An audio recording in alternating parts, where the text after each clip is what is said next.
wearing it. And for this game, with how small some of the text is, it'll be literally unplayable with how bad my vision is. So, and I didn't end up getting another one before then. So, figured we'd just go as disembodied head. Wearing a yellow shirt, have green on the chair behind so it can't be seen. Though the mic still can be seen, I think, slightly. But, obviously need audio quality. But anyways, we are currently on a 4-win streak, 2 of which was it 2.5? I don't remember. It was either 2 or 2.5. That led into the current 4-win streak that we have going on right now. And by half, I mean like half of it was on stream, half of it was off stream.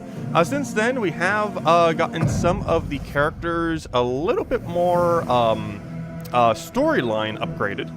So I'll try to explain their storyline when it's relevant. There's actually 2 I think I did.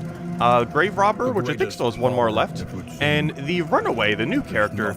So, once we get to that building, I'll kind of just explain their storyline. Also, I didn't even realize something about the Runaway. The Runaway is actually from Darkest Dungeon 1, technically, even though it wasn't usable. I never realized, but it was actually the, it was the, gosh, what's it called? The campsite person. The person that gave you all your camping abilities. She was actually the same exact person. She just wasn't playable in the other game. I never even realized that. Hope to find their way. But yeah, we did 2 main storylines off stream. So the Runaway, basically her whole premise is she was a orphan at this one kind of like seemed like religious kind of place, and they were like really brutal to all the orphans. And she eventually ended up escaping and getting adopted by some very rich family. And they ended up having like this hearth, or, you know, like this fireplace kind of thing. And she was extremely fascinated with it, even like burned herself. And basically, she just was like overly infatuated with like this hearth kind of thing. And she just kept poking at it, messing around with it over time, just really interested by it. And one day, she accidentally kind of like set the whole place on fire, killing her adopted parents, and then, well, running away. But yeah, that's why she has the whole fire capability thing and all that. But and that's like one of the things that you prod the fire with that she's even holding. So yeah, it's an interesting backstory. She basically ran away from an orphanage, accidentally killed her adopted family, and along the way fell in love with fire. Gosh, is the Grave Robber absolutely, like, sadistic. So basically, she was married to, like, an absurdly rich husband who I think wasn't necessarily treating her that well. So to get revenge, she poisoned him for his riches, because he was rich and she was married to him but wanted all of it for himself. So she ended up poisoning him, killing him, just living the life of luxury with all of his money, but eventually started to dry up. And she didn't start to run out because she's literally spending it like she's a madman, because she is. And she just kept spending it and spending it, and it was like, oh, I'm almost like bankrupt now. And then she remembered, like, oh, he was buried with like all of his gold and all of his rings and everything. So she then went and robbed his grave for all of his riches. And I'm not sure exactly how it concludes, because I still have 1 more left to do for her. But basically, she poisoned her husband for the riches, completely depleted the funds, or at least a good portion of it, then literally robbed his grave for the funds. And someone who was like watching over the graves, I think she killed, based on the little fight thing that you had, because there was like someone watching over the graves, and then you had to kill them, and then it spawned the grave after you like looted 3 of them for the rings. So yep, she's a grave robber after all. But yeah, that's her backstory. And those were the 2 we missed. The ones that we still haven't done that hopefully we'll be able to progress through part, or if not all of them, is the Man-at-Arms, which we've done literally none of, and Hellion, which I did the first storyline of, like the very first quest. I can't remember. Oh, wait, did we do the first quest? Hold up. Let me double check. Never mind, we didn't even start the Hellion. So yeah, we haven't started the Hellion, and we haven't started the Man-at-Arms. Given that I kind of hate Hellion, I think we might try unlocking all of Man-at-Arms this stream, and see what happens with that. Instead of using the overpowered leper, I think we're going to try placing a Man-at-Arms to kind of offset our team in that regard, as much as I want to use leper. Leper's just so insane. And at some point we'll end up doing the occultist. Probably save him for last. His playstyle is very, very weird. Out of all these characters, definitely not as big of a fan of occultist or Hellion, but maybe they open up a bit more as you unlock them, because she doesn't even have her frontline bleed ability, let alone her, what would be her other one? Oh, she actually has a triple hit. Oh no, it's not a damaging. Oh no, it is a damaging triple hit. That's the first damaging triple hit I've seen. Interesting. Her forward one still has a triple. That's kind of weird because almost every other triple hit in the game, or that was in Darkest Dungeon 1, was removed from Darkest Dungeon 2.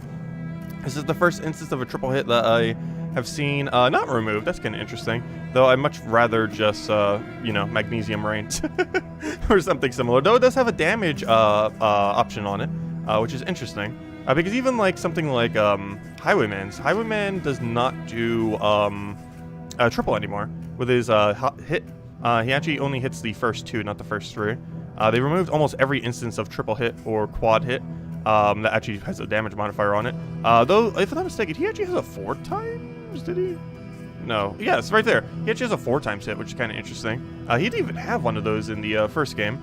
But that's probably one aspect that's going to be good for him. Also, I kind of misunderstood this other ability earlier, but I think I understand what it is now. Whenever you hit the enemy, they'll end up getting a bleed or a blight or a burning mark.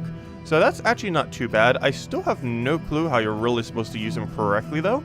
Because realistically, with how all this looks, you can't use a lot of his abilities until he has 2 of that thing. So unless one of his upgraded things give him 2 of that, like in one cast, like maybe one of these that gives 1 of it, unless there's one that gives 2 of them, like pretty much right up front, I don't exactly understand how you're going to be able to use him properly. Because if he needs 2 of those things in order to use the little whatever those abilities are that require it, like how are you supposed to get them quickly? You're literally going to be 2 turns into the battle, at which point, at minimum, yeah, you could have been doing like so much other value off of other characters. I don't know. It's just a really, really weird character. I'm pretty sure once it's fully unlocked, it'll make a bit more sense. If nothing else, we could just spam vulnerability hacks and other stuff. But at that point, I'd rather just use Dismiss's double cross. While it can't aim as far, it does seem overall better for the most part. But anyways, I guess we'll try getting Grave Robber's final quests, because we still don't have her 2 very final ones. And I think we're going to use this instead of our leopard. We might end up losing this since our team's going to be a little bit different in how we normally like to run it. As far as our second slot, there's quite a few things we could end up putting here. I'm actually very tempted just to go leopard. As much as we were maybe not going to go leper. It really comes down to, do we want Highwayman's damage or do we just want leper? So far I've ran almost every single run with Highwayman. He's just a great way to go. And since we are currently a disembodied head for Dismiss's head, I kind of feel like going for it. I don't know, but leper's also a lot of damage. Your damage is just so much more consistent though. So we're going to take you.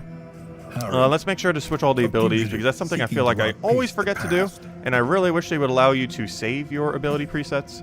Quite a few options you can be ran with, though I'm pretty sure every build is always going to run Duelist Advance into point blank shot. There's like no instance where that combination wouldn't be used. However, we got an Open Vein. The only thing I hate though is with how the graphics currently are, I feel like I always forget which one is Wicked Slice and which one is Open Vein. It was very obvious in Darkest Dungeon 1. The weird thing about this is both of them have like a blood mark kind of thing on it, and this confuses me like crazy, because in the other game, only the Open Vein was red, so I keep accidentally doing Wicked Slice when I'm trying to do Open Vein at times. It's the only problem with using both of them simultaneously. I hope they change the graphics. I'm not sure if they're going to, but they didn't make it more evident which one is the bleed one and which one isn't, just visually, because with how they are, they both kind of look like they bleed, in a sense. If you just look at the icon alone, like if you knew nothing about the game, it's like, which one is Open Vein? It's like, I guess you could kind of see from that, it's like on the throat, but still. Like which one of these bleeds? It'd be kind of confusing. But, I don't know, I hope they change the icon. Oh yeah, Grave Robber, actually I need to change your abilities too. I do really need to make it so it saves these. I'm not sure when the game's going to get an update. I think it's gotten some bug fixes, however, I haven't bothered looking at a single patch notes yet, but I don't think we've gotten any like content upgrades yet. Also, I don't think they added icons for the things. One of the runs that we had in our 4-win streak, I ended up getting that 6 storage device, and one pretty funny thing about that 6 storage device is it still had no icon. So I had like a pink little image that said no image, I believe it was, which was kind of funny. But yeah, also I wasn't even checking what their perks are or lack thereof. Hopefully one of them has something good. There's one really important one that we need to make sure they do or do not have, and that is Breacher. So Breacher is a very ridiculously powerful positive trait. The only problem with it is it forces them at the start of battle to be first slot. So even though this is probably one of the better, if not the best, starting perks to really have, especially on someone who wants to be, you know, a frontline tank, particularly on like Leper or something where it could just obliterate the enemy. Hellion would be pretty good with it too. There are a lot of characters that wouldn't be good with it. For example, Jester. So yeah, we definitely would want to try avoiding that a bit. It's very strong, but if you had it like Plague Doctor or First Slots, that would obviously be kind of problematic if it ended up having that perk. So sometimes the positive ones can be negative, and sometimes the negative ones can be positive. Like Peacemaker, I don't think we can use some of the items on it that are more non-peaceful. However, it's a really good one that makes her get affinity very quickly with other characters. So it's an interesting trade-off. Anyways, let's go start this run and hopefully not lose our streak, because I'm trying to undo mostly unlocks today. So we might be losing a little bit more since we're using very unlocked characters. But hopefully we'll be fine. Starting to definitely improve our strategies up, that's for sure. And let us hope enough yet remains of the world. But anyways, I hope all of you have been having a wonderful Halloween. Oops, I almost missed the thing. Gosh, gotta get used to everything again. Perhaps I left this for you. Perhaps I've been streaming so many other games, I haven't had time to play it as much. Perhaps it is not let's see. What did we get here? 20% passive healing rate? I don't think we've ever had that one yet. Interesting.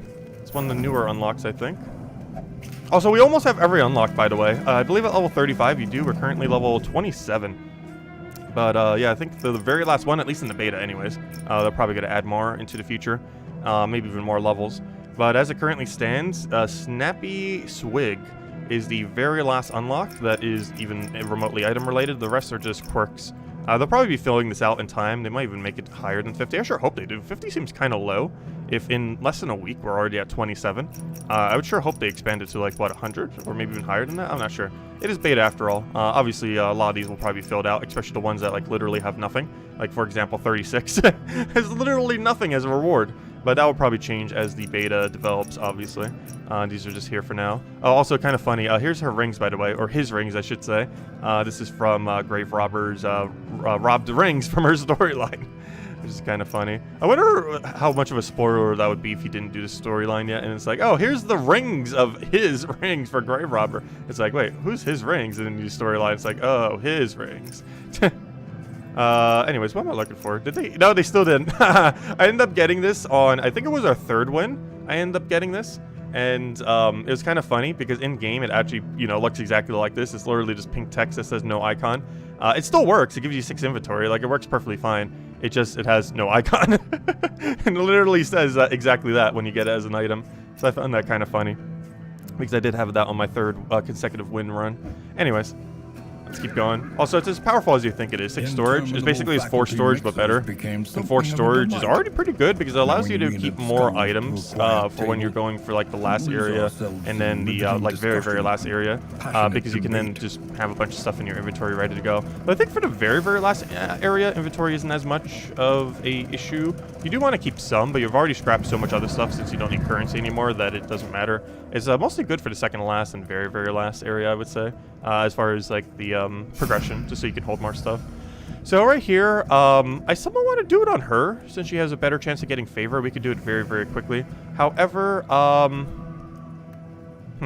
these two are probably going to be gaining favor with other people automatically, just because they have support abilities with bolster and literally just spam your not lose button.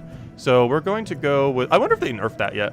I didn't even check to see if they might have nerfed anything between when I last streamed. It is ours now. Let me double check. Well, then again, we wouldn't have any way of knowing because we don't know till we upgrade it. Okay, we'll check at the end to see if they changed it. Oh yeah, I have items done. I should probably be setting items right now. A lot of inventory management, that's for sure. I'll put that on you. I want to put this on you. Can't put the other thing on yet, and we're really not going to need either of those right now, so let's move forward without them. Though, it's still good to equip them, I guess. Here, have this. That's not where you equip that. Here, have this. But yeah, you do have to actually care about who you end up targeting with the thing earlier on. For a lot of runs, I think our first, like, 10 runs, maybe, I was like, oh, what's even the point of this being here? However, there's a really big point as to why that's there. You actually get to choose right off the bat who has higher favor. So it might seem like you're just making a pointless choice at the beginning since it's the first 50 food, or it's the same reward for everyone. You're actually giving them more favor with each other. Not much favor, but it kind of gets them rolling. So like, for example, if we know someone's going to have trouble getting it, like Grave Robber, because the other two have a support ability of the ones that we had there, we can go, oh, okay, let's give it to Grave Robber then, because she'll be able to get it a bit easier. Although with Peacemaker, she's kind of going to be able to get it easier as well, but oh well. Anyways, how do you... I wish there was a way to easily cycle through these. There's probably some kind of hotkey for it that I'm not aware of. But anyways, like you can cycle through here, but I'm not sure how you cycle from relationships to that to that. I'm not sure what the button is for that necessarily. That's not it. Whatever button I just clicked there was not it.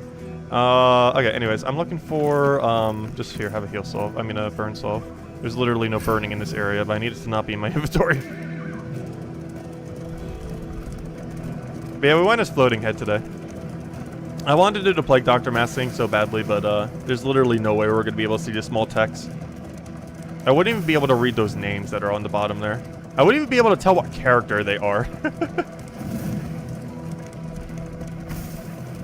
Also, we wouldn't even be able to see these bushes that we're trying to hit. I do need to get a new Plague Doctor mask. Like I could wear glasses with a little bit better at some point. Like a really nice quality one. But didn't have time for before this Halloween. Especially with the expense of the Nintendo Switch OLED. That was kind of the slightly higher priority, so we could have that for streaming. Or not necessarily for stream, but so I didn't have to keep using the other one and damaging it even more. You could just stay docked and use the other one for handheld, which allows us to use the other one for streaming. You see, even your valley is not immune to the spreading stain. Yeah, this is a perfect game for Halloween. Isabel actually suggested this a while back. I was like, oh, what game should I do for Halloween? And it's like, yeah, duh, Dark Adventure 2. That would make too much sense. Let's see. I kind of want to burn, but we only have your burn at 2, not 3 right now. So I'm just going to hope this kills. That killed. And even if it didn't, it has a light chance. Okay, you just need to hit as high as you possibly... Oh, no. Never mind. That's problematic. Can you crit? Yes. Come on. Let's see you one-shot crit. No! You came so close! No! Dismiss. You tried so hard. But failed by 1. Oh, he really wanted to try. He didn't quite get it, though. Also, why is he not in first slot? I forgot. We can literally just point blank. I should probably go change that, actually. No, we got a bunch of healing salves. Oh, crit as well. Hello, Dismiss. I have found something for you. Because we don't have a leper, so I don't have to put my crit on leper initially. I can just put it on you. So here you go. Also, let me change you into first slot. I forgot. Let me do that. Just so we can point blank. Oh, I did again. Oh, no.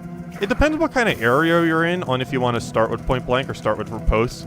There are a lot. This area, you definitely want to start with point blank. But it really just depends. Also, if you're doing a cultist fight, you probably want to start with repulse for sure, not the point blank. But there are quite a few instances where it's actually better to start with point blank, especially when you're running this build that I'm running with him right now.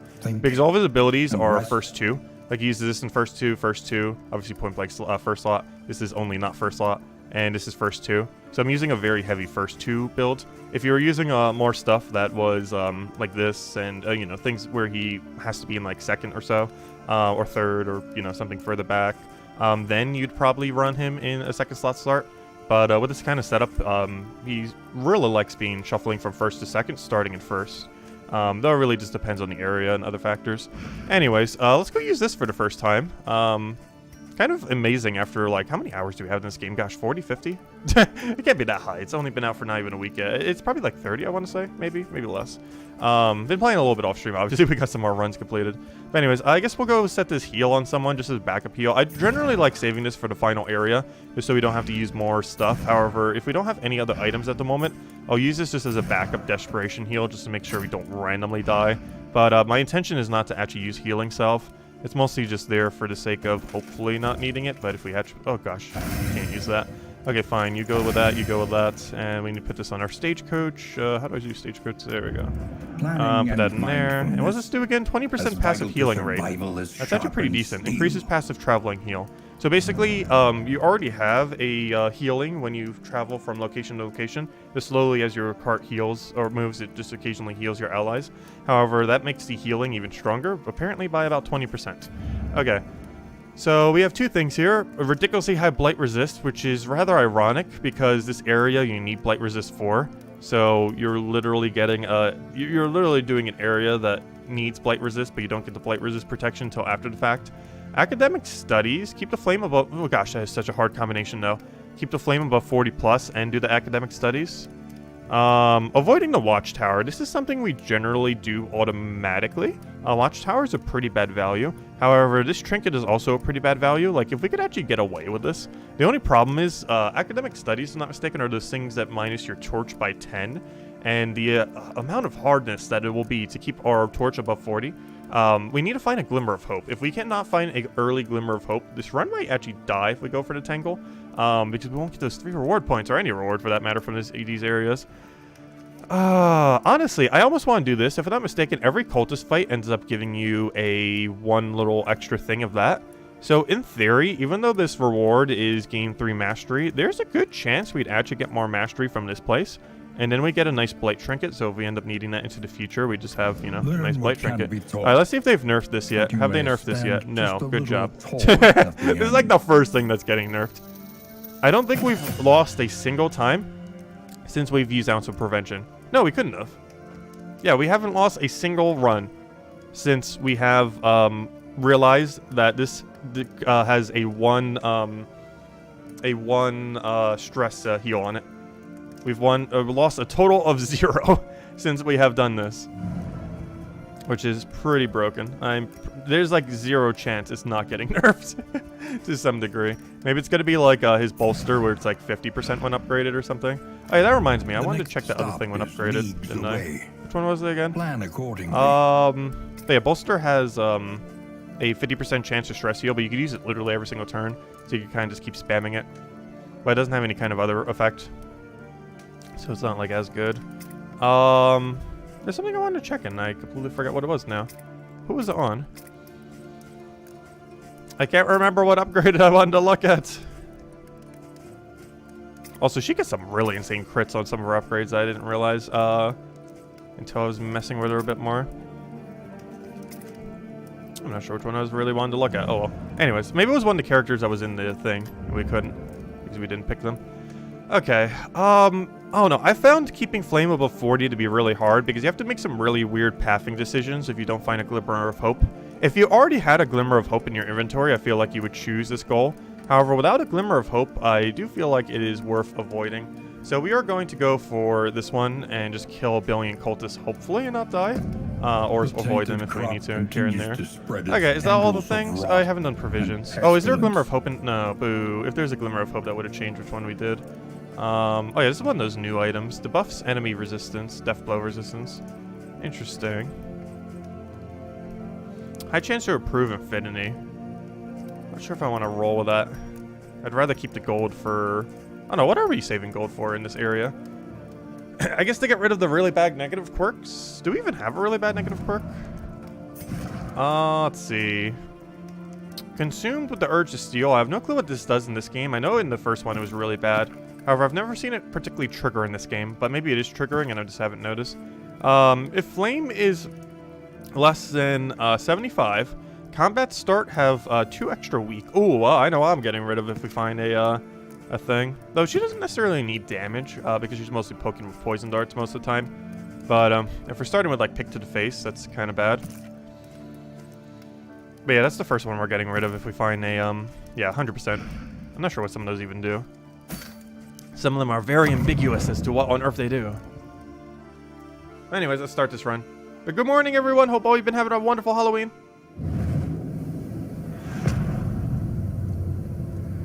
We'll be doing this most of the day until our other Halloween stream later tonight for the other game. Alright, let's figure out what on earth our path is. So there's a lot of cultists, and if I'm not mistaken, our cultists give us a guaranteed... Alright, what's our objective? Avoid the watchtower. So that should be pretty easy to do.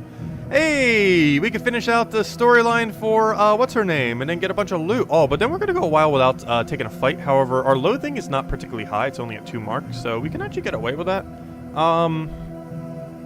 Okay. Alright, I'm kind of watching the objective, or blocking, isn't it? But, we see it at the beginning. It's just avoid watchtower, which, generally we're doing that to begin with. Honestly, I kind of want to take this left path. Because what's it going to be? We have to take this question mark, so it doesn't matter that we're heading through it. So we're going to take this. This will finish off the grave robber storyline. And I'll go re-explain it then. Because that was mostly done off stream. The catch. That will give us a bunch of stuff. That's good. We don't have much stuff, so that will fix this stuff issue. It will give us stuff. Best time to get stuff. Question mark is who knows what. This we go purge her one really awful trait. Here we just get some food and light, since this would be the first instance where we can increase our light. Then we continue our storyline on, oh no, did the stream just die? Stream, come back! Oh no, connection, don't be bad today. We need to stream a ton today, it's Halloween. Oh no, that's a scary sight. Don't connection be bad on Halloween. Let's see, I think it just went down for a second. But anyways, then we get another hero shrine, and that hero shrine leads into Barristan's, the Man-at-Arms storyline. And that we hopefully could do entirety on stream today. That is the goal, is to do the entirety of Highwaymen. Next is... we'll figure out when we get there. I'm tempted to go for Lair. Lair on first area I feel is a bit risky. One thing that's kind of keeping me from doing Lair here is the follow-up room is a hospital. And I believe we would have already... yeah, we would have already passed through a hospital. And heading a second hospital like that's not really worth it. If we had a leper, it wouldn't be as bad, because then we can get more cloths to get rid of blind. But, I don't know. That's a determination we have to make based on our HP right here. Because we have basically 3 options. Take Lair in the hospital and just have a big Lair and just not have to worry about anything there. We could take a cultist into a cultist, which would probably be the most dangerous path. And then we have the second most dangerous path, which is take that into that. Because technically this would be the safest if we just go to a lair, take 1 battle, get hospital for basically no value, and then go into the Guardian.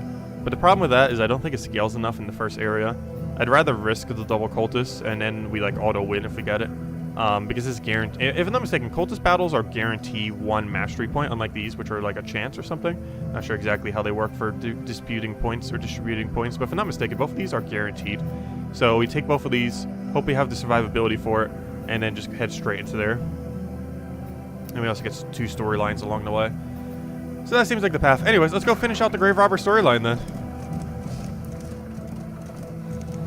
Okay. Come on, storyline completion. Show us the goods. Oh, on earth did I miss that? How on earth did I miss that? Gosh, we're rusty. Takes a little while to get used to this weird movement thing on this thing. I feel like it takes like 10-15 minutes or so. Oh gosh, I missed another one. Oh, in all fairness, it was kind of blocked visually initially. Honestly, this area, I hope they change it slightly. This area is probably the hardest to see where on earth the things are. I also wish they would change the auto run to prioritize hitting at least some percent of the things. Because currently, basically, this is like a straight line. But I wish it would make it so it would actually hit like 80 or 90% of the things, like about as many as a natural player would. So you can actually use the auto run. Because right now, it actually technically puts you at a disadvantage. This is hitting nowhere near as many as doing it manually. Yeah, I gotta get those firebreads. This area doesn't have firebread. The firebread area is the best though. At least for hitting those things, because they're really obvious since they're all like set on fire. Alright, let's go finish out the Grave Robbers storyline. So I'll go recap it once we hear the final tidbit on it. It shouldn't be a fight. She already had 2 fights. It's just dialogue dump. Chapter 5. The after party. The after So previously, she just robbed her, okay, I guess I'll explain it now, because it'd probably make more sense to explain it now. We kind of did at the beginning of stream, but just to recap for anyone who's kind of just getting here. So, we didn't do the rest of her storyline here, but even if we did, just to recap for everyone here now. Anyways, so, Grave Robber, her storyline. She was married to this very rich noble or some kind of person. He was basically like getting drunk and not really like treating her too well, and she wanted riches. So well, that's why she married her and him in the first place. So basically, she ended up poisoning him, and when he was drinking, and then he ended up dying. She then ended up getting and inheriting literally all of his riches. And because she's horrifically bad with money, she literally burned through almost all of the funds of his many, many riches. And the mansion was basically just like emptied. And, you know, she basically like came to the point of almost bankruptcy because she was living a life of luxury and just, you know, no money was coming in. She was spending it all, but nothing was really coming in. And she got really desperate to a point where she's like, oh, I need to find some like more ways to get funds. So then she remembered, oh, my husband that I killed has like these golden teeth and like these gold rings. things that are like worth like a gigantic fortune. So she then goes and robs his grave, kills some kind of person who is like watching over the grave in order to go and rob his husband's graves. And that's kind of where we are now, is she just finished robbing the riches of his graves, and now she's doing the after party after having robbed his grave of the husband that she poisoned. But anyways, storyline time. Armed officials dispatched to oversee the eviction were shocked to find the front doors listlessly ajar. The lavish carpets were lousy with dirt and leaves. A heap of heirlooms gleamed on the ballroom floor, rings and brooches in a careless pile. The lady of the manor, however, was nowhere to be found. Yep, and she just abandoned everything.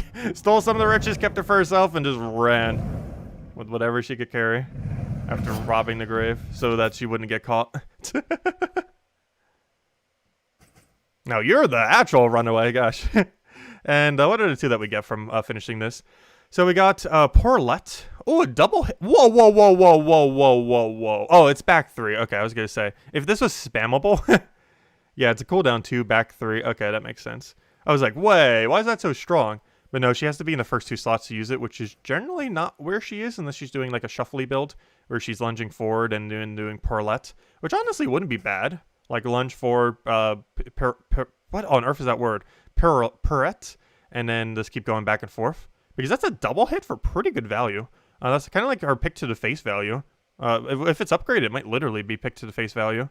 That's kind of interesting. She does get dazed from doing it, though, so she has to go last after that fact.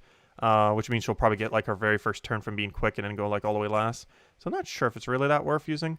Glint in the dark is some damage, crits, ignore stealth, ignore some death blow resist, and remove stealth. I don't feel like there's enough stealth to justify all the removal of stealth that is in this game.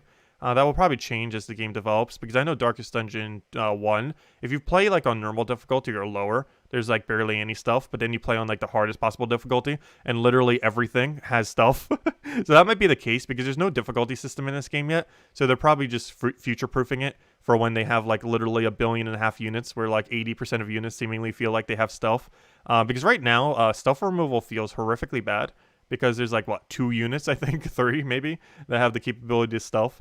But once they get difficulty options, there's probably going to be like half of them, if not more, that'll have the capability to stealth, at which point stuff like that will be a little bit more relevant, especially since you can use it in rank 3 and hit up to rank 3 with it. So she could de-stealth everything except the last slot then, which is pretty solid. But for now, it's kind of horrifically bad. So I'll just stick with the build we currently have on her. I feel like the current way you use her is just keep throwing Blight until you can't throw Blight anymore. Like, if you have to like close kill, you pick to the face. If you have to remove tokens, you just flash daggers. If you need to just infinitely not die, I have no clue why this doesn't have a use limit. This should have like a use limit of 3, because you can literally like become invincible. Like, I'm pretty sure the only character that could do a solo run of this game right now is Grave Robber, because this upgrade, I believe, gives you 3 75% dodge chances, while also healing you for like 50%. With no limit, so you can literally use it every single turn. I think she might be near invincible when if she was the only person on your party. So like, if you just get this upgraded, there is a good chance that she just never dies. The only problem she'll have is she doesn't have a way to remove dots from herself. So I guess that would ultimately end up killing her if she was literally your only unit. But I'm pretty sure she has the highest single unit survivability. Leper is probably the second highest, because you can get rid of all of its stress and everything too. But, yeah, there's some really cheesy things that you could do until they put a cooldown on this. There's no way they're going to not put it like a 3-turn limit on this. That, or put like a cooldown of 2 or cooldown of 3. The fact that it has no cooldown at all and no use limit is pretty insane, because she's near invincible if you just keep spamming it. It normally would never have to come to that point, but if it did, you could just, like, never die almost. Especially if the battle itself is one that doesn't really have damage over time in it. Anyways, how's our map doing right now? We are forced to have to take a chest, which I am perfectly fine with. That's obviously something we want. Ideally, this chest will give us some really good stuff. We are very low on loot since we just started the run. So having more loot is definitely going to be favorable. Oh, we just got Blight Resist. Oh, that's actually pretty nice in this area. I'm going to give it to you, I think, and then just spam it every single turn and try to remember to spam it every single turn. Because I'm so bad at using those, but that is definitely the area you would want to see that in. I really wish they would change those abilities a little bit, though. They seem so ridiculously weird to manage. And it's normally not worth it.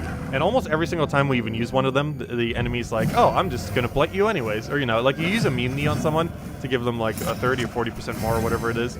And then they're like, nope, we're just gonna completely ignore that still, even though you have like a 60% immune. Like if I use on her, 80% immune, and then they're like, no, we're still gonna blight you. But I'm pretty sure it gives 40% or something. It's like 30 or 40, I can't remember. Anyways, so Poison Dart's gonna be a little bad here, just because everything has a billion immunity. And she has less damage right now, which is kind of concerning. Which means realistically, what are you hitting? A 2 to 4? Even though the blight chance is so low, I believe we tried going for it. I have to hit this target just because our chance is the highest. But because she has the weakening thing on her, I kind of just have to try for it. Nice, we did. Because that's basically 7 damage now compared to pick to the face. That would have been 2 to 4 realistically. I just realized we're still set up in point blank build, aren't we? I guess it's not too big a deal though. Unfortunately, only a 7. Do we have enough damage to crush kill this thing? If it crits, yes. If it doesn't crit, no. Chance of that happening, insanely low. Didn't happen. Worth the shot though. Okay, you need to go Ounce of Prevention while also blight resisting. Who's our lowest blight resist on our team? I guess it's technically you. And we Ounce of Prevention to prevent it even more. Stress heal. In crisis, yeah, if there's anything that's getting ultra nerfed, it's Ounce of Prevention. 100% win rate since we realized it exists. Or I should say the stress part of it exists. We could still lose this one though. Just because we're using a bit of a weirder build compared to normal. Well, we need to go get the mana arms upgraded. Okay, it's slightly annoying that you can only see 4 forward. Like, I know in the other game you couldn't see any forward, so being able to see a few forward is kind of nice, or technically 3 forward. But, it makes it so you can't, like, really predict, like, who's going to do the other one then. Like, it gives you some readability on the fight, but it doesn't give you, like, the full range of readability. Which, I don't know, it kind of throws me off a bit at times. I almost want to do this and try for crit. Unfortunately, this is like our lowest critting ability. Unless you're trying to get rid of those little tokens, it's kind of pointless to bother doing. Also, we just landed 50% 2 times in a row. That's amazing. Nice, she even resisted as well. You got this, Grave Robber. She's doing literally everything right that we needed to be doing. Alright, so they're doing heals. Oh, they got that regen. I haven't noticed if regen's really that strong in this game or not on enemies. I haven't seen if it really takes priority like before or after the dots. Alright, I'm gonna give some extra blight protection just to stay safe.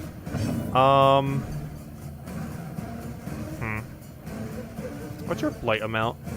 So you would need to land a 30% chance. How confident am I that you will land 30%? Extremely non-confident. But confident enough to try. It failed. Well, it was worth a shot. Yeah, this fight's not going. Oh, I just realized we're on time limit too. Good thing we did go for pressure damage then. I kind of forgot we're on a time limit. Let's see. Alright, 1 down. 3 to go. The biggest issue is going to be that last slot at this point. I kind of want to get rid of the Grave. Oh yeah, she doesn't have a stress heal on it yet. Yeah, I'm tempted to get rid of the Grave here. I'm also tempted to try to kill first slot. You know what? Oh, I can't from this position. Because it got moved. Yeah, I'm going to have to get rid of this Grave. Just so we can easier hit the other rank. Because otherwise that last slot's going to be too hard to kill in 2 turns. Well, technically 2.5 turns. You might not be getting a heal, so please stop getting blighted. Okay, I think we go for a riposte here. I kind of want to kill first slots. We have to really commit if we want to kill that first slot right now, though.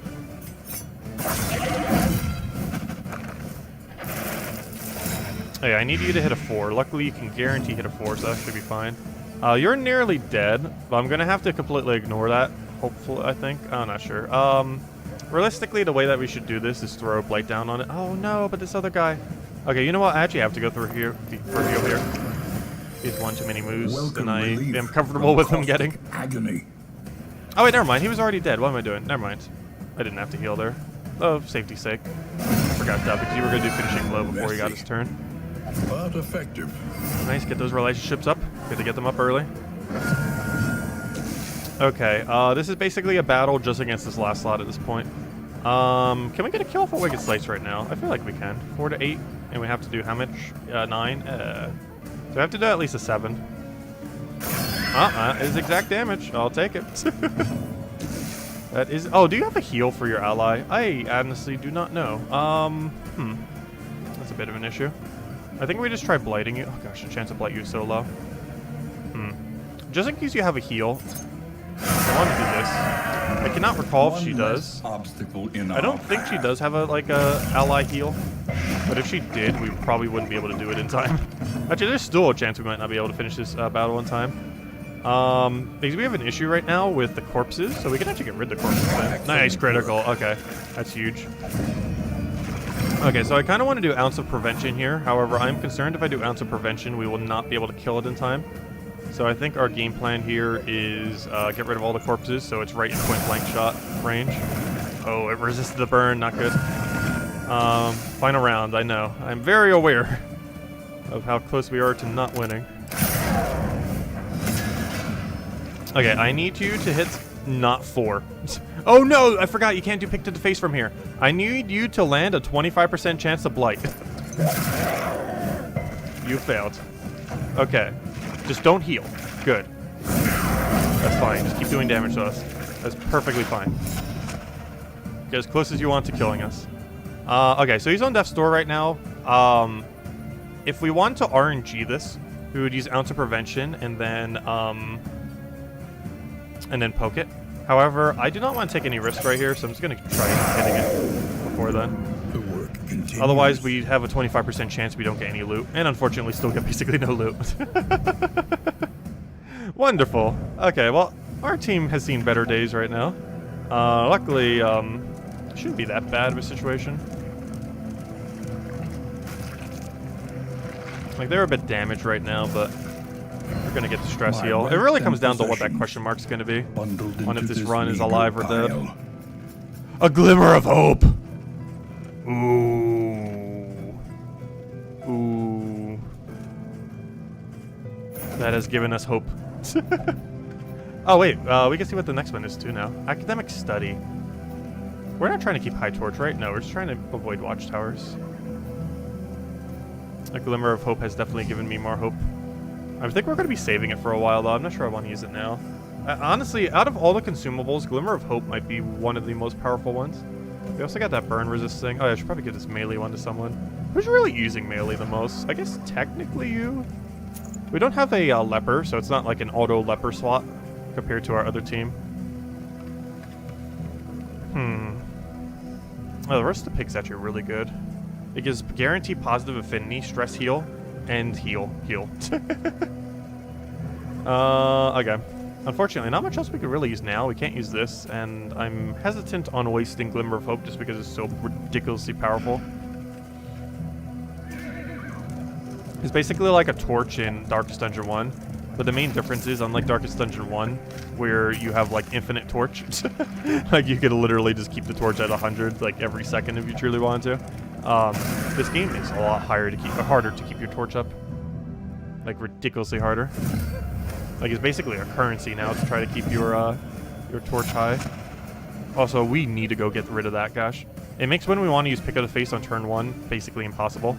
And this is one of those instances. And I'm going to have to Blight instead because the overall potential damage of it's just higher, even if we fail once. Unfortunately, no crit there. I was going to say, don't tell me he's doing his turn right now. That'd be such a fail. Okay, we really need your bolster. Because right now our only prevention is Ounce of Prevention. Also, can you guys please stop getting blighted? That'd be great if you could go like 5 seconds without trying to die. There is comfort in company.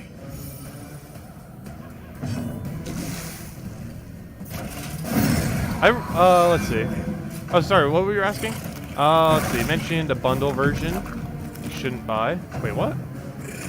You need to ask. You saw that the pre-order for the $25 DLC in the eShop? Oh yeah, that's the one you buy. The thing I was referring to was the online subscription. They basically have 2 online subscriptions for the Switch now. One of them is the standard one that's like $20 a year, and the other one's $50 a year. The one that's $50 a year, I highly advise not getting right now. No, if you're gonna get the Animal Crossing DLC, just get the $25 one-time DLC, which if you're on the eShop page for Animal Crossing, yeah, that's the one. So the one that you're referring to right now, that's the one you should be getting. It's just a subscription one you shouldn't be. Because unless you're using like every aspect of it, it is really not worth the money. I've also heard that the online part of it's not really working that well. Though I'm really glad to see online for Mario Party is basically flawless, which I'm absolutely loving. We played it yesterday. We'll be playing it again probably this Tuesday. And maybe some more this week. But I also want to get more Darkest Dungeon in, of course, too. I'm hoping Darkest Dungeon gets a bit more of a content update soon. It probably will be weeks, though. I think they're just trying to iron out all the bugs at the moment, I'm pretty sure. Since there's probably a lot since it went public that they weren't maybe aware of before. Now that they're getting feedback every, like, 5 seconds. Because there's probably someone somewhere, like, every 5 minutes or so or less on, like, the Discord or somewhere else giving them feedback. Now that's public. Anyways, we have to win this in 3 more turns. I'm just not sure what strategy we should go for while trying to win this in 3 turns. Just so we don't have to worry about you. I am tempted just to get rid of this. This also moves everyone more forward. So, one nice thing that you can do with her stealth is it makes it more likely that they'll hit the riposte. So, one thing that we... Oh, I just realized. The team we're using right now is actually the starting team that you start off with, isn't it? Like, when you first start off the game. I wasn't even trying to do that. I just realized that right now. But one interesting strategy is because she gets stealthied, you can actually make it so the first 2 have riposte. I don't have the man-at-arms riposte yet, though. But we'll be getting it. Probably this run. We should be getting it. Assuming we don't lose this run. I really hope we don't. We'll lose our streak. I'm not too concerned about losing our streak, though. It's only a matter of time before we just get RNG'd and lose. Because it does occasionally happen at some point.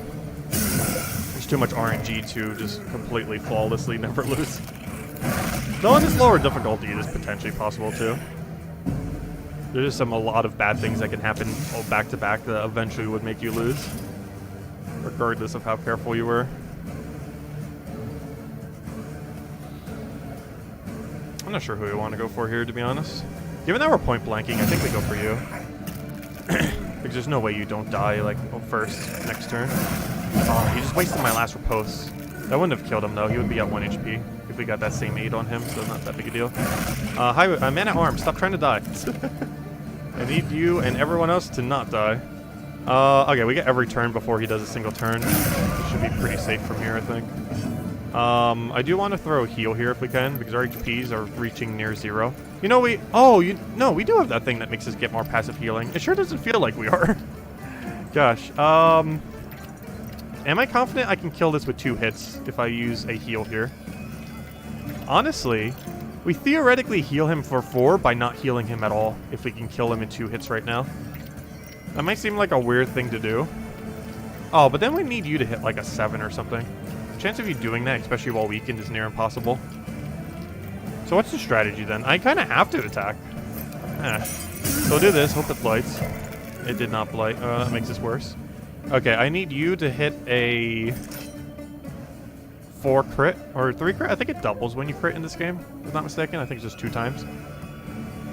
But she's weakened right. This first hospital we're getting rid of her thing that makes her weak almost every single battle. That would have killed. Very unfortunate. He takes 4 extra damage because she was weakened. Also, I could have kept him alive a little bit, I guess, and tried farming up her things. Okay, a little bit extra max HP. What's that even worth doing on at the moment? Who's our lowest HP? I'm actually going to put this on Dismiss, because if we throw a heal at him, it's actually going to help him. But then I have to get rid of his Blight Resist. I think it's still worth it if we're throwing a turn 2 heal, potentially. I'm not sure. Though that passive healing might be more, might give him slightly more healing or something. We don't even technically need Burn Resist, but I don't want it in my inventory, so I guess we'll put it down. Speaking of which, do you guys have any spare inventory? One of you do. Oh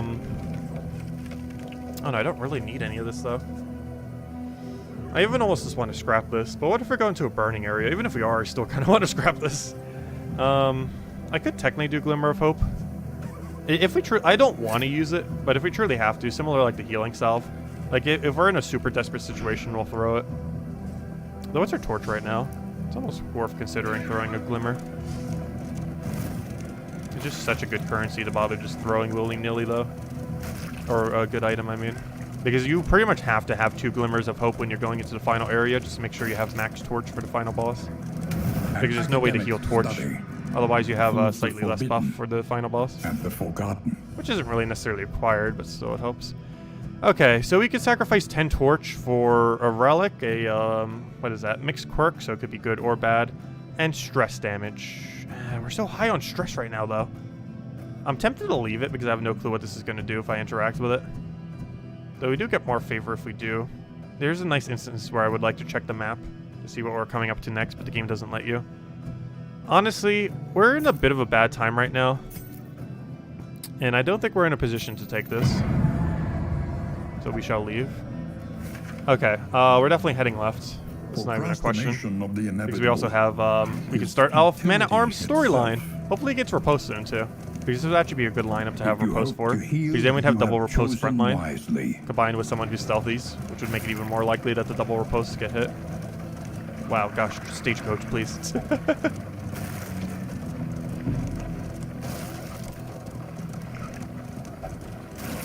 It's almost like I'm trying to dodge them as I'm trying to hit them.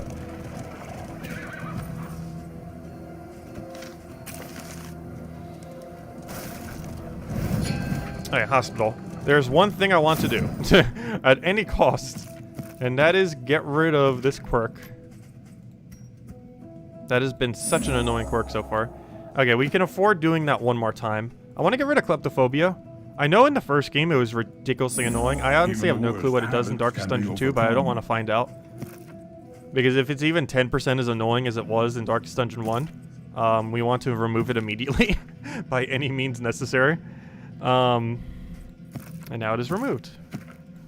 Yeah, I don't know what most of these do. Like Squeamish? What does that do? When he bleeds? Or maybe when he bleeds another person? Does it make him stress, maybe? Which is bad, because that means we don't want to do Open Vein then, if that's the case. Knowledge Supreme overall. Some extra max HP. Oh, I don't have his 20% one. I did for one of my other runs, and he was, like, ridiculous. Let's see. Do we just exit here? I think we do. Actually, let's just double check his items here. Because one of the runs I was able to do all of Grave Robber. One of the other runs we were able to do all of what's her name?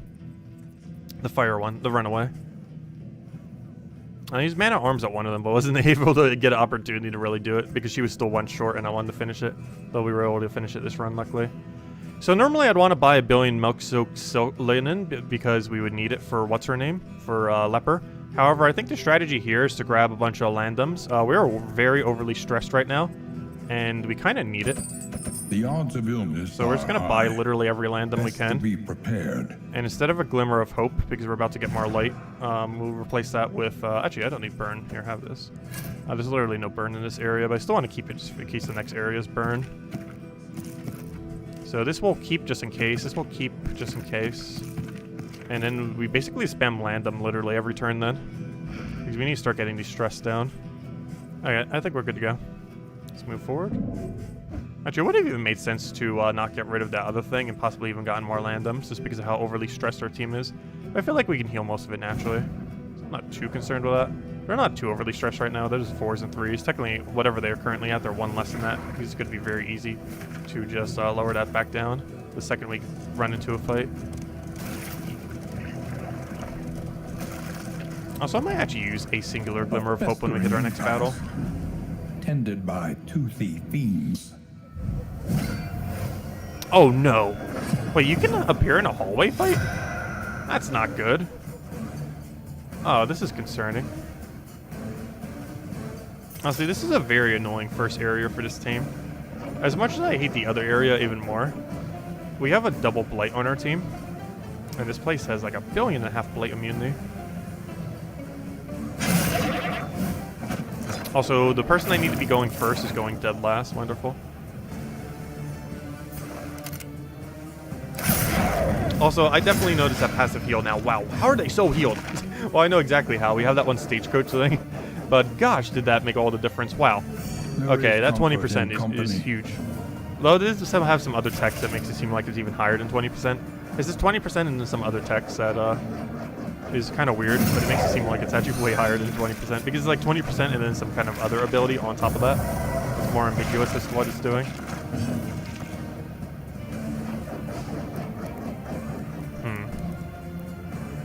I really don't want to use a Glimmer of Hope here. Though I think we kind of have to.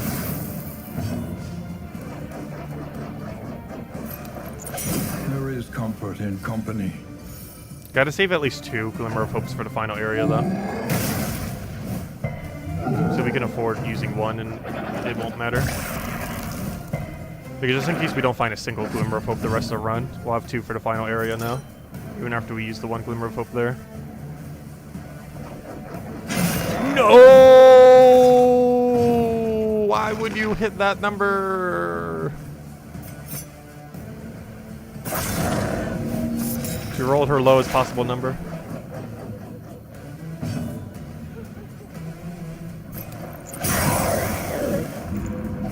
Suffering nice. I'll take that. The bond.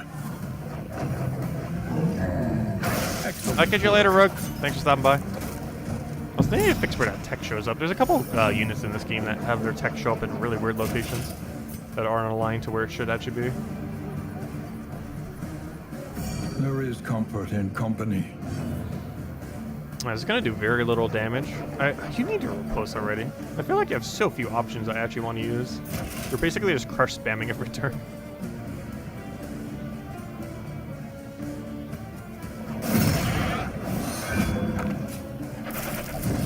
Nice. Put that relationship up. Oh, so I need to get you off of being irritable. Need to get you back to 3 stress. Okay, you just need to die. What did our roll? We have 4 to 7. He has 7. We rolled the lowest before. Let's roll the highest now. Go. Nice. Okay. You made up for before. Unfortunately, you have no option that's worth using. However, I still want to keep you in first slot, so we're just going to do Wicked Slice, I guess. Just waste this turn. I don't have any moves that will function. Because this turn, we do this. Oh, come on. Don't resist the burn. How do you have burn resist? This is a blight area, not a burn area. Hold that line. Oh, but then we can't use the other thing next turn. There is comfort in company. I think I still hold the line, though. Because what can you do otherwise? This doesn't have a stress heal yet, otherwise we just spam that. You could defend, but it doesn't really matter in this particular instance. I think I just hold the line. It means we can't point blank, but he still has other options that are good. Oh, he even gets immobilization from that. That's actually pretty good. Oh, he has 30% burn resist. That's why he got it earlier. Okay, his blade resist is so high, I think we just keep picking him till he's dead. There's a chance we hit a blight within the next 2 turns, or this turn, to actually function at all is very unlikely. Also, I didn't even realize we're on a timer. That's concerning. I can't actually move forward, though. So I'm just gonna Wicked Slice him then. I could try bleeding him, actually. He said he's squeamish, though. Well, how much extra damage are we gonna get? It's not worth it. I'm just gonna go try critting with this, or hit max value. Because there's not enough turns for that to get enough value. I think I ounce of prevention here. As much as that might make it so we don't have enough to kill, I'm pretty sure we're gonna be fine. Plus he's probably gonna do a blight move right now anyways. Oh, plus we get relationship for it, like almost every time we cast it, which makes it even more broken than it already was. Nice, block. Alright, this is our last land them, right? Yeah, let's just use it, I guess. We do it on you. There is comfort in company. Okay, well we fixed our stress issue. Now we just gotta fix our HP issue. Though, we naturally have extra healing due to that one thing we got for our stagecoach, so we should be fine. Also, he better die in 4 hits. If he somehow does not die in 4 hits, there's a problem here. There we go. Persistence will overcome even the we got a mastery from it. Also, this seems so useless. It's chalk dust. Maybe at higher difficulties will be good. I have no clue why they even added it to the game yet, if they don't have these higher difficulties that have all this stealth yet. Because if target is stealthed, it removes... Like, if... Wait, I just realized. You don't have to be stealth. It's just the enemy target that has to be stealth. Hold up. Never mind. Chalk dust isn't that bad. Though it's still kind of bad because almost nothing has stealth. But I was misreading this. It's your target that has to be stealthed for you to be able to use it on them. Oh, for a second, I was reading this before. where you specifically had to be stealth in order to de-stealth someone else. And I was like, wow, that's horrifically bad. But no, it's just they have to be stealth for you to use it on them, just so you can't use it to get rid of their token. That's still horrible, though, because almost nothing has stealth. Oh, I've been misreading it literally this entire time. I think it's because I mostly only read it when I was still in early game, or, you know, when we're doing our runs where we're still losing. And then, I never bothered rereading it. I was just like, oh, this is useless. It still is useless. But because we don't have, like, anything else to set, I guess we'll set it. Because we have no other option. And because these two do literally nothing in this area. Just in case there's a random stealthy that I'm not aware of in this area. I don't think there is. I almost guarantee nothing can burn us, so. At least in this area. This is a very blight-heavy area. There be no bleeds.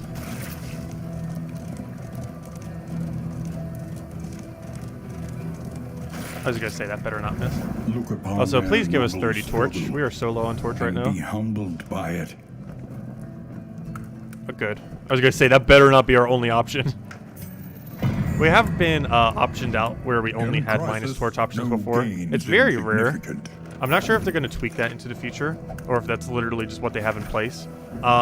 If you ever see that, I think you just have to completely commit to getting 0 torch. If you're at a point where you need torch, and you get a minus torch, that is basically the game. I kind of hope they keep it like that, because it basically makes it so you have to change your strategy. Like, you have to drop literally every strategy you have, and then go for, get your torch to 0, so that you can go get 40 torch to get the occultist fight. It's going to be a little annoying, because they're going to stress you out and everything, and I think they automatically get to ambush you. I mean, they all get to attack first before you even get a single move.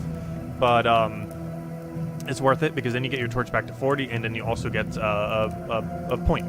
So you're basically just getting free loot, because it allows you to basically do one whole extra room that you wouldn't be able to do, because it spawns a fight that you wouldn't normally have. That gives you not only some decent drops, but also 1 extra mastery point that you can use.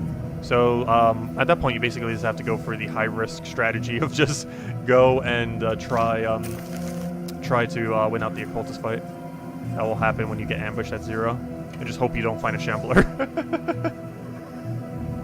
We've only died once to Shambler, though, and it was because he Death Doored like 3 or 4 times.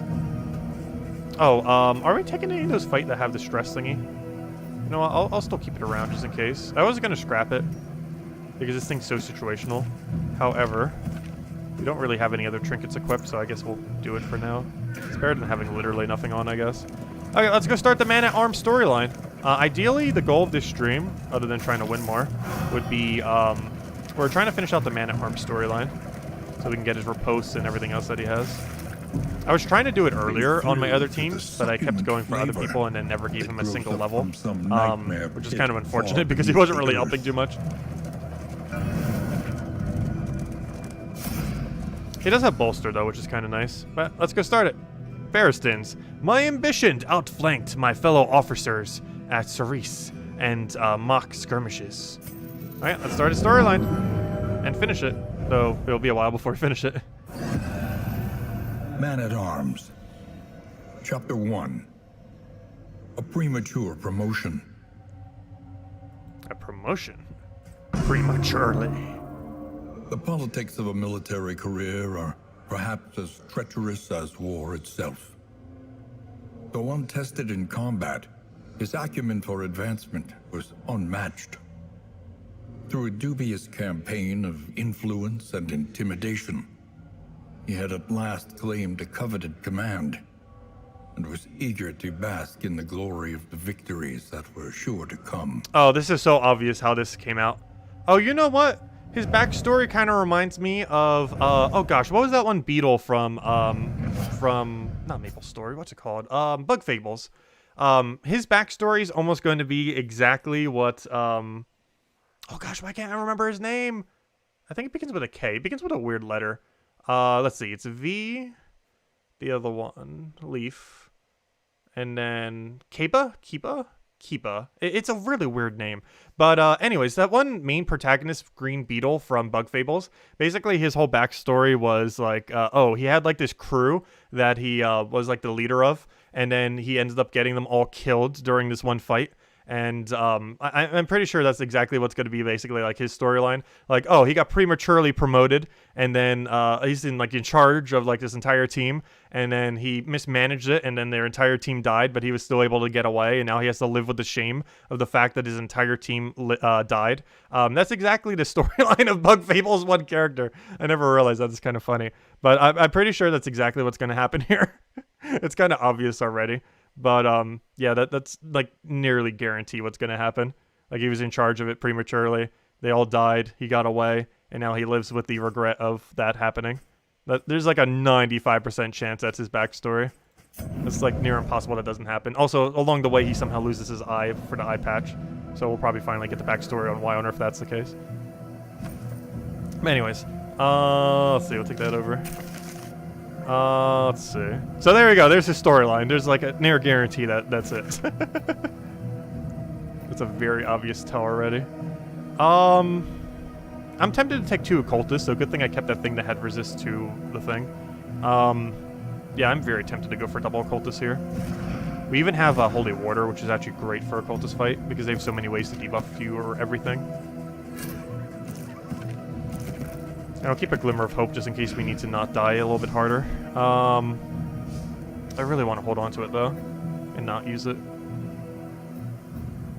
Yeah, I think we take double occultist here. It's risky, but the payoff for successfully doing it is so high that I think we do it. Like, if we survive into that... If we make it into the inn, we basically won.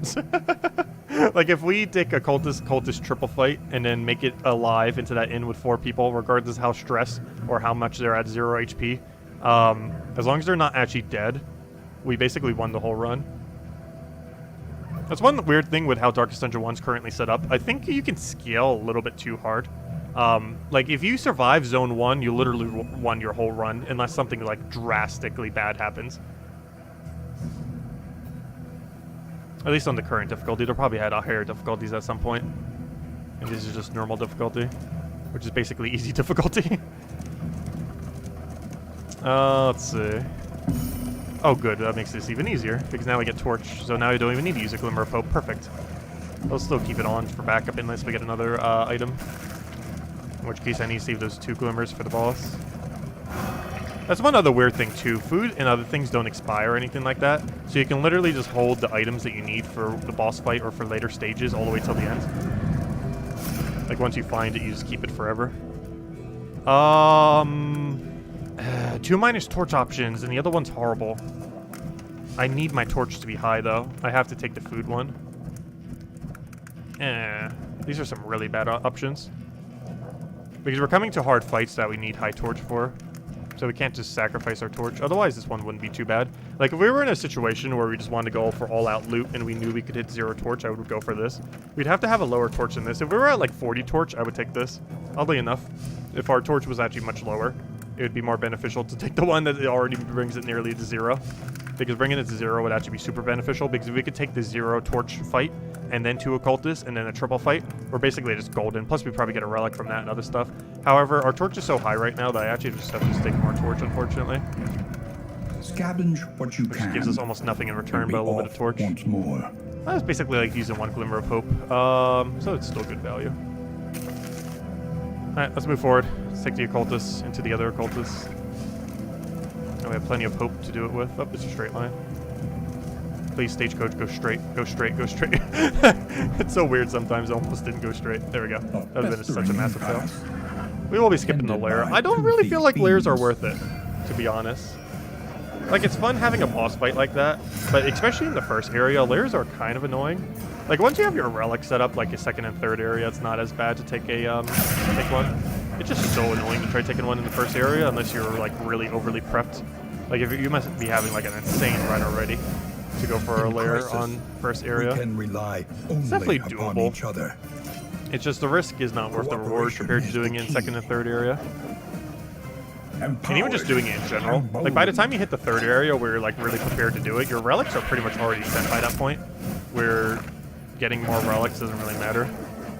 Like, second area is probably, like, the main area where taking a lair is worth it, because you're prepped enough to take it, and also still at the point where you kind of need a few better options. kind of worth taking the lair. Let us hope But in the to first finish area, you're this quickly. generally too weak for it, though not always. And in the third area, you're already so ready for the final boss, normally, in the current balance of the game, that you don't really even need to bother with it. Because you're literally just doing risk for no reward that's worth it.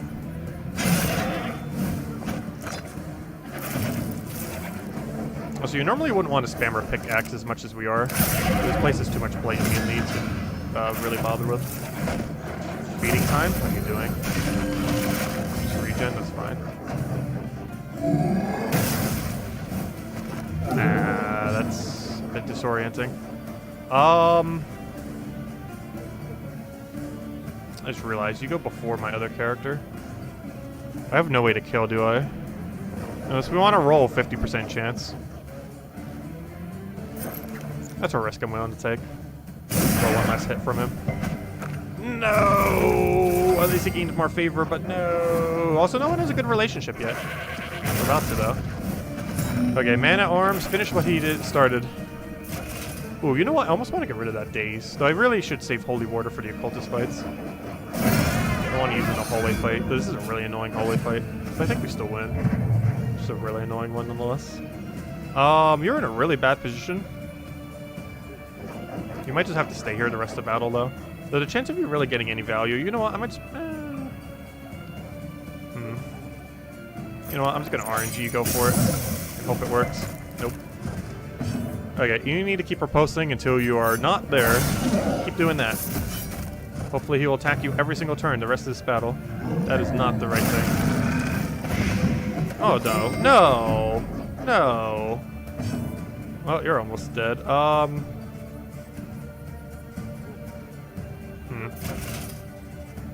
That heal's actually going to be a bit of an issue, isn't it? Killing him in 2 turns is going to be problematic. And I can't even stress heal, because he's going to be stunned next turn. And blighting. Oh, you know what? I should probably do this out of safety's sake. I'll make sure you don't die. Okay, I want to poison darts here, however...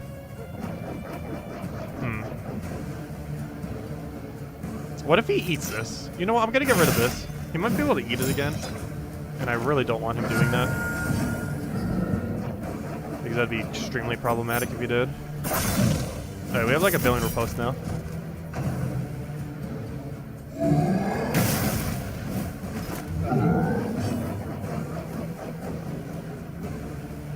Okay. You just have like no option for the rest of this fight. You just gotta hope you randomly land in blight. Nice. Okay, we can work with that. We only have one more turn for that to even get any value proc though. So we really shouldn't be doing any dots at this point. Do we do point blank? The problem is I can't do the other thing and point blank. We just have to move forward 1, I guess. Otherwise we can't point blank next turn. And we kind of want to point blank next turn, I think. They both do the same damage anyways here. It's not really much of a difference. Oh, wait! Oh! It has daze chance on the enemy? Wait. Rampart has daze? I never really noticed that. Because normally I'm just using him for crush and hold the line in this build. And obviously he's bolster spam once he gets that. Though you can't get it until the second area because you normally want an ounce of prevention first. Hold up. It's percent chance that it'll land though. Yes! That's huge. Because that means any dots we do will apply to him. Oh, but that's not going to kill him unless he's at death's door. Oh, he's going to be at death's door. Okay, you need to crit. And they both have same crit chance, so we'll go with this. Hopefully lands light. Okay, we still have a dot on him, so... Oh, no, but he has the heal thing. We have to point blank here and hope it lands really high. Nice. Okay. You two need to not fail. Because with how his heal is, I'm not sure the tick will actually kill him. Please kill. Good. Okay. That was a sketchy battle. Persistence will That regen actually did a even lot more the work than I was greatest of expecting it to. threats. Death blow resist. Pretty sure someone has a slot for it. I highly doubt that's going to come into play, though. We ideally do not want to be at that point in this battle. But, put it on someone. Probably put it on Dismiss if he has a... No, he doesn't. I'll probably put it on you because you have literally nothing on you. Here, you almost died the previous battle. Have this. It'll keep you ever so barely alive.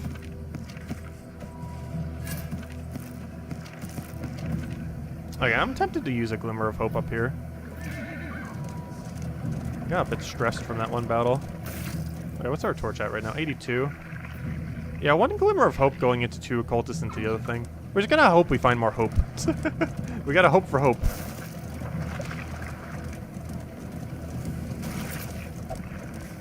Like, it's not too big a deal if we don't have hope for the final area. Like, ideally we would. It's not gonna, like, make or break the final area if we don't have hope. And we're coming to a lot of annoying battles, all back to back. Emptiness. So we use a couple glimmers, and by a couple I mean every last glimmer we have. Also, you guys better not have a runaway. Good, I was gonna say, thank you. One of them did. Let's fight.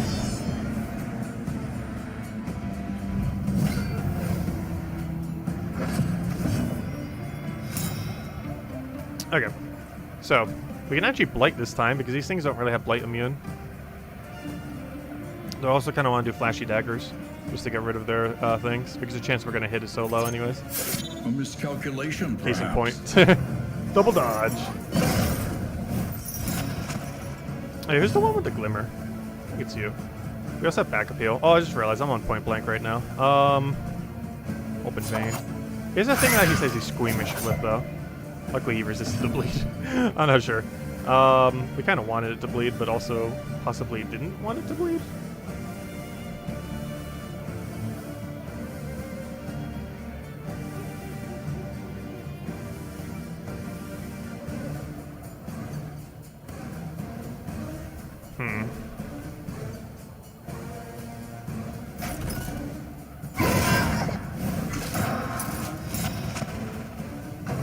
Can't point blank. But the thing that's going to be in first slot's likely going to have dodge anyways. I think I want to kill his backline and then worry about the front this time around. I normally don't do it in that order. But the way this battle's currently going makes me kind of want to get rid of their supports first. I really want to double blight here. Though I do feel like we need an ounce of prevention. Oh, also we need a glimmer of hope. There we go. Now, this ounce of prevention just starts spamming. Because that will give us a chance to ounce of prevention a second time before this fight ends. Which we're going to need for how many stressful battles we're getting into in a row. Alright, now we can double blight. Actually, I can throw down another Glimmer of Hope right now. That brings us to max thing. Oh, no extra benefit from where we were, but that will allow us to have max when we hit into the next area, I'm pretty sure. Or to the next fight. Okay, I want to get rid of all these dodge tokens, so I'm actually going to do this. To work them down. And then I want a double flashy. Actually, I don't want a double flashy. I kind of want to go blood kill you already. Good. Are you dead? Yeah, you're dead. Okay, one down. Ready to go. Stop horroring him, please. Well, he's gonna have a panic attack.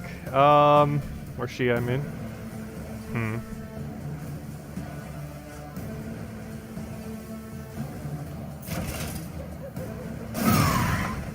We only did 3 less damage, that's not too bad.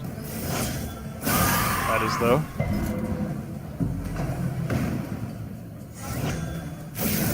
Oh, that gives you dodge, doesn't it? Still want to go all in to try to kill it, though. I might have to throw healing salves, gosh. I'm gonna do preemptively. Just in case these things go crazy next turn.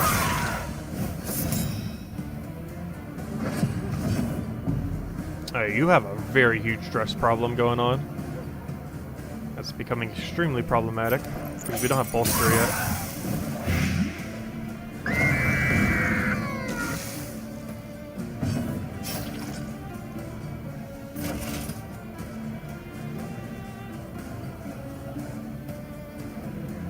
That's still worth it, I think.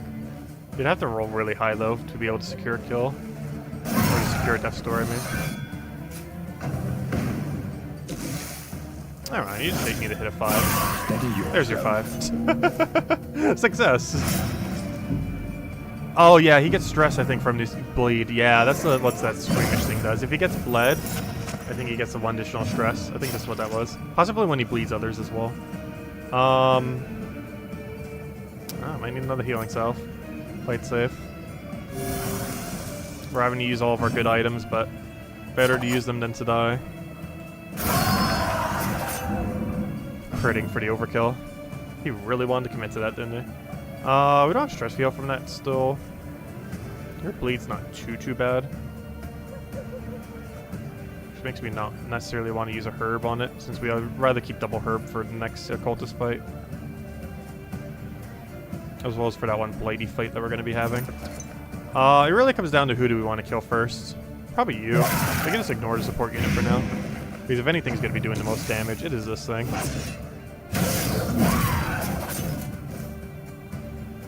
Okay, we have point blank for next turn as well.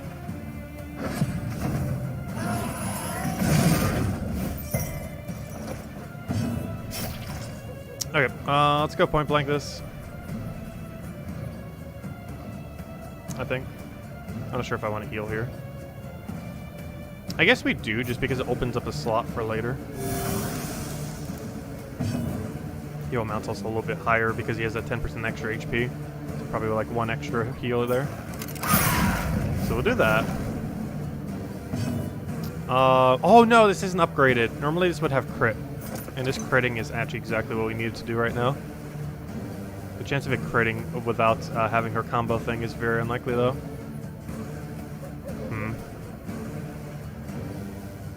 I could hope for a pick to 7. Honestly, I kind of want to try for a 7 pick right now. That is not a 7. Or a crit. Still have store though. Which makes it do a little bit less damage if nothing else. So it's still good value. Please stop getting so stressed. We need a win like right now. Ounce of prevention, go.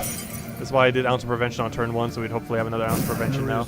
Now I just need you to go like last next turn so you don't like double stress yourself off of a 75% chance. Oh, never mind. It's only a 1 stress right now. You used up the other one already. Still, would prefer to avoid it. Oh, he's currently blinded. It's very important that we don't miss here. I gotta use a holy water.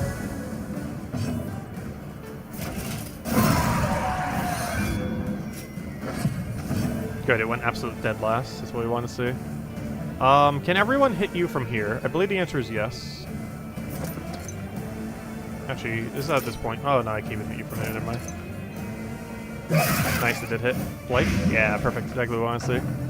Okay, I have to do 12 damage within 2 hits. Oh, sorry, I have to do 12 damage in 1 hit. That's not good. Oh, no. Stop, please. Please roll 25% chance of not getting stressed. Otherwise, you're at 8 stress going into another stressful fight. That's so bad. You know what? Where's that one trinket that has the immune or the 10% thingy on it? It's going on you. It is going straight on you. Let's see. Yeah, even if I crit open vein, I don't even think it can, I mean, on this thing, I don't even think it can do enough damage. And that's not a crit. Alright, let's throw down a heal at least, I guess. Oh, good. It didn't trigger stress. Oh, we got lucky. We got really lucky. Oh, no, I don't have enough to go heal right now. Though it would still prevent 2 HP damage, but I'd rather make sure this thing doesn't get any more moves to stress us out with. Alright, this should kill. Can't use bolster here, otherwise we would use bolster.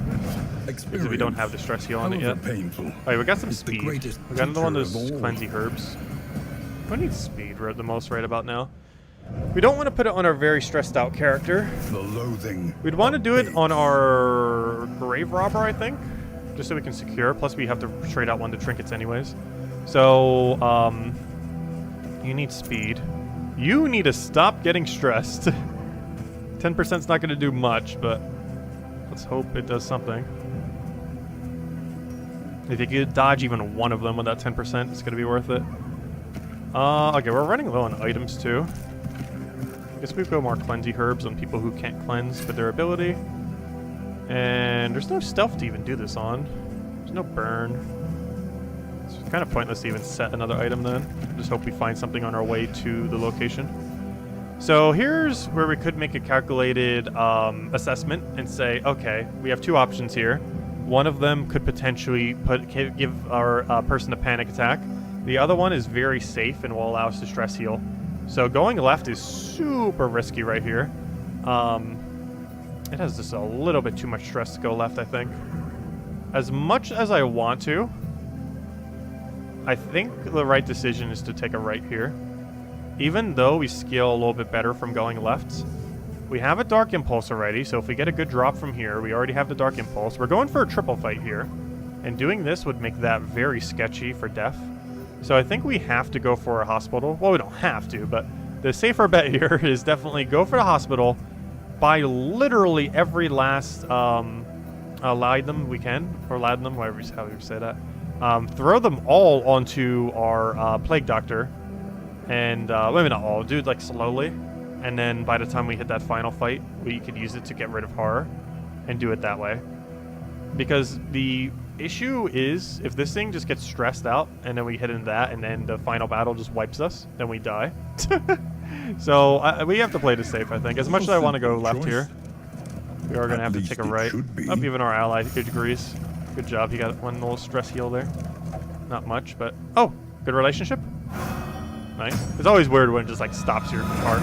There we go. While the heart still beats, which is weird because they don't let you get items to over-encumber to stop your cart. But whenever something like that happens, it stops your cart. I really wish over-encumbering stopped your cart as well. Because right now it scraps the items if you have a full inventory. So if you want to move from location to location, you actually technically have to have one less than full inventory. So for example, even though we have 21 slots, we'd actually want to have 20. Because otherwise it just scraps whatever drops we get. Instead of bringing up an over-encumbered screen. Which is weird because I guess they wanted to do that just so you don't constantly keep stopping. Yet you still stop whenever one of those checks happens, so... I'm not sure. I wish they would do it the other way. Or at least have a toggle ball option for it. So that you don't scrap stuff. And it allows you to basically have one more inventory. So it's impossible for us to purge anything. There's not much to purge though because we already purged all earlier. We came here for literally one reason and one reason only. And it is by literally every last landum we can. And that's it. That is the only thing we are here for. And we don't even have... Wow, have we gotten so few baubles? Well, I guess we did dodge the lair.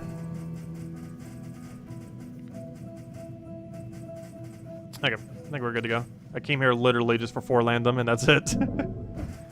Mostly because the other way was a little bit too sketchy with our current condition. Oh, it would help if I equipped those landums. That would maybe help. Oh, here we go. I'll put it on you since you're the one who needs this stress heal anyways. Inventory. Landum. There we go. That's literally the only thing we came for. However, it'll make sure things go a lot more smoothly. Oh, more relationship. Great to see. You lose so much relationship when they have a meltdown. There are some instances where it could be okay if you already had like really good relationships and you were getting like a sketchy situation later on. But early on, you really do not want them to melt down. The infinite because it just chains into like a horrific chain reaction that basically just kills your run most of the time. Okay, we want... Gosh, this place having such high blight immunity has been such an annoyance this time around. More so than it has been. That's the only issue with having a double blight on your team. Well, oddly enough, is there any area that really has high bleed resist? Maybe that grasslands area? I don't actually recall. Or maybe Warrens? The Warrens should have high blight. Or it's not called the Warrens, but, you know, the thing that's basically the Warrens.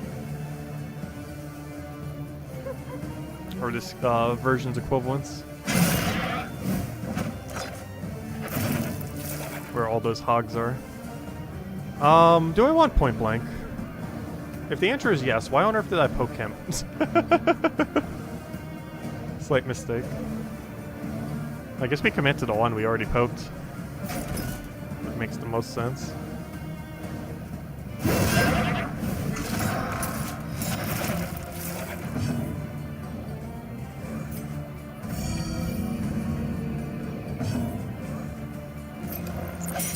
There is comfort in company. I almost got you alpha irritable. Next turn you will be, as long as they don't stress you out. Stop it, please. I need that to specifically not be hit a billion times.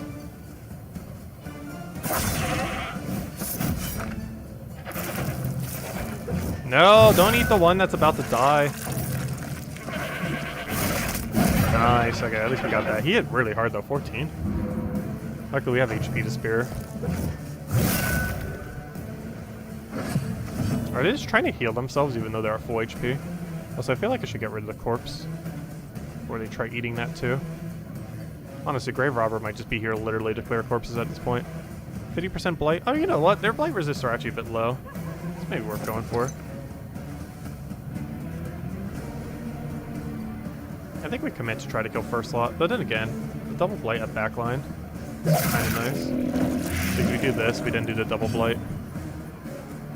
Oh, unless we want to clear... Oh, you know what? Hold up. We do this. Oh, I kind of want to save my other 2 randoms for the rest. I just want to get it alpha irritable. We're actually going to do this, not only to get rid of the corpse, but also to burn literally everything. And we get more repulse again. I think we commit to this kill. Oh yeah, we can't move forward, can we? Oh, this is low for the repulse, though. If they would ever target him. Nice, move resist, good. Oh, vulnerable, though, not good. I can always bolster. Bolster does remove it, even at level 1. No, unupgraded. Oh gosh, we got 2 of them. Bolster actually kind of looking pretty good right about now. I'm not sure if I've ever actually needed to use Bolster just for the vulnerability removal. However, if there was ever a time, now seems somewhat like that time. Though it's still so bad unupgraded, I think we just go for the poke here. And just hope they don't get repoked.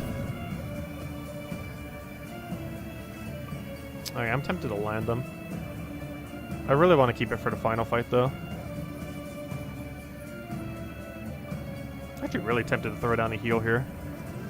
We have enough turns that we can get away with a heal. Little help, impeccably timed. Just make sure we're a little bit more healed going to the next fight.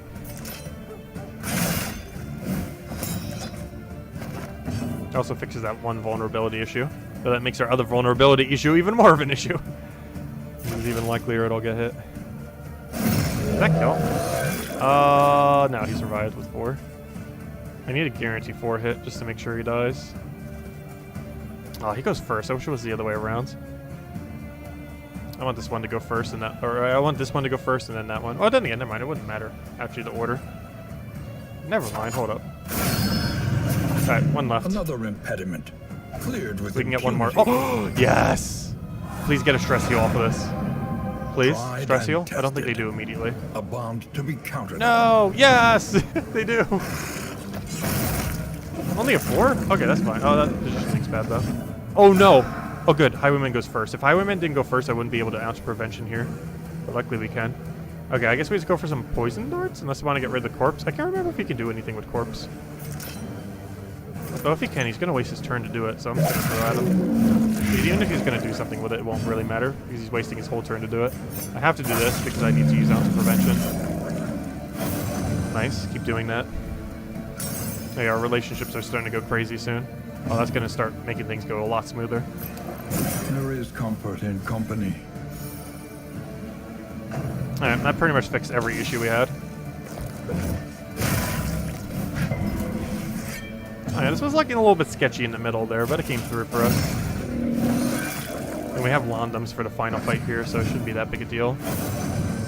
It's not gonna destroy us like the other one did as badly. Oh, extra damage, nice. Do we just kill? Yeah, I guess we kind of just kill. You can't even get your heal because you're you have 1 HP too much to heal yourself. So yeah, I guess we just kill at this point. The work continues. Yep, keep going. Advance. Also, what's with this note icon?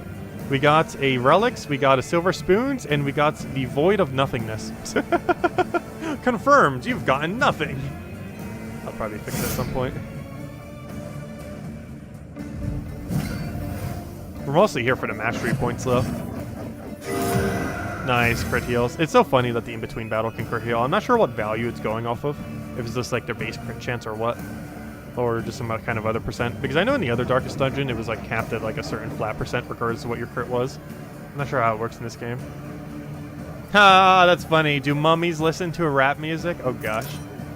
Is this the start of Halloween puns?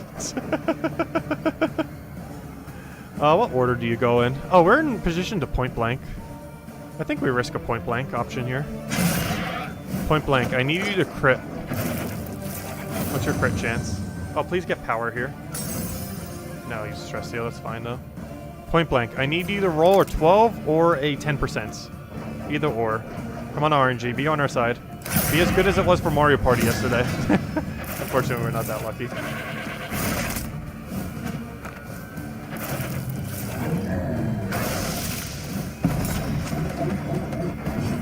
Actually, the strategy for this game and Mario Party is actually surprisingly similar. Even though they're like drastically different games. There's a bit of overlap. Also because they both have like so many RNG rolls that factor into how you play. Like even though both of them seem extremely luck-based, there's strategies under there. I really like that one horror place too from Mario Party 2 that was in there that we did yesterday.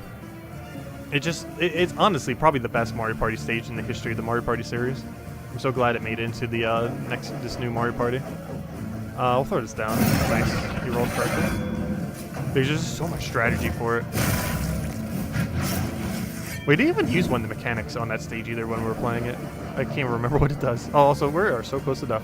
As much as I want an ounce of prevention here, I think we go for heal. We kind of have to. A little help. 1 ounce of prevention next turn.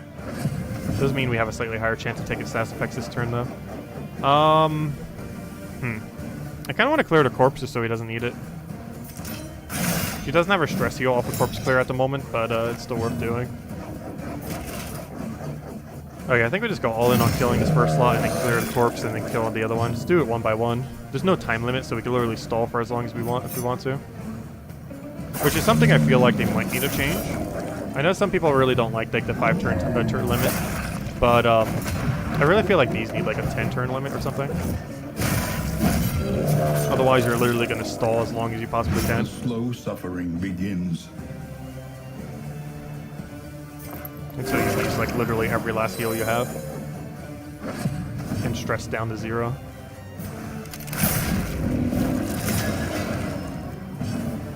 Maybe a higher difficulty will have it.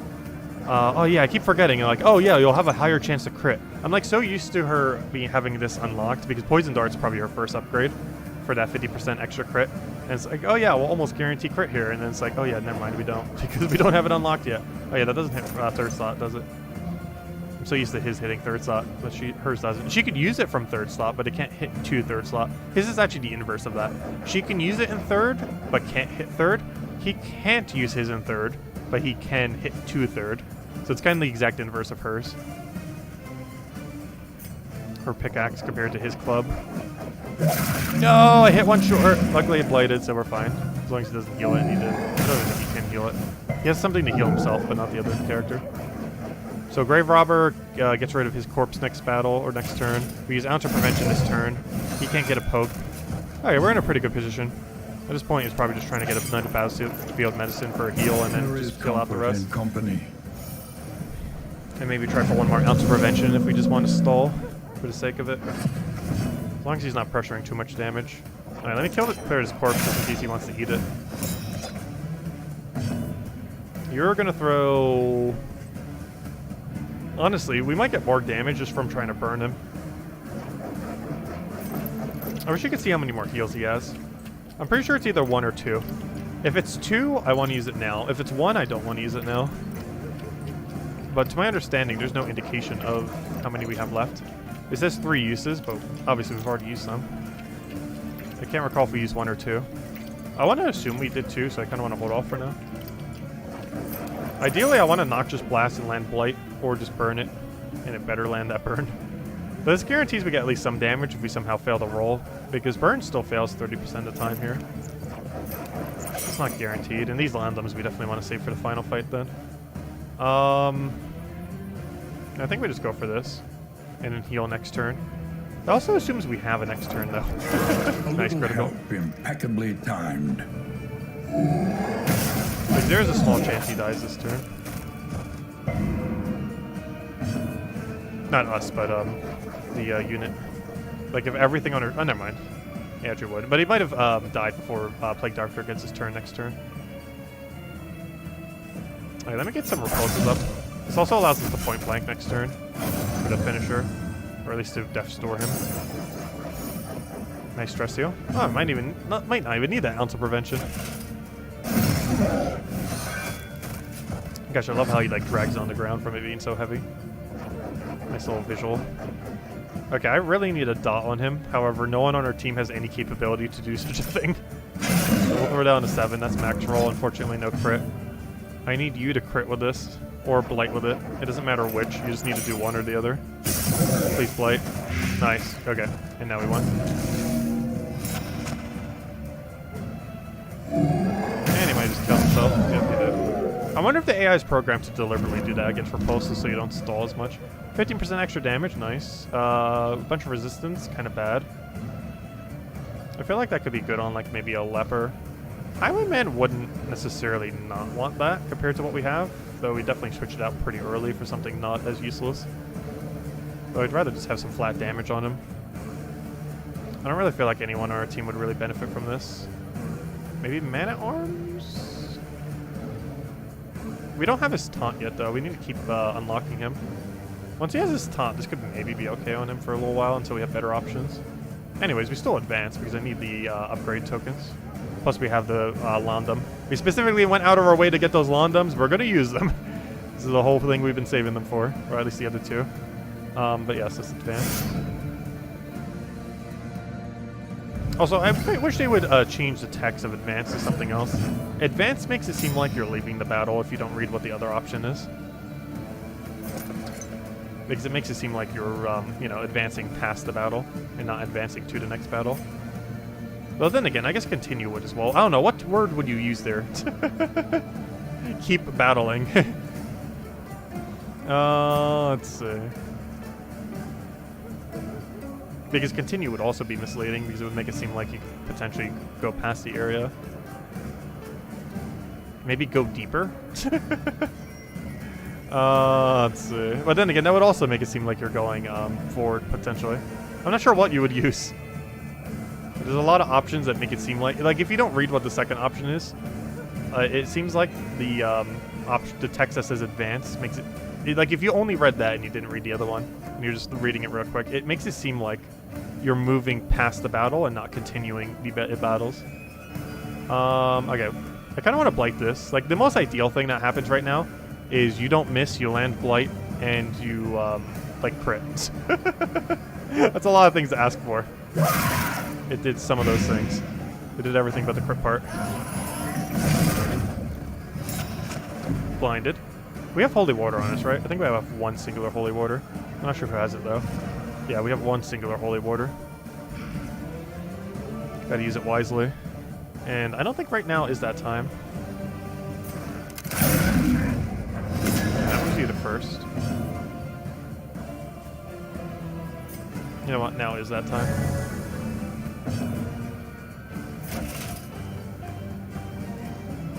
Oh yeah, we can't use hold the line in first slot. I almost forgot about that. Which I just did. I was like, where's my hold the line? It's like, oh, duh, we got moved to first, so we can't actually use it.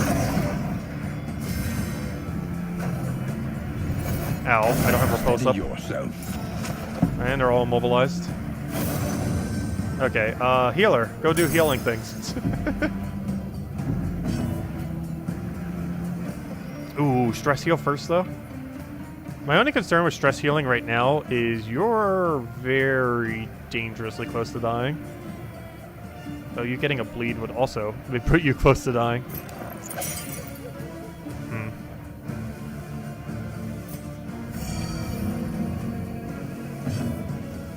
I want to save that last one for when we actually get hard. That's an ounce of prevention here. There is comfort in company. That's almost more so for the bleed resist at this point than anything. Because I need him to not get bled. Good, he didn't go for a bleed attack. Oh, he did go for a massive buff.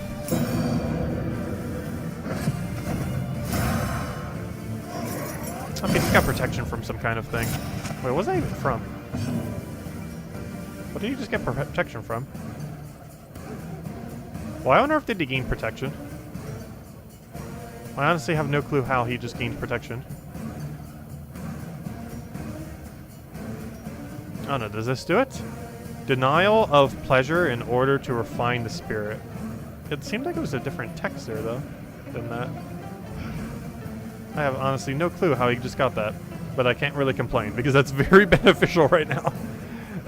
Anyways, I think you try blighting first slot, if nothing else, to get rid of its dodge. Okay, good. You did what you need to do. You're about to hit for like 0, but it's more than 1.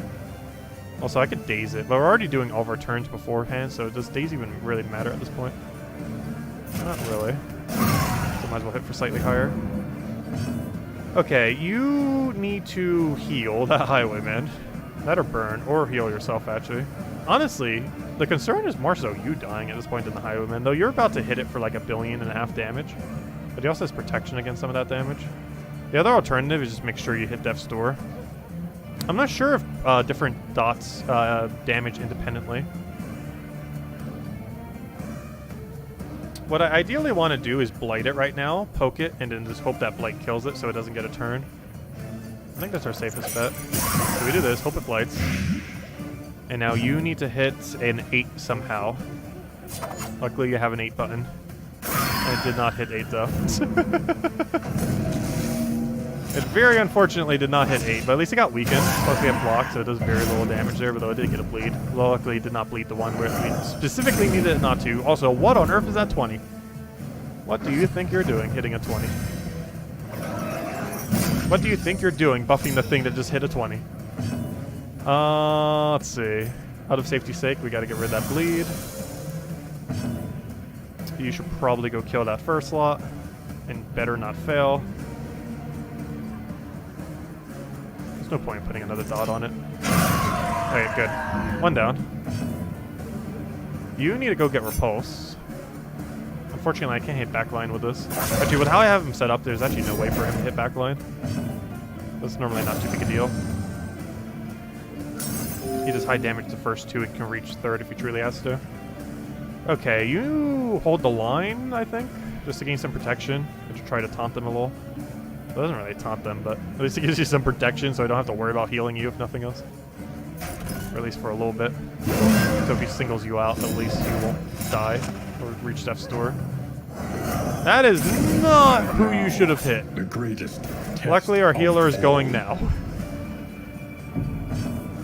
Okay, I might have to preemptive land them here because you guys are getting way too stressed. So we're gonna go for a land them. Hit you down. You need to go get off of Death's Door, like, right now. I think I only have 1 heal left. This is starting to get a little sketchy. Okay, you need to blight. You can get rid of that corpse, but I think blight spam's better at this point. Poison darts. I think I just have to commit to killing this. A little bit less damage to range. That's not what we're aiming for, though. We're aiming for the 80% chance of blight. You better not fail. Good. We're just gonna have to ignore this thing and hope he doesn't do anything that's gonna be annoying. He just did something that's annoying. Let's see. Because now we're gonna miss our blight next turn, probably. Is he already going last? Yeah, I don't have to rampart him then, so we'll just crush you. Nice crush. Okay, that's a bit of a game changer. Oh, that's a huge game changer. Starting to get those relationships up. Hopeful. Aspiration. Very nice. The hope. Also, I feel like they need a little bit more relationships. Feels like we keep getting the same ones. Hopefully it'll add more. Because it feels like they have a lot less compared to Darkest Dungeon 1. Because I think they only have about 5 positive ones and 5 negative ones. I'm pretty sure Darkest Dungeon 1 had like over a dozen of both. But that'll probably change as the game gets developed, of course. Okay. You still have Squeamish thing, right? I'm not even sure if I want to open Vein, because I think you keep getting stressed as you do. Because of that one quirk thing you have. Wherever it is, there it is. Disgusted by viscera and bodily fluids. So you don't want to see blood, probably. Because I'm pretty sure that's what that random stress tick was earlier. I don't think it's guaranteed, but there's like a high chance he like gets stressed if he gets bled or bleeds others. I'm pretty sure is what that means. And for that reason, I think we just duelist advance here. I might also be able to set up a point blank because that grave should be going away soon. Ounce of Prevention's seeming pretty nice right about now, because I think I only have 1 heal left, so let's just prevent him from getting bled or hit by something else. And then we put him off at Death's Door with the next one, because there's no way he's not going to get hit. Yeah, there it goes. Luckily he did not get hit hard enough, so that's really good, because he doesn't have enough damage to bring you to Death's Door, which means you have to waste your whole turn to bring him to Death's Door, which means you should be able to survive off that final heal that we do for him. Okay, I'm tempted to blight you. I'm also tempted to start pressuring the last slot. Only 9 damage. We can definitely do that with 2. So you start blighting the last slot. Please don't fail. Good. And you need to start getting that down. Stop stressing them out. Like we were about to hit an in, so it's not too big a deal. Okay, unfortunately you're doing a bit less damage, so my plan has slightly failed. I guess we hold the line. No, I can't even move forward. Okay, let's do this. 1! 1. He has melee protection on, no wonder. 1 though? I think I have to open vein even to get stressed from it. This is a very open vein moment. Actually, no. You know what? I'm going to still try for the crit, I think. We have a 23% chance, and he can still roll an 8. That is very much... Oh, he had protection. Yeah, I should have opened vein. I knew there was another reason why I wanted to open vein. That was the other reason. Okay, luckily, our healer keeps getting, like, the exact moment perfect turn. So please go heal off him Death's Door for, like, the 3rd time this match. Or I think a 2nd time. So that is the last heal we have. So we have to win, like, right now. Before something dies. I have to win before that thing gets another turn. Luckily, he's going, like, very late. So I kind of want to aim for another Blight here. However, I kind of want to also bring him Death's Door. So I'm going to do this. Bring them to Death's Door. So in case everyone rolls very weirdly, should be okay. We're really stressed here, but they're making it alive to the inn. And that's the main thing that matters after all the loot we took. Because I think we've got a pretty sizable amount of upgrade points. Plus we have that one really nice Blight resist item. Though that might not help us too much in the next area since we just got done with the Blight area. I think I have a lower chance of rolling the same area you just had. So you can actually get different ones. I'm tempted to point blank here, even though the other one's higher chance to kill. I'm gonna go for it though, I don't want to chance it. Persistence will overcome even the greatest of threats. Oh, you have no way to hit it the following turn, though I don't really think that matters. Also, when's your next ounce of prevention up? Not now, and that's the problem with it right now. Oh wait, you still have 1 more medicine, hold up. Though, do we really need another heal? Honestly, I'd rather try aiming for kill here than trying for heal. Though I don't have any way. Actually, I do. I need Blight to land. Because we can just heal at the end. We don't need more heal. We can just like infinite heal at the end. We won. And it just gives us time for Grave Robber to full heal just for the sake of it. Don't you dare miss, please. Thank you. Okay. And we got 1 to full heal, just nothing. There we go. Experience, however painful, is the greatest teacher of all. Okay. That area could have gone a bit better, but they're there, alive. No one had a panic attack. Got some relationships up. And got away with enough loot to make the next area not as annoying. Okay. Now it's time to trinket swap, like, pretty much everyone. Guess we're about to get another trinket. You know what? I'm just going to move forward with what we have and just do it all while we're at the end. And just figure it all out then. Just so we don't have to break it up. Just do literally everything we have to do while we're at the end. Because we have enough inventory that we don't actually have to slot stuff right now. And that will give us all the options. So it'd be kind of pointless to do it now when we can just wait and do it in like 30 seconds from now.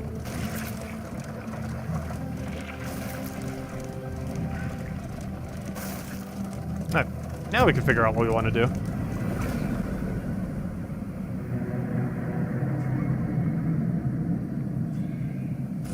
Also, good afternoon, Imperial. Welcome, welcome. There are let's figure out what we're doing here. This, where a little light still gathers. First things first. Nothing interesting there. Oh yeah, we got a new trinket too. Because we did the objective for that area. The Wainwright awaits, eager Wait, to supplies? ply his trade. Wait, what? Donations for your cause? What is this from? Oh, is that from this? The Winking Thief. Interesting. The Winking Thief probably did this. It doesn't say it did. Remote, you had remarkably well provisions. Interesting. Does that mean they also have more provision options? Or is this just a new mechanic that they added between when I last played? I'm pretty sure it's from the Winking Thief. I'm pretty sure. Well, we'll take stolen goods, thank you. Your coach is oh no! But they got some negative carry perks. no more. Combat start, pillager. Oh! That might not have been worth it. Wait, you didn't get anything. Wait, you got something positive from that. Hold up. Amateur weaponsmith? How do you get that from that? I'm not sure if that's specifically what caused it, but that's a lot of potential stress on him. Going into the future. Alright, first things first. What zone are we heading to? Highwayman, 8% crit. Not bad. Other option, one little thingy. What's the goal, though? Fight no more than 3 road battles. That's probably not going to get done. That's a really weird one to do. Fight no more than 1 resistance encounter. Why are both these options so bad? No, we're not going to the sluice. It was glitched last time I went to it, though. I don't think it's ever worth really going to. Unless you're like so ridiculously broken, overpowered that you just want to head to the final boss already. Okay, I think we try to fight no more than 3 road battles. I'm not going to try to route my path accordingly. However, if we can get lucky with it, we'll try it. Unfortunately, we have a lot of field hospitals here, and field hospital is a pretty bad room to take. Though academic study is pretty high risk as well. Oh no, I kind of want the Highwayman 8% crit item. He's not really geared with much at the moment. We're probably giving him like 15% damage and like almost nothing else. Alright, let's go to the fire area then. If nothing else, they have like no blight resist, which is good for our blight team. We don't have any fire mechanic. Actually, that's not true. We do have 1 fire mechanic. We have a magnesium rain, but that's mostly for getting rid of corpses. It just happens to also have a burn attached to it. Happy Halloween, Cynical! Welcome! You've been lurking. Love watching you play this. Yeah, this game is a lot of fun. I can't wait till it gets more content. We've been just running the first area so many times that can't wait till it starts getting more of the storyline fleshed out. I think at the moment they're still just trying to do bug fixes though. Another nameless Fixing city. all that. Another okay, so we got 5 action points. Madness. So one of the biggest no-brainers is poison darts. And repulse. I have no clue what I want to upgrade on you. I guess bolster? Bolster's somewhat situational though. It's one of those things that you do when you're like desperate to get the stress down. My main thing I hate about it is the RNG associated to it. Now that we're starting to unlock him, I kind of want to go for different options. Oh, it also removes that powerful thing. That's kind of interesting. Bellow might actually be worth using with the upgrade. There's a cooldown of 1, so you can't spam it every turn, but it lowers their speed, assumably for 1 turn. Which means the following turn, you're basically going to go before the entire enemy team.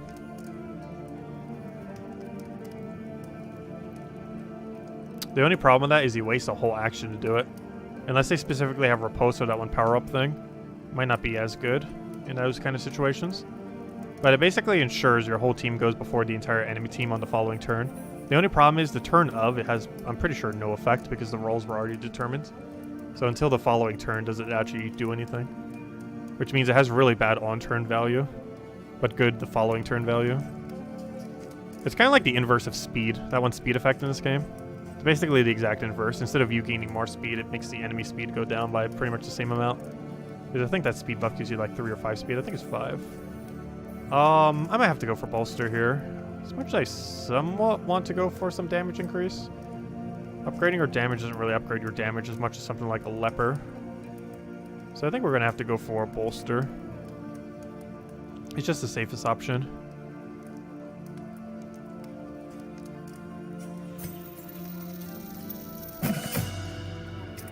Okay. I feel like giving you your better grave dig.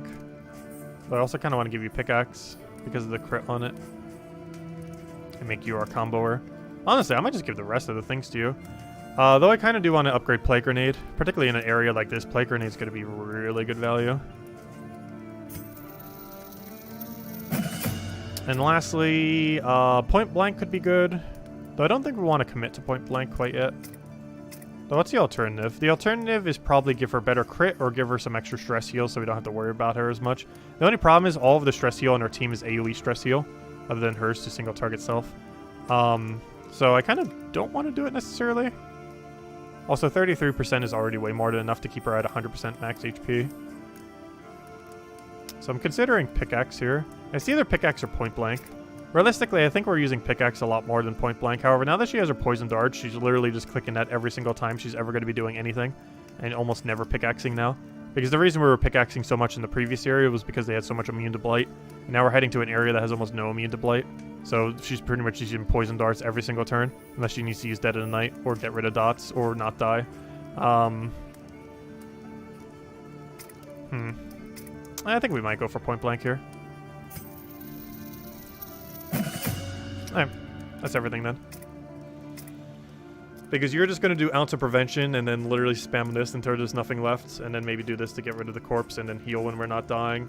You just keep Duelist Advance into point blank, literally every single option you have until you have to not do that. Maybe you might need to put a dot on someone or something. You just keep, you're not set up to do much at the moment, but that's going to be fixed once we have your storyline stuff. We're going to be finishing, hopefully, a storyline this run. And if not this run, hopefully this stream. And you just poison dart until you can't poison dart anymore, until you need a different button. Just keep darting. Okay, we're going to get rid of one of these stealthy things. Let's see, what's everything? The good thing I held in that burn heal. We actually kind of do need it here. Okay, so next thing's next. Let's go figure out what we want for this. Oh, wow, we found, like, nothing for our stage coach. 100% scout chance on the Hoarder. That's a really weird one to have scouting on, but okay. I guess if you had a lot of resources and you wanted to find him. This is, I think, the least stagecoach upgrades I've ever had. We might have to use all 40. Oh, no, I don't even have 40 gold. Oh, no. We have a bit of an issue. I've never had this few stagecoach upgrades. Oh, there's that one storage thing. No, I want to buy it. Give me the no icon. I want it. It was so good that one run. It is so absurdly broken. It's as good as 4 storage, but 50% better. Because it's 6 storage. Wait, why is the +4 speed book only 35 things? We also have the +5 one if we want to put on Plague Doctor. But I'd rather just give it the +4 one. Because what if it gets shuffled or something? Even though it's 1 extra speed, this one's just more consistent. So give me that, gosh. Such power. I want no icon though. Give me no icon. It's so good. I want it. And I don't even have anything to put on my stagecoach, but I also don't have any relics to go buy it with.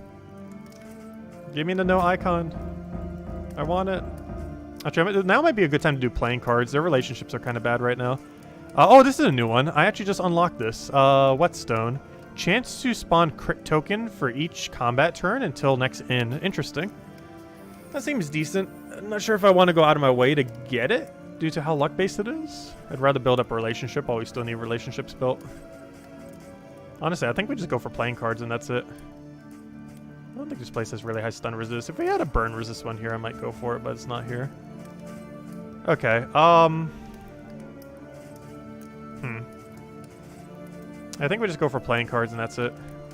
We have scouting on the Hoarder, so us spending a lot of our gold here doesn't necessarily matter.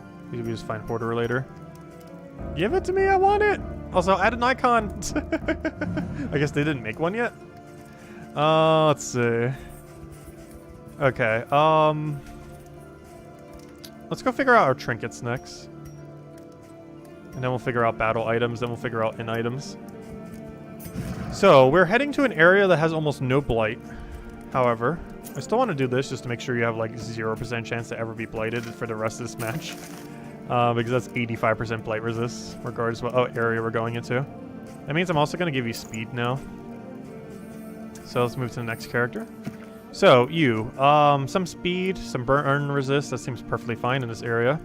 However, I kind of want to give you damage. 15% range damage. If that's enough to make you do 1 more damage on your pokes, that's a lot of ones. I'm not sure if it works that way, but we're going to do that. Give the Highwayman the speed, I guess. You have Blight Resist, but Blight Resist isn't really going to matter here. What will resist is, matter is a little bit of that resist. Just in case. Just to make sure you don't get too stressed. Highwayman, I'm considering getting rid of her 10% max HP. Actually, I might have no one with it. And just give you a flat 15% damage. Alright, we're gonna scrap this. We don't need that anymore. I think we finally get rid of this Dark Impulse, so I might keep the other thing. It's just a lot to commit to for very little benefit. I'm not sure any of them would really want to have it that badly. Compared to a little bit of extra poke, a little bit extra protection. So theoretically, I don't think we need Blight Resist here. Though I do need speed and I can't run both on you. I hope there's some kind of trait or something in this game that allows you to automatically have Dark Impulse without having Dark Impulse on you. Maybe one of the later storylines will, or something. Because these Dark Impulse trinkets seem so bad. Almost all of them. There are very few that are worthwhile. I'm still keeping the Dark Impulse, though, itself. Just in case, until our inventories, like, really need to be scrapped. So, can no one actually afford to have 2 speed on them? I guess technically you can. We could always just trade out the trinket for when we're in that one fight. Though realistically, we should just get rid of this. The chance we end up needing it's so rare. We did that one really particular instance, and that was it. I do want to keep this 10% one in case we need to shuffle food, because you can keep lowering and increasing their HP, so you can keep using food that can only be used on a higher HP. I don't think we have any of those food items on us, oddly enough, for whatever reason. But there are some that are related to it. Anyways, I need to go de-stress my entire team, because gosh, are they stressed. Who wants move resist? Probably you. It's not one you normally keep, but in the first zone you kind of can. So let's go heal everyone and get them de-stressed. Nice. Nice. Oh gosh, that item is good. Okay. What kind of relationships are we dealing with? I don't think we have any targetable relationship, though. They're starting to get pretty high. The main one is Dismiss and Man-at-Arms are starting to get close. Barrison and Man-at-Arms Dismiss. Okay. Let's hope for a good RNG. Nice. Got one. I didn't get the second roll. They're only one away from good relationship then. Fortunately, I got some bad rolls there. But the main one that was important was the one between them. Unfortunately, I didn't get the second good one between them. Used to work with that, though. Okay, let's go feed them, I guess. Who wants dodge tokens? Probably someone who can actually die. Oh yeah, you have Peacemaker, so you can't even do that. I guess we'll just put on the Plague Doctor then. Because you were having some rough time last area. And they were targeting you like crazy.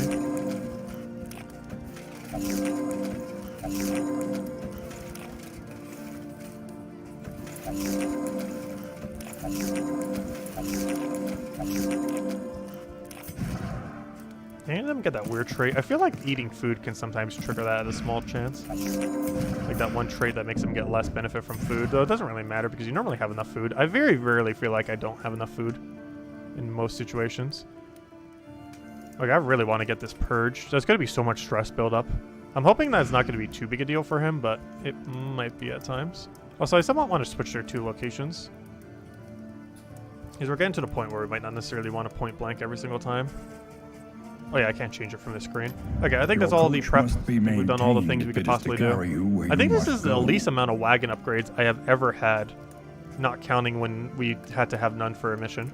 But for a mission that requires us to actually have it, or not require, but you know, where we can have it, we have so few. We have passive healing and we get auto scout on Hoarder, and that is it. So we're gonna have some inventory issues since we still have base inventory. So I might have to make some hard scrap decisions. Oh, that reminds me. There's one other thing I didn't do. Battle items. You get some burn resist spam. You get a bigger blight attack, I guess. And you... I kind of just want to have a burn heal instead initially. And then we'll worry about herb. This is singular burn heal. Alright, I think we're good to go. I don't think we need to mess with anything else. Okay, let's embark. Oh yeah, journey onward. Let me just double check where we're going to just one last time.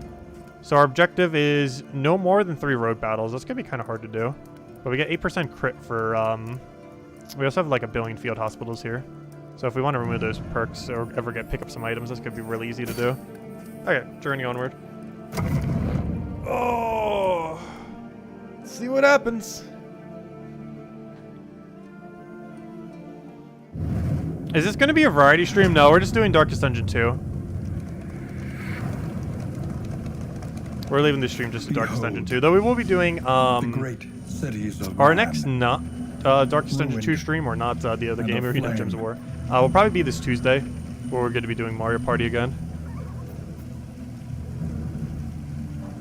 Okay, we have a watchtower as our first room, which is kind of interesting. I'm tempted not to take it, though. So it said we have to take no more than 3 hallway fights. I hope the game realizes that's literally impossible. What? Why? Okay, well, no crit shield for dismiss. Why would you give us an objective that is literally impossible to do? So let me try pathing out to the path that has the least amount of hallway fights. So is it 3 or less? Fight no more than. Okay, so you could do 3 and it probably still counts. If you do 4, it would be bad then. So let me see. Let's count out the path. This is probably not the path we're doing. But let's count out the path that has the least amount of hallway fights. 1, 2, 3. Or sorry, why did I count that? 1, 2, 3. It's literally impossible. It is literally impossible. Let's do it from the back and work our way back. All right, so you can go there, go there, go there. It's still safe. 1, 2, 3. It's impossible. It gave me a mission that is 100% impossible in the current state of the game. I assume they would have coded it so that wouldn't be the case. But why? Why do this? Well, no 8% crit shield for dismiss. We have to completely ignore our mission because there's not a single possible way to get it done. It doesn't matter what path we take. It is just not possible to do the mission So simple based on the layout it gave us. At least it should be.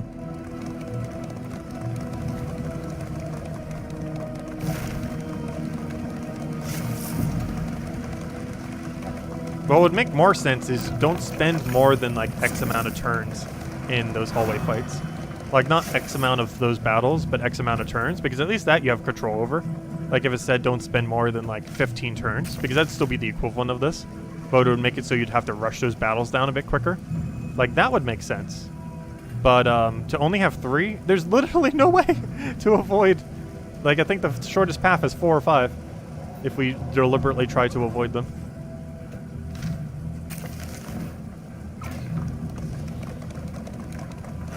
Emptiness. Hopefully it'll fix that at some point. That's kind of unfortunate for this run. Into the world. Nice. Oh, that's the one we needed. Perfect. Hopeful. Nice. Unites the Okay, our relationships are doing pretty good. We're in the second area, and we're... oh, gosh, the stress, though. It's kind of a little high. Did they not get stress healed during that? Okay, they have shuffle on us. That's not good. That's actually really not good. Gosh. Almost everything's in the worst possible location. Actually, not quite. We can actually fix this. Oh, he doesn't go quick enough to fix this issue, though. Let me guess. I took off that 10% thing on him. Yep. Ah, shouldn't have given him the speed. He was the one that had that 10% thingy on. Then we didn't.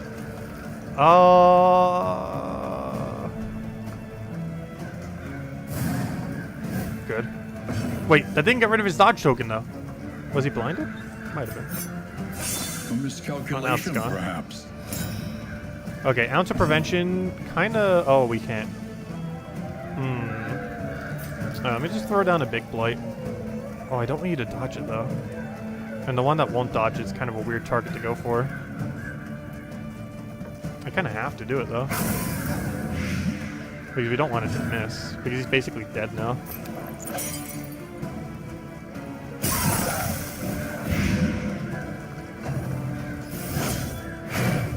Nice. Okay, we can work with this.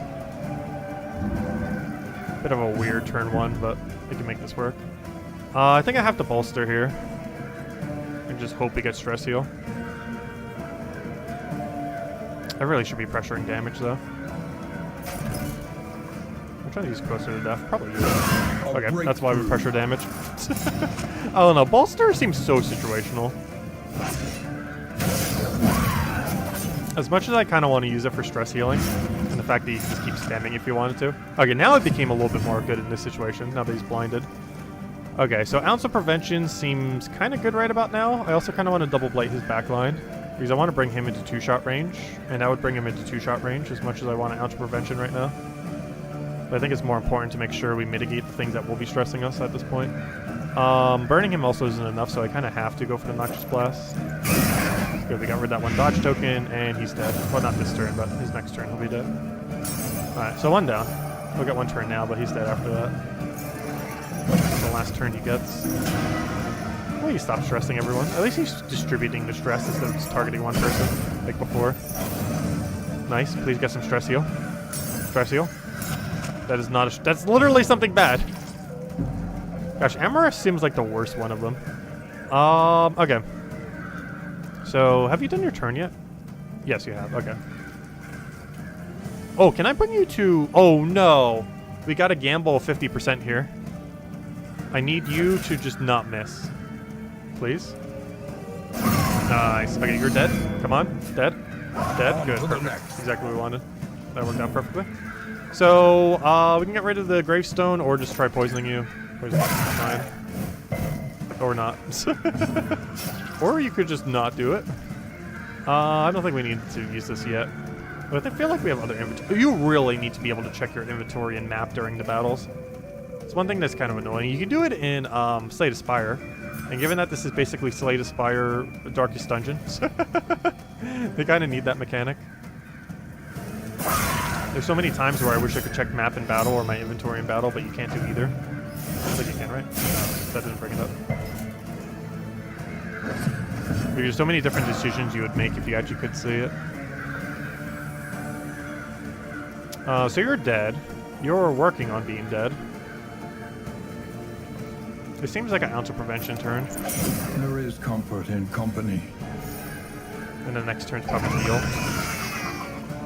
Someone want to keep that alive and stall to another ounce of prevention, though the amount of stress is going to build up to that point is probably not worth it.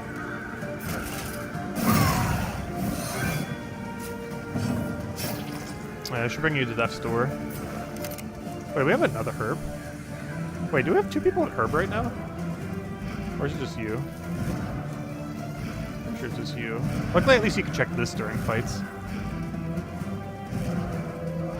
Yeah, it's just you with the herbs. You're the only one with the double herb. I thought there was someone else that has a particle herb. But just one person with both.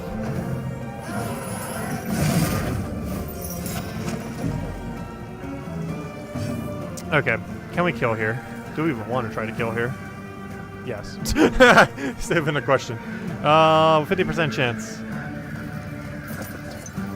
There we go. Worst comes to worst, I would have blighted. Oh, come on, your relationship's so good. I'm hating on that. Okay, I think I grave kill here. Then again, actually I blight him. You're literally like the only one who can pretty much hit back. Oh, actually, that's not true. You can. Misdirected. The other 2 can't. So this miss having a turn right now is kind of unfortunate because there's not a single thing he could do with his turn other than just gain more riposte, which he already has, so I guess gain more dodge.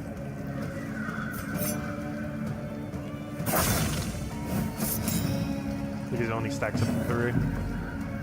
So you can't just like insta-stack them. Blight seems good. Heal can't really do much. We could also just bring you to first slot, which also seems like a good idea.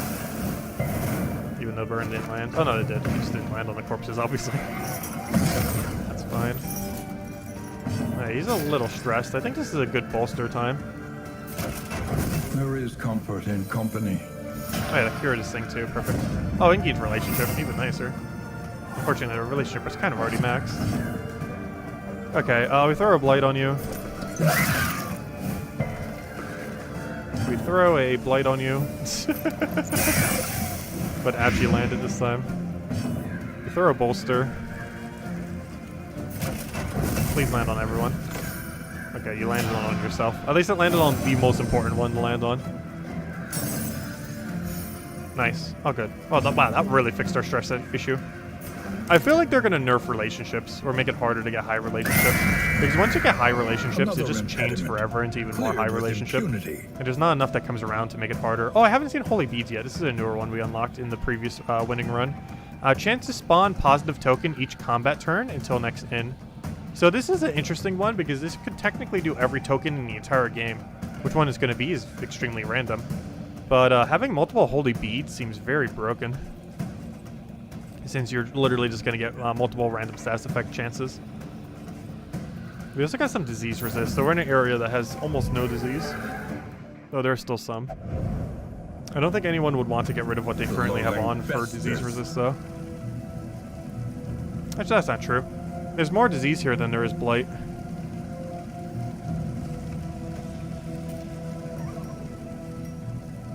So it'd actually be worthwhile to do that. Also, I need to get rid of this Dark Impulse. I don't need 2. Okay. Is there any other trade-offs you want? Does anyone want this Blight Resistance? Not really, not really, not really. Okay. We'll still hold on to it, obviously. We just don't need to wield it at the moment due to this area having almost no Blight. Though it does have some disease.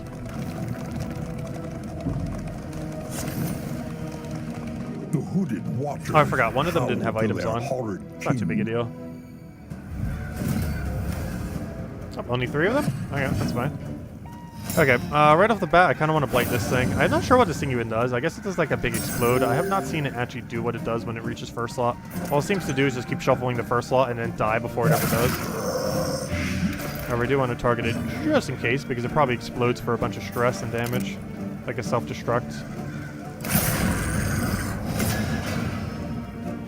But I don't want to ever find out. So I'd prefer just to kill it with everything before it gets a chance to. Key. I was gonna say kill it with fire, but that's literally impossible. We can Let's see. I'm just gonna take a crush on it. Gee, I lied. I'm gonna take a crush on you and hope you don't fail. And you literally rolled the lowest possible roll. Good job. What a wonderful hit. Don't bleed. That does bleed, right? I'm pretty sure it has bleed chance. I didn't see a wall and bleed though. Oh, I don't have riposte yet, do I? I should probably fix that. Oh, he's blinded.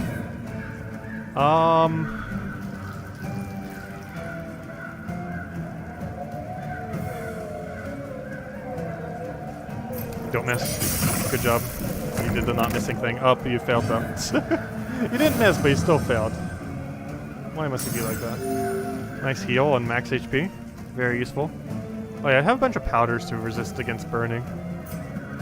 I don't think this is a fight where we really want it though.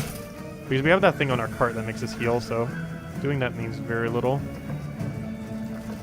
Did you do your turn yet? I don't even know. I'm just gonna kill this just to make sure it goes down. Might have been a little bit better to kill with riposte though. Since riposte hits a bit lower. We're probably just gonna throw another blade on you, so we're gonna do this and this. Oh yeah, you're blinded, aren't you? That's fine, you still gain riposte. And dodge. You blight this thing to get rid of its final little tick as well as blighting it. Now it's dead, so we can just let it do whatever it wants to do. We can keep moving forward all at once. It's gonna be dead before it ever gets there. Alright, he's just gonna throw down a heal. He just wants to try to die, I see. That's perfectly fine. Speed up the battle for us. But I do want one more ounce of prevention if we can. Though apparently the answer is no. I guess we riposte ourselves. Nice crit. Unfortunately, riposte. Blight landed. Oh, that's not dead yet, though. Are you damaged at all? No. She has, like, the most amount of healing, seemingly, of anyone. Yeah, it feels like she never has a chance to do any of it. I'm not even gonna bother burn healing there. Seems kind of pointless. I'm just gonna poke you. You're already dead. You're already dead. At this point, we just bolster and we won. Because they both die on their turn. Come on, bolster. Get us down to 0 stress. Hopefully that lands on him for 1 stress heal. Perfect. Hit him. 50% chance. Go. Nice. It actually landed. And we won. Doesn't matter what we do. Another impediment. Cleared with impunity. Oh, that was a really solid hallway fight. It literally just stress healed us to max, or to 0. Very solid hallway fight. Took a little bit of damage, but it's not going to matter. We have the thing that makes us heal more when we move. On top of the natural healing it already has. So we're probably almost going to be full healed before we even hit the storyline. And definitely full healed by the time we hit another fight. Okay, let's keep doing Man-at-Arm storyline. Hopefully we'll get some abilities that aren't useless on him. Shrine of Reflection. Let's keep going. There's no way he's not going to make his whole team die. Chapter 2. Like, there's 100% chance this storyline ends in his whole crew dying, somehow him losing his eye, and him being ashamed of what he has done due to his incompetence. Oh yeah, a leader of men. There's probably a battle. Yep. Behold the conquering general, marching his men to victory. Oh, his whole team's gonna die. Calling it now. Let's see. Is this a scripted one, kind of like Plague Doctors? We're just gonna die. Let's see, attack, strategic retreat. Oh no, maybe we don't die here, actually. Aspire. Why would you ever need Aspire? Wait. None of these are an attack. Oh! I'm just a general giving commands. I see. We don't attack. Our allies attack. I see. We're just giving them options. Okay, I see why we need Inspire then. I see. It hits everyone, not just one. Okay, that makes sense now. We're literally just a general giving commands. We don't actually fight. Which makes sense. He doesn't have any of his normal weapons or shield or... hey, he has both his eyes. I think that's an eye, right? I don't see no eye patch there. He hasn't lost it yet. He probably gets it in the final attack mission. Like the second natural battle mission, he probably loses his eye. Somehow. Like, there's no way he's not going to eventually kill out his whole crew. But the questionable thing is, how does he actually lose his eye? Because that I actually don't know. But based on how the storyline's going, there's no way he's not going to kill out one of his crews. Well, we might actually win this battle. Not sure how it pans out.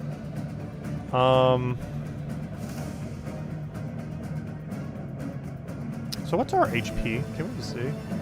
Our HP is like so tanky compared to our allies. So we kind of want to stay somewhat up front. And we could do strategic retreat to try to keep them alive. So let's just attack. I'm just going to keep attacking with the same one and then retreat it. Because we actually want to be pretty far forward. Wait, what? It just made him weaker. Wait, what? What? Yeah, this is the fight we auto lose, isn't it? Hold up. Yeah, this one is scripted to lose. I'm almost guaranteed this is scripted to lose. 100%. This is the one that happens on. Okay, we kind of predicted it. It was really obvious, though. Yeah, this is literally scripted to lose. There's no way we're winning this. Okay. Yeah, it is literally. I don't know. I want to do this. We're obviously losing. I might as well. I don't know. Yeah, it's scripted to lose.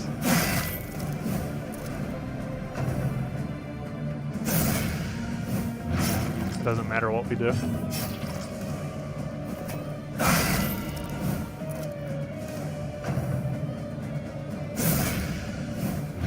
He is such a bad general.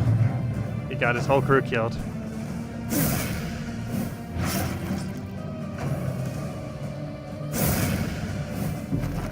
There goes one of them, and now he's just gonna get all stressed out. Oh wait, our crew keeps getting replaced though. That's interesting. Maybe it is winnable? His Inspire just dazed the whole team. Yeah, this is definitely scripted to lose. That's pretty funny though. What's kind of funny is him doing I don't know and doing literally nothing is better than him doing something. Okay, why did my team keep recruiting itself though? An unavoidable end. Oh, he probably just has to hit max stress. I think we win when he hits max stress and has a breakdown. Which seems like a really weird win condition. Strategic retreat. That just makes him vulnerable. Still makes him retreat though. Conflicting orders. He moves forward but dazed to go back where he was. That's funny. A slow dissection. An unavoidable end. Alright, please. Someone die so we can get max stress. Because I'm pretty sure that's the win condition, ironically. Oh yeah, that should be the win. Yep, there we go. We won! Steadfast. Self, turn start, gain more. Isn't that just a worse version of lepers? Unless it upgrades to something different. That's basically what leper does, but worse. I was right. He kills out his whole crew. That was very obvious that's what was going to happen. The more interesting thing is, how is he going to lose his eye in the next 3 missions? Okay, I kind of want to take question marks just to continue his storyline. Though realistically, we should go double left into resistance encounters. Because it's literally impossible for us to hit dodge the 3 road thingies. We already did the math on it earlier. They gave us a layout that can't even do it. We don't have that much gold, do we? So it's probably not worth going to the Hoarder, because there's like nothing we could do if we even head there. So I think we want to aim for the hospital and try to get rid of any bad quirks we have then. So we go double left into double battle. Get a heal there. Figure out what way we want to go. If we want to rest the question mark or just go for heal. And then we basically just have question mark spam into a lair. Once we hit the lair, we decide if we want to do the lair or just do one fight. Get another heal there. Actually, might fight into question mark. Depends how bad off we are after the lair. If we're like super bad off, we have a super safe route. If we are kind of like absolutely destroying everything, including the entire lair somehow, we'd probably go and head over there. It really depends what on Earth happens at the lair as to where we'd go there at that point. So it looks like we just hold left this entire time. The only decision we might make based on our condition is if we go right or left here. By this point, we basically just hold left the entire time. And the only two decisions we have to make is what we do after lair, depending on how lair goes, and what we do after this hospital based on how these two battles go. So we shall go left. Since we kind of completely ignore the mission due to how bad the mission is. Being literally impossible to complete. Let's see. They better fix that too. That's pretty bad. That it can give you a mission that's actually impossible. Like, giving a layout where it's hard is fine. Giving a layout where it is quite literally impossible to even do is not good. Also, what just happened? I can't see anything. We're blinded! The black abyss. Bad camera angle there. Yeah, we don't have anything else to trade out. Just wanted to make sure before we entered battle. Oh no, why? I've never seen a double big unit here, or any battle for that matter. Actually, have we? No, we have seen it in the Blight area. I've never seen it in this area, though, a double big. This seems like a really annoying fight, gosh. A ghoul and a woodsman. And this thing's kind of like that thing from the Warrens in Darkest Dungeon 2, and that's that thing that literally is by the same name of ghoul in Darkest Dungeon 1. Which one's more of a threat? Based on where they're located, I think we just go all in on first slot. They both have 20% blight resist. And given that this thing keeps doing dodge, I think we just go all in on first. Because he has some pretty hefty hits. And if this thing dots us, I'm not even sure if he does have it. An unavoidable we don't need burn thingy. We don't need bolster. We don't need to hold the line. I guess we just poke him. That's bigger than a poke. I'll take it. Okay, I kind of want to do an ounce of prevention because if I'm not mistaken, you have disease. If you're like Darkest Dungeon 1, you have a random disease for no reason. So I'm going to do this to get rid of your token. Actually, I probably should have done on him. Because we're not doing any follow-up and you're just going to regain the token. That was a bad idea. I should have done on him. I was like, let me go try to do this so you get blinded so you don't disease us. There's another alternative to not do that. Ounce of prevention. 15% disease resist to everyone. Or actually, I think it was 30%. So I'll keep him a little safe if he does that move. Nice Amorous doing some recoil there. Hopefully we don't get stunned by that though. Oh, they have 20% extra damage. That's not good. That means he's going to hit us for literally one hit. He could probably hit like a 30 something. I really should have blinded him instead. It would have been guaranteed. If he hits here, this could have been avoided. Oh yeah, that's not too bad. That's bad though. Oh yeah, he gets stressed because of the bleed. Because he has that one trait. I guess I just whack you and hope we get lucky. Crit, go. That is lowest possible roll, I'm pretty sure. Magnesium Rain seeming pretty good right about now. And again, we're going to get another poke before then. So the only way that you bring it low enough is if you do,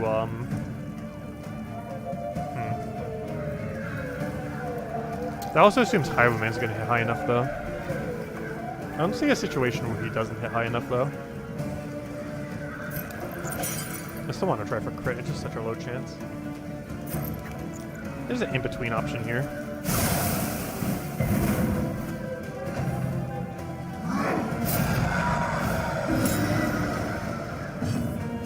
That's a lot of stress. And you just get some bolsters down. Oh, I forgot, we're in a timer too. Oh gosh. Kinda forgot about timer. Alright, so this should kill. Come on, Dots. Do your thing. Good. Okay, he's dead. Now we've got to kill this thing in 3 turns. So first things first, let's get rid of this grave. Oh, I haven't upgraded your grave thing yet, did I? That's unfortunate. You don't get stress heal here. But this does bring in the first slot so everyone can hit him. It also allows us to do a better play grenade.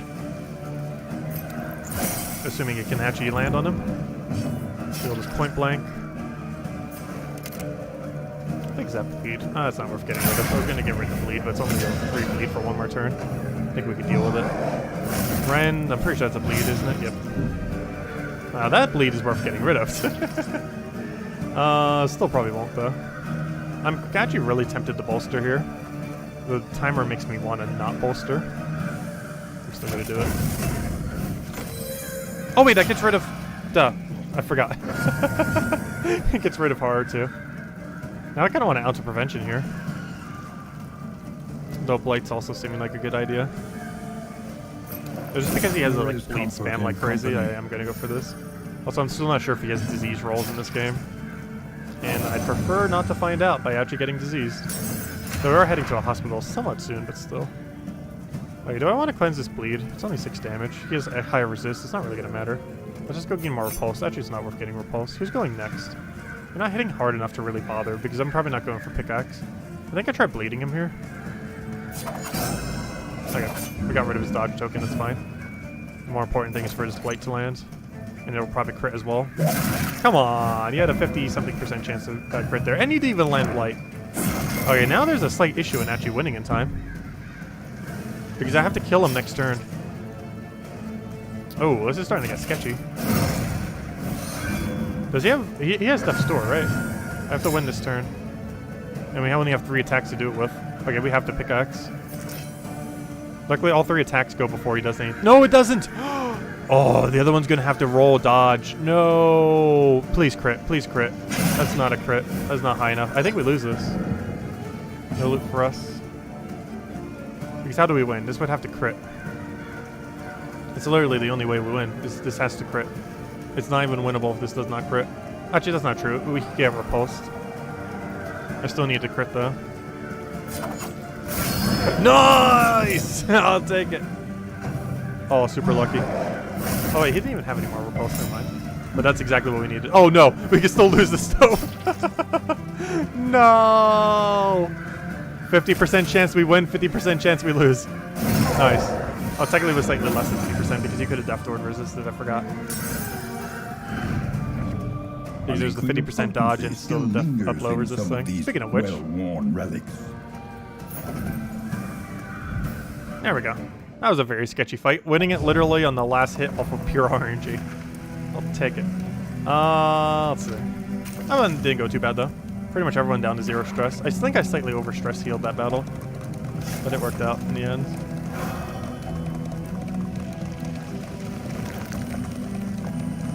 To arms, though it brings no satisfaction. Okay. I guess we just go for the one that gives us a benefit. Would make the most amount of sense. Sorry, Plague Doctor. You didn't give us a good option. Ugh.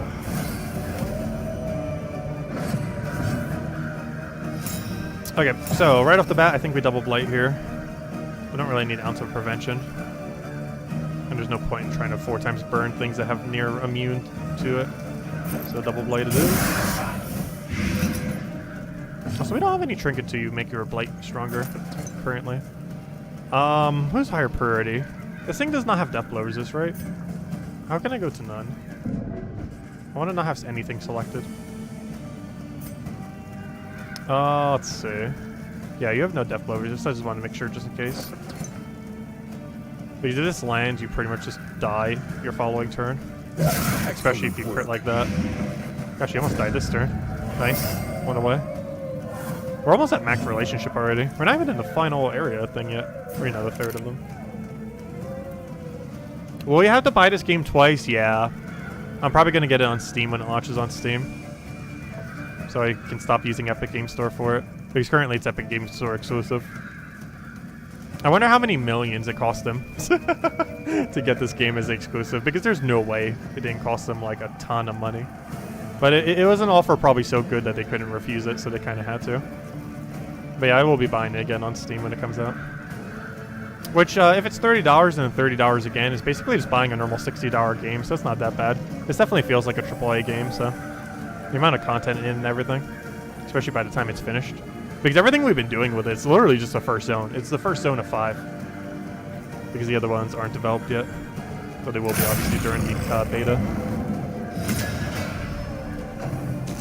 I hope the first one comes out in the next few weeks, though. For the second one, I highly doubt it, though. The slow suffering Probably will come around, like, Christmas or something. Let's see. Are you dead yet? No. I think we go secure the kill. What's our damage if we do go for it somewhere else? Yeah, it's the only way we guarantee get a kill this turn. Unless we want to gamble with it critting.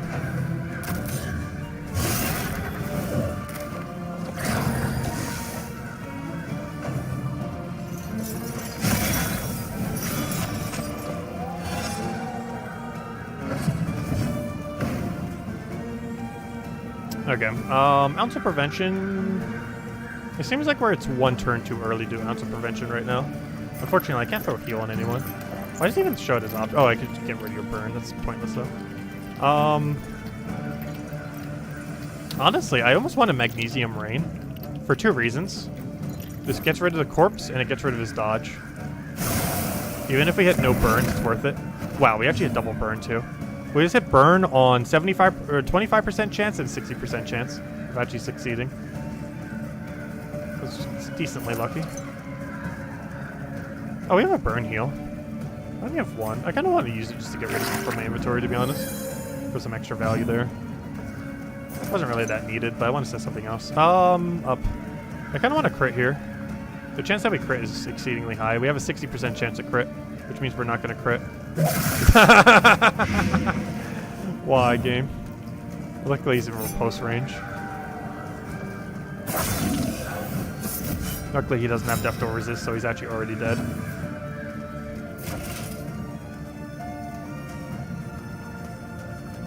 Despite the double dot, you're actually closer to death due to the thing Death Blow Resist.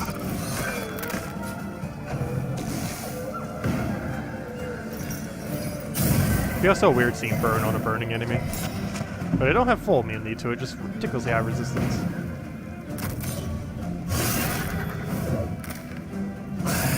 Honestly, that 4 times ability on it, every single thing Plague Doctor has seems so broken.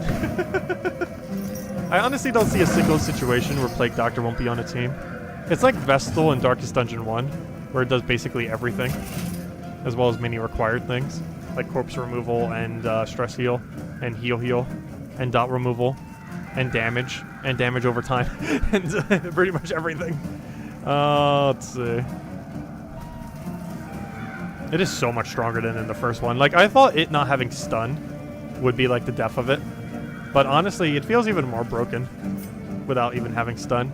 Because instead of having to stun on turn 1 every single time, you now have a billion other options. Like killing them with dots or making sure your team doesn't die. Because he's basically a Vessel combined with the kit he had from Darkest Dungeon 1. So now he has all the benefits of Plague Doctor from Darkest Dungeon 1 with all the benefits of Vessel from Darkest Dungeon 2. Or I mean, in Darkest Dungeon 2. The only thing it doesn't have is an AoE heal. I highly doubt we're ever getting an AoE heal. That was so broken in Darkest Dungeon 1. I'm pretty sure they're deliberately not adding one. We might get like a double heal, which currently there's not even a double heal in the game. Like heal yourself, but also heal target. But yeah, there's no way we're ever going to get a 4 times heal. That was one of the things that made Vessel so ridiculously overpowered. There's a good chance Vessel actually will not be in this game for lore reasons. I'm not sure exactly why that is. But like all the holy characters like Vestal and Crusader, I do not believe will be in Darkest Dungeon 2. At least not as playable characters. They're probably going to be enemies, kind of like how the how we already seen the enemy of the Antiquarium. So similar to how Antiquarium was an enemy, the Vestal and Crusader are probably actually going to be enemies in upcoming areas. I don't believe they are currently findable in what's currently developed. But in either Zone 2 to 5, we're probably going to have to kill a Vessel and kill a Crusader on the opposing team. Probably on different battles. Let's see. Maybe even Arbalest. Though there's already a thing called Arbalest in this game, though. That's not actually the Arbalest character. Also, one really funny thing is if they don't add Arbalest, it would be funny if they add Musketeer but not Arbalest in this game. Because in Darkest Dungeon 1, you would always just pick Arbalest because it's just a better Musketeer. But it'd be kind of funny if in this game, they don't give you an Arbalest option, but they just give you a Musketeer instead. So you have to use it. What's my option here? I hate every single one of them. Because we're just going to miss anyways due to battle RNG. Ounce of Prevention seems like a good idea here. Though I kind of also want to Blight. My only concern with Blighting now is we might not have enough turns to do it. However, I think we will just because you're Death Blow Resist, so we're going to do this. As much as I want to gain more riposte, I think we just try killing you. All we have to do is hit a 4 and just literally cannot hit lower. Alright, now I need you to get rid of that corpse. And then I need you to stress heal. Oh, perfect. You get to do it first. Exactly what we needed. Oh, you're going to get rid of the corpse, though. Oh, that's fine. We could probably kill you before you do anything if you waste your turn getting rid of the corpse.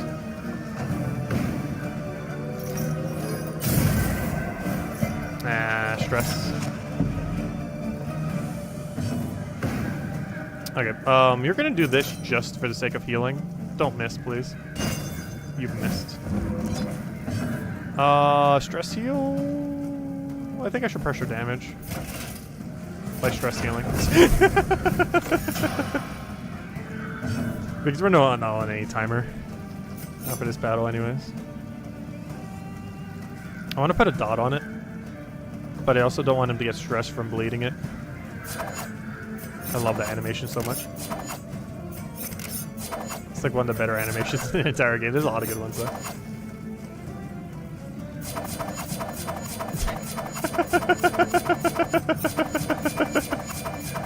I love it. Anyways, please crit. That's not a crit. Please crit. No, it's not bolstering for only 1 minute. Chance it would even hit so low.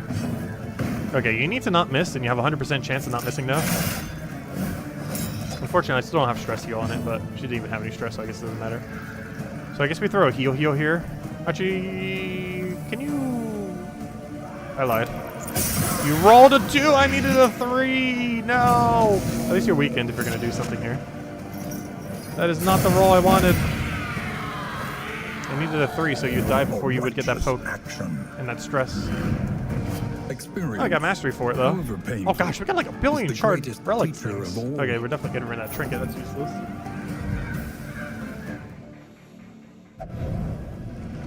Oh, I just realized our torch is kind of low.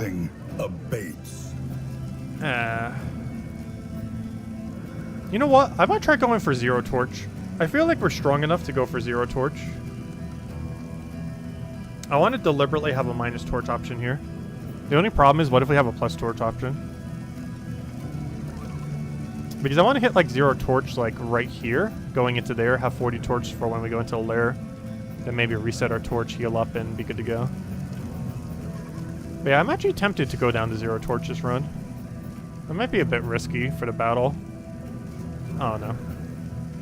We just built it, like, if we go to 0 torch and leave this area alive, we literally already won. Like, it's near impossible we die at that point. Let's see. What is the most riskiest route and safest route? Let's figure this out real quick. So, the riskiest route is we take this battle, we get rid of any bad quirks, we take this battle, we lower our torch deliberately if there's an option. We probably are near 0 torch around this area. We take this battle. We had to take the occultist battle then, the extra fight, which means we have like 4 battles in a row into lair, into more battle. Gosh, okay, you know what? That's a little bit too risky. New plan, don't hit 0 torch.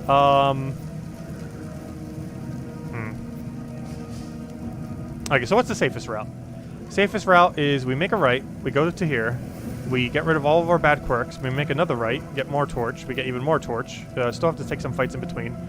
We fight this, we take the entirety of the lair. Well, technically, just taking 1 would be the safest, but we'll take the entirety of the lair.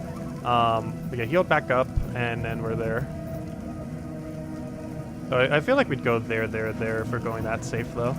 Also, I feel like the boss in this area is probably the easiest out of any of them, so we're probably going to actually take the entirety of the lair.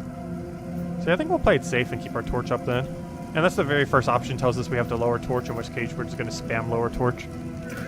Just so we can start getting it as low as possible, as quickly as possible. Oh wait, I want to go straight. What am I doing? I would like to make a straight. Okay, so what our run is determined by if we have minus torch or plus torch options here.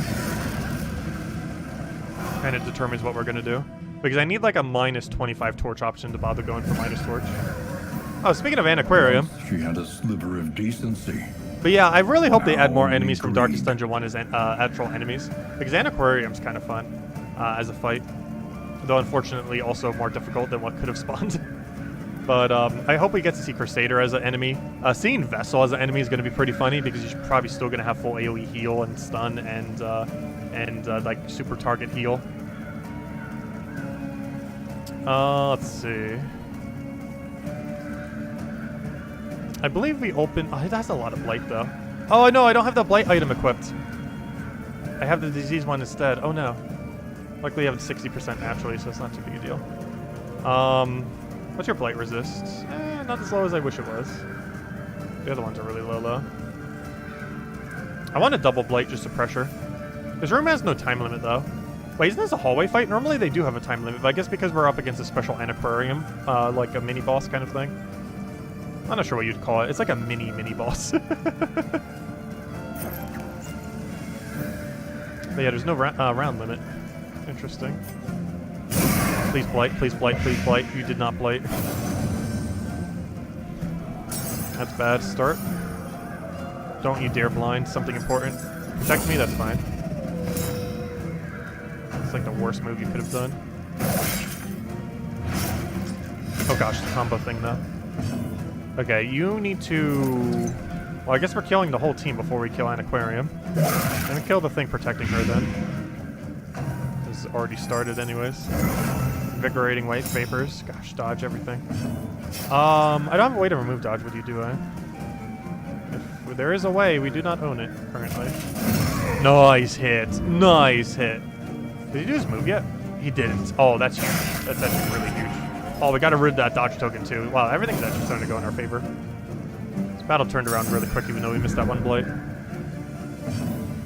Unfortunately, I can't point blank here. Well, I can, but we don't want to. This might seem like a weird thing to do, but we do have 2 of these. I actually want to get rid of that. It may seem a little early, but I do want to keep our HP a little high this time around, just in case.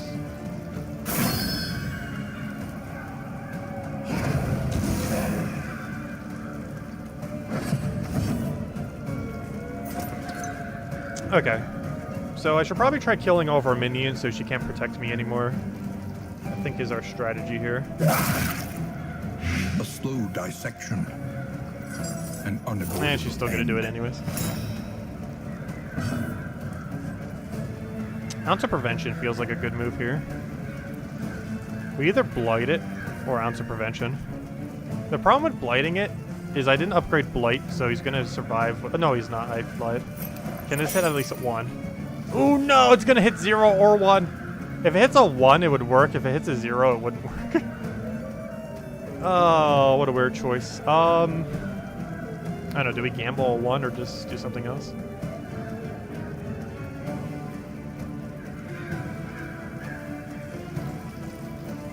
We're gonna do something else. Ounce of Prevention here. They have a lot of bleed and blight. That'll help make sure they don't land. Make it slightly more likely. That's a bleed. And it still landed. And resistance does nothing. Let's see. Do I even want a point blank here?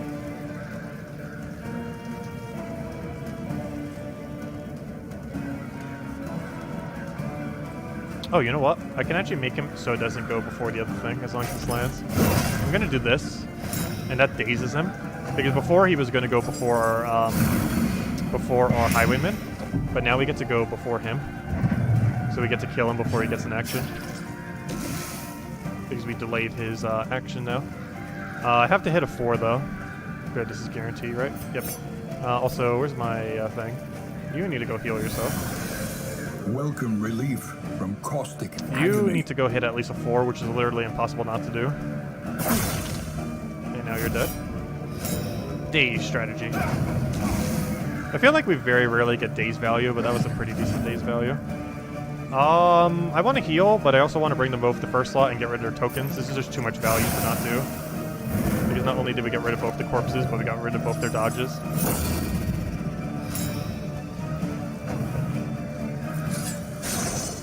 Nice dodge. My Aquarium's already half dead without me barely even touching it. That's rather convenient. I really want to open Vein here. But if I'm not mistaken, even if I do bleed on someone else, he gets stress. This is a good time to test it, though. Will you gain stress from doing this? Well, we'd find out if it actually bled. But he currently has that one weird trait. Wait, are you still being protected by? Yes, you are. Well, I guess I just bleed you. I just bled you then. Oh, he's almost dead. Actually, he might be dead. Yeah, he's already dead. Okay. The only problem with that, he's actually not quite dead, even though he's dead. So I actually have to kill him because he's still protecting the other thing. So I actually do have to go all the way for the kill, even though he's already dead. Because that gets rid of his protection. Or should say her protect me protection. I highly doubt she could do anything with that corpse, so I think we just throw a blight down here. We do miss, but it gets rid of the dodge. Yep, gotta protect that corpse. Invigorating Vapor. Wait, did she just use Invigorating Vapor on a corpse that can't get dodge? Yet you can still miss it, which is kind of funny. I'm pretty sure she just did that. Okay, you need to throw down heals for the rest of this battle. Since there's no time limit and she does barely anything, such as trying to add dodge to a corpse, we should probably use this time to start healing. Now would also be a good time to bleed. And see if he gets stress from it. Okay, so we bled. Do you gain stress? Okay, he only gets... okay, so that pretty much confirms it unless it's percent chance. That means this trait over here, Squeamish, disgusted by viscera and bodily fluids. I think that's only when he gets bled. Possibly when he gets bladed too. But definitely when he gets bled. Unless it's not a 100% chance, I'm not sure. Anyways, let's keep healing. And just for the sake of it, I guess we'll end the fight just in case she does something really stressful with her next move. Otherwise, that would have negated any stress gain we just got. And that should be death off of bleed. Oh, you have Death Store resist, don't you? That makes sense. You're actual player after all. Or character. Oh no, she's just gonna keep spamming Invigorating Vapors on the grave. That's fine. Good thing I didn't get rid of that grave. Let's see. I wish there was a way to slow you down right now. Only Bolster would do that. This would be a great Bolster moment. Unfortunately, he already did his turn. I'm just gonna kill it. I don't want to stress heal a little bit more, but let's just win already. Or not. It's a good thing we're starting early to try to kill this thing. What's your even death blow? Is this 15? Now it's 0. By confronting There we go. past, Got a mastery for it. Oh, I got a burn learn heal. to Oh, we face got the a trinket thing. Oh, that makes sense. She is a mini boss. If relics, let's see. If relics are greater than 75, apply on hit 25% chance for blind. Interesting. That is almost never going to get used, especially with how quickly we're going to be spending our gold in this area. Not to mention, even if that was 100% of the time, with no condition, I'm not even sure we would use that. I'll still keep it, I guess, for now. But I feel like scrapping it. Not only do we have to have over 75, but even when we do, it's only a 25% chance of blinds. However, 25% chance to blind if you're doing a double hit's actually pretty good. So, you know what? I'll hold on to it for now. Once we get 75, we might slot it on maybe, would be the best with that, I guess. Probably Grave Robber for the double middle hit. Probably Plague Doctor, actually, for the double back hit. Oh, you know what? That almost makes it like Blinding Gas. Though not exactly. Because Blinding Gas is a double backline blind. And that means this can do the full viability of Plague Grenade, while also having the chance to be somewhat like Blinding Gas. Oh, that would actually be really good. Plus, he has a bad trinket on him right now anyway, so... You know what? We'll do that then. That seems like a plan. Let's try to keep our relics high. Now, let's manage the rest of our stuff. So that's just the same thing, so we can just scrap that. We don't need some small death blow resist. What else? Someone needs herbs because we used them all. Oh, we got some landoms. That's nice. Probably get rid of death blow resist. I kind of want to keep in my inventory just in case, though. Like, what if one of them's like nearly 0 HP and we just want to make sure it doesn't die just in case? It's a good trade-off item. Having at least 1 HP thing so we can use the other food is good. Though I don't have any of that food to synergize with that, though. Okay, I need a burn heal on someone. I'm pretty sure we already consumed it earlier, so let's go put it back again. If I'm not mistaken, there's some stealthy enemies here. We haven't seen them yet, though. Was this area? I can't remember. I think it was this area that has them. So you know what? I'm going to do that. And I'm going to give you a landom, I guess. No one's really that stressed, though. You know what? I kind of want to save the landoms. Unless we're doing, like, a cultist battle or something here. Have some, like, dot removal. Okay, and I think that's everything. No one really needs blight resist. It would have been good for the fight we just had. However, the fight is already over, so don't need it. Okay, I think we're good to go. Let's move forward. Alright, let's see what happens when we head over here. So this kind of determines what on earth we're doing. We're currently on somewhat lowish torch. So if we can scrap all of our torch with an option here, we might want to do it. Otherwise, we're going to play it super safe. But our options here determine what we're doing for the rest of this floor. We have no way of losing torch. Given the other thing that we have right now, normally I would use 12 relics to go get all of this. However, I am somewhat tempted to go try to use this item we just got. So I think we're just going to go for a little bit of torchlight. This also confirms that we cannot lower our torch. It's actually almost bad that we gained torch here. And we didn't have any option to lose torch. So it looks like we have to go torch option. It didn't even give us an option, just we have to go torch. The only problem with the gold right now is we're about to use all of our relics right now to go buy a bunch of stuff here. Because it's more important we get rid of negative quirks than it is for you to have that blind. If that blind was like 50%, I'd probably go for it. It'd be enough to commit to keeping high relics. But at only 25% chance, even though that's still workable, given that we could just play grenade like literally every turn, I don't think it's worth it compared to purging every bit negative perk we have. I'd rather do. Okay, so let's just get rid of literally everything then. I'd rather just have no negative quirks, I'm pretty sure. Even though some of these aren't too bad. I would prefer it. Actually, I do think I have to keep one. I don't have enough, do I? Yeah, I can only purge 3 quirks here. Also, do we need any pickups? Maybe 2 more landoms. If we have any gold left, I think we pick up 2 landoms. Alright, we got some relics. We gotta go for a better max HP one. That's not a particularly good one, so I'd probably hold off. Plus, we're hitting a lair, so we're gonna probably get a lot of relics there.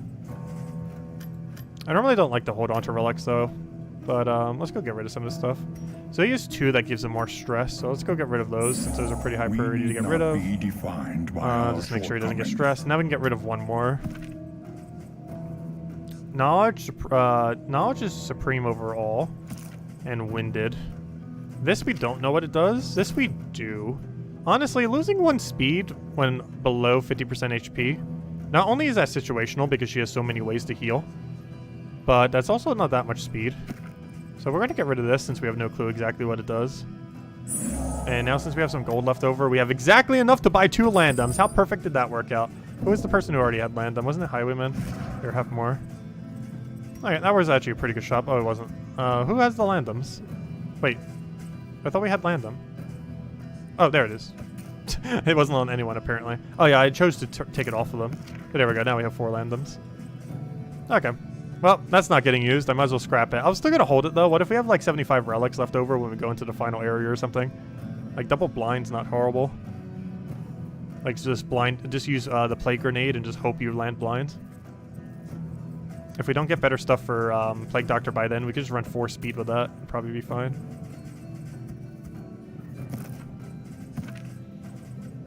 Alright, we'll roll with this. Onwards. That's literally all of our gold. We can't possibly do anything else here. I wish there was a small free thing when you hit a hospital, though. I feel like every area needs, like, a thing that you could do when you have, like, almost no, like, currencies. Also, I really hope they add more ways to use baubles. I feel like holding on to them is just not worth the inventory space most of the time. And the options that you got for using it are normally horrific. So we got Torchlight earlier, which makes me kind of want to go to the right, take a battle, go to the middle there, take a battle, and then just kind of build up, make sure we're nice, safe with high torch, and then just go straight into the lair, take out the entirety of the lair, decide based on how much we got damage on which direction we go. Ideally, what we want to do is just play it super safe leading up to the lair, take out the entirety of the lair, take this, take that, hope that's a special event thingy, and then go take that. Also, we're about to fail our mission, but we already calculated out that it's literally impossible not to fail this mission. Not a single path would have been successful at it. So definitely need to fix that. Oh, also, they all want to do a battle? Hold up. Why does my whole crew want a battle right now? Fine, I'll change my plan. It's not too big a deal. It's better to not get stressed. Unfortunately, I missed that one from the weird turn. But that stress heals us 1 and makes sure that the other ones don't gain more stress, so... Fine, we'll go this way. It's not too big a deal. We're just missing 1 little campfire thing. It means we're going to have less torch going into lair, though. It's not that big a deal. Let's see. Though it is kind of funny that you have to sometimes change your plan based on what your own people want to do. Like, you can't always just do what you want to do. Otherwise, you might get punished for it. You have to actually listen to their input and then adjust accordingly, if it even needs to be adjusted. Sometimes they want to do the exact thing you want to do, which is ideal. But sometimes you do have to adjust if going the other way is too bad. Like all 3 of them wanted to go the other way, so we would have gotten 3 stress if we went the other way. Also nice crit. So we didn't want to go the other way because it was too dangerous. Or not too dangerous, but you know, we didn't want that stress. That wouldn't, I guess, been too big a deal. We could have just done the heal on the first turn, but then we couldn't have gotten double blight. I'm getting comboed. Oh good, he resists his stun. Actually, what is your stun resist? I'm pretty sure you have one of the higher ones in the entire game. Yeah, 50 base. 40, 20. Yeah, he has a really high stun resist. It might be the actual highest out of any of them. I forgot what the base stats are on every character, but they do have different base stats. And I'm pretty sure he has the highest stun resist at 50. Or is that all base? I'm not even sure if that's all base. Yeah, that's literally all base, 50 base. It's really high. I don't have burn, so I guess we just poke. That's a big poke. Which I think that was highest roll. Wasn't it? Yep. I think so. Because he has 20% extra, so that should have moved the 8 to 10. So that would have been his highest roll then. Okay, are you already dead? No, you're 1 damage off. That's so unfortunate. I can't even play grenade in time because he goes next. I can still smash him though. Because we can't hit backline, but you can. So we're gonna do that. Now you're dead. We crush you, and now you're dead. And we only have 1 other unit to kill. The work continues. The only problem is we cannot kill him before he gets an action. So here's probably just an ounce of prevention. It makes it less likely that he bleeds and we get 1 stress heal out of it. Because there's only 1 unit left to kill, so we might as well start healing and everything. Because we're only at turn 2 on the time limit thing. But then again, I'm not sure if you get better reward if you kill it quicker. That's something I actually don't know. If that is a factor, then we might actually want to have killed him here instead of stress healing. I honestly do not know if you get better loot for killing quickly. Well, I'll find out. Can you crit? Please crit. Please crit. Crit? Ah, we didn't get to kill it this turn. Turn 3 is not bad. Honestly, even if I bladed there, that still wouldn't have killed him. Can make all the difference. Hey, do you need any amount of heal? No. So just kill him then. Nice crit. Finally, gosh. You keep going with like 50% extra, and that's the first one you've hit the entire time. Hey, can I even heal anyone? No one's damaged enough for me to heal, I don't think. No, I can't heal anyone. Alright, let's just kill it then. Oh, I can still try stress healing off a bolster. Hold up. So let me do this. We still have turn value we could do. Because I can get a 50% chance of 1 stress heal here and still kill in time. Nice, we got it. Good. Oh, we took 2 extra damage from that though. But 2 damage for 1 stress heal I think is a perfectly fine trade. 1 less obstacle in our path. Oh, and we got relationship out of it. Perfect. Very nice. 2 Separable. facets of the same stone. Very Never nice. one without the other. And all we got was 4 relics. But hey, it's more than we have now because I think we're like literally at 0 because we spent it all at the shop. The Healy shop. Oh, how's our inventory doing? We have a lot of spare inventory. The fact that we have no storage increases. Also, our stagecoach has seen better days. I have never seen a run that has had such bad luck with getting stagecoach items. We currently have 0 in our inventory and 2 equipped in the 2nd zone. I have never seen a run that has had so few. Though to a degree, it almost isn't necessarily a bad thing. Because normally you're getting so many that you're just scrapping most of them anyways. And also, this one seems pretty good. 20% passive healing rate. Like the amount of healing we've gotten from it. It also increases passive traveling heal. Which I don't understand what's the difference between the two. So 20% passive healing rate and increases passive traveling heal. Aren't those the same exact thing? Like the way that it's described on the text there, it makes it mention like 2 different things. But they're both the same thing, aren't they? Passive healing rate when you're traveling and then also more traveling heal. Or maybe it's that the passive rate from you traveling has been increased, but then the other one says the same thing. I don't understand. Regardless, it's making healing while we move better, while the stagecoach is moving. The natural healing that we're getting is overall better, is what it's doing. It just has like a weird double text saying the same thing, I think. I'm not sure. They obviously do something different if they put the text twice. Debasing themselves in the face of the end. The second part of it's just kind of ambiguous as to what it's doing. But all we know is stagecoach moving more heal, which is good. And that's also a good one to have for the very, very final zone, not like it matters too much, because it makes sure you go into the very final battle fully healed, ideally. Which isn't too big a deal being ever so slightly damaged, but it's a factor. It's better to have more HP than not more HP going into it. That's one thing I wonder if they're going to change. Right now, I feel like it's way too easy to prep for the final zone. And that's pretty much the only thing that matters. Like, everything that you're doing leading up to the final zone is just prepped for the final zone. Though Slay Aspire was pretty similar. Like, if you didn't prepare for a heart fight, like, you're just gonna die. Now, while the one in this game isn't, like, as, like, punishing as that, because you could do almost any build to still kill it. But, it still feels like that's, like, what the whole run is aiming towards. Which makes you do a lot weirder decisions across the entire thing, because your only objective is simply to basically win out the boss. Everything else leading up to it almost doesn't matter. Just do it as safely as possible, getting as much condition as you can to be able to take out the final thing. Doesn't matter about what by what means.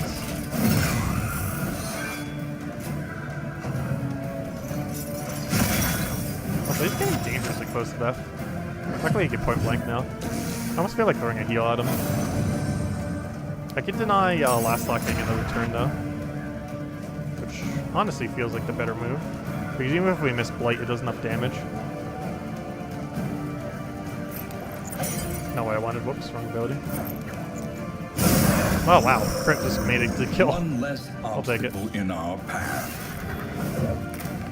Does that not have a follow-up effect? It sure feels like it should, based on how much little damage it does. Another impediment, cleared with impunity. I get rid of that grave, though there's also kind of no point in getting rid of that grave. Blight? Blight? No.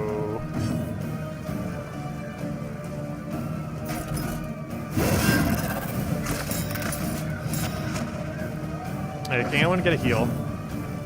Yes. So you do this. Please bland Blight. Blight, please. Thank you, finally. Okay, now we can heal. Do we want a stress heal or a heal heal? I think we go for a heal heal here. Even though we have really good passive healing off the stagecoach. Variable can make all Still the need them a little bit more even with everyone else. Oh, another fire resist trinket. I guess we set that if we have spot for it somewhere. I don't think we have room on it. Actually, yes we do. I can get rid of disease resist for blight resist. There's like very few things that have disease resist. Though you know the second we could take this off, he's going to get a disease randomly somehow. But I will trade this out. I'm not going to scrap the other one though, because next area we're probably scrapping every burn resist thing we have, because we're probably not going to need it for the rest of the run. Because once we know what next area is and it's not a burning one, we can just literally scrap everything with burn resist in our entire inventory. Still want to keep that just in case any of them get way too low. This we need to cheese the thing, though we don't have any items to do it with. Speaking of cheese, I think we scrapped the cheese. Oh no, actually that's all of our... Why are we getting so little food?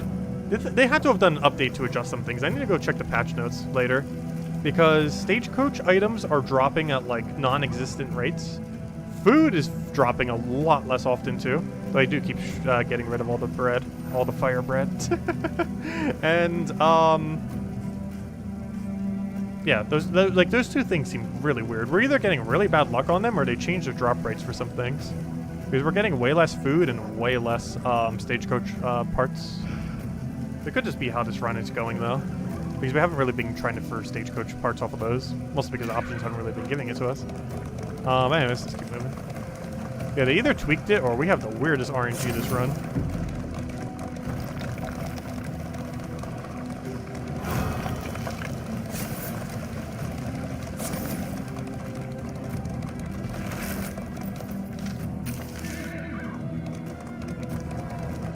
Yeah, I think after this run we might go check the patch notes.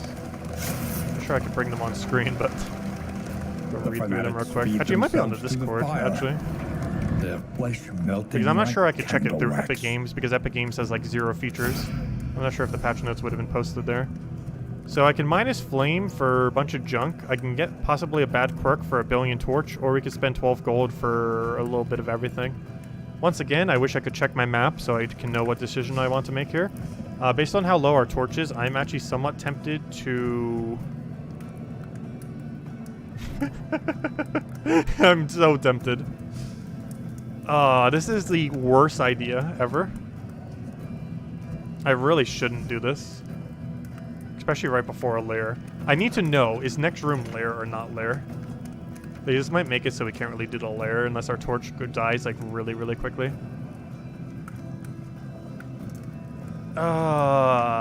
Decisions. We could either play it safe or go all in. I don't know. I feel like we should just play it safe. I'm just concerned how low our torch is, because you're still getting benefits. The problem, the main problem I have is this is only minus 10 torch. If this was minus 25 torch, I would take it without hesitation. Maybe even 15 torch. The fact that it's only minus 10 makes this really awkward. I need that minus torch stone number to be bigger, but it's not. And we can't check map. I'm almost guaranteed a lair is next room. Which also kind of makes me just want to buy 30 torch and just hope that's not a bad negative quirk. Because that's what it is, right? Mixed quirk. Alright, let's just hope this is a good quirk. And if not, we do have a medical ward ahead of us, so if it's something super bad, we just get rid of it. Weak grip. I think that's minus crit chance on melee, I think. Which is bad, but not the end of the world. Let's see. What does that do? How do I check? Oh, there it is. Oh, yeah, that's exactly what it is. 3% less crit only on melee. And we have a trinket that literally just basically bypasses it. So it's basically like we're wasting a trinket slot to a degree. We're still getting 1% extra crit. And he still has his range crit, it's just specifically not on his melee. So point blank's still gonna crit, but riposte and other stuff won't crit as much. I still want to remove that. So I'm not sure it's worth... Oh no, I should have minus torch! No, why can't you check map screen? Oh, I should have minus torch. That would have worked out perfectly, go for the minus 10 one. Now we have to deal with weak grip. Yeah, we can still go to medical ward if we truly need to, though. Oh, they really need to add a way to check map during those screens. Yeah, I would have went for minus 10 torch if I would have realized this wasn't a lair.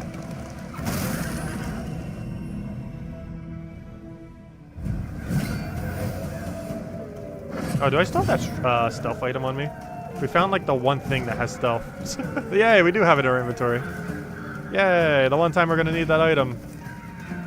Like literally the only enemy I think that even has stealth. I think there's two. There's that and one other one I think I'm forgetting of. That's the only one I recall off the top of my head. Is the urchin.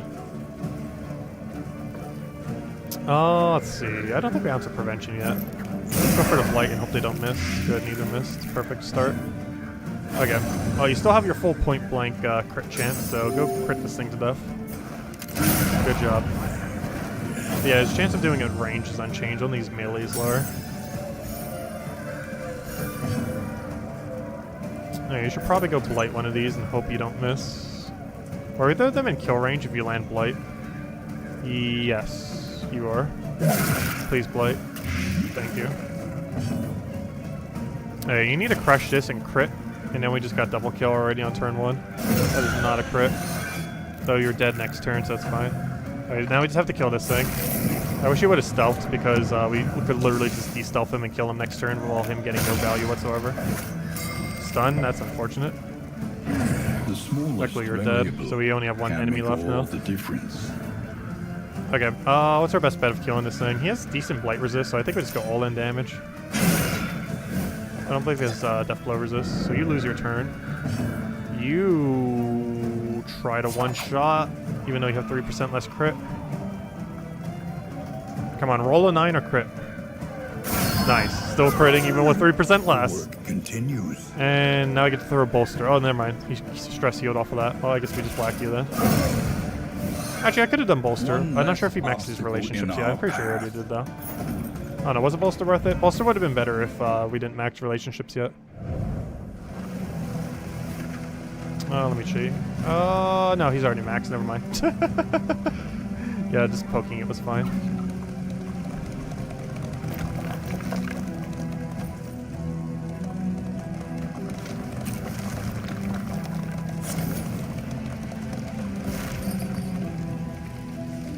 Oh, that reminds me. Battle items.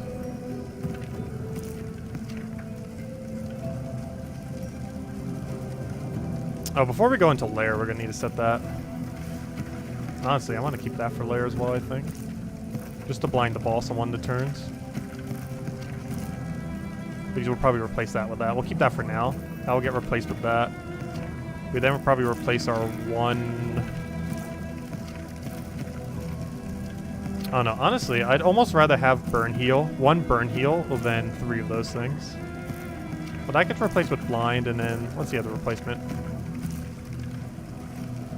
Oh no, I guess we replace that with Landum then and just try to use this beforehand. Just to keep our HP a bit higher. Because we definitely have to have 4 Landum set for the lair. Just to make sure stress isn't an issue so we don't have to stress heal as much. So we could focus on actually damaging.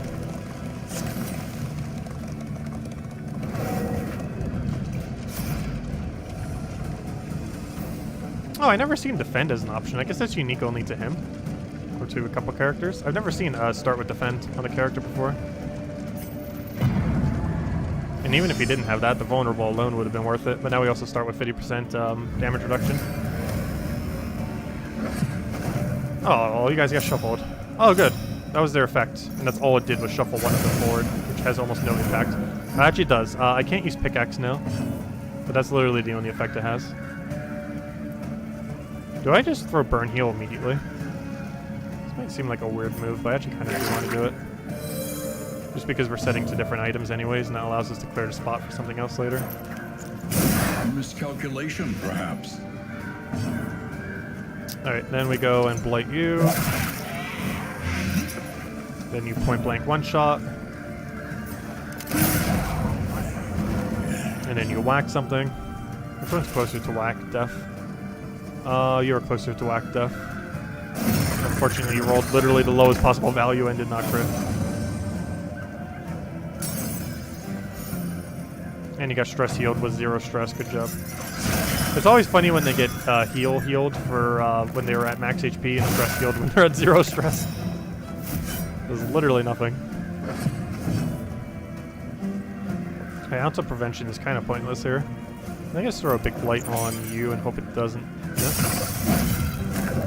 Oh, did I not upgrade that yet? Oh, I resisted it anyways. Because that wouldn't have been enough blight to kill. Though it didn't land, so it wasn't going to kill anyways. Who's going next? So we can kill this thing probably before it doesn't move. We probably kill that too before it doesn't move. Or just kill it outright, sure. Because I actually don't want to kill you next, just because the dot's going to do most of it. You're our next main threat, for sure.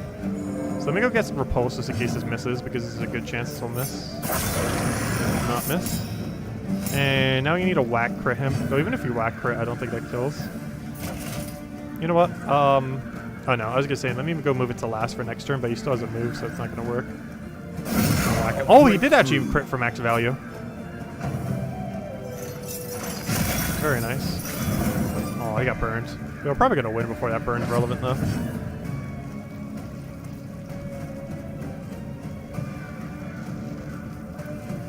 Alright, let me do this. You're hopefully dead. You're actually dead.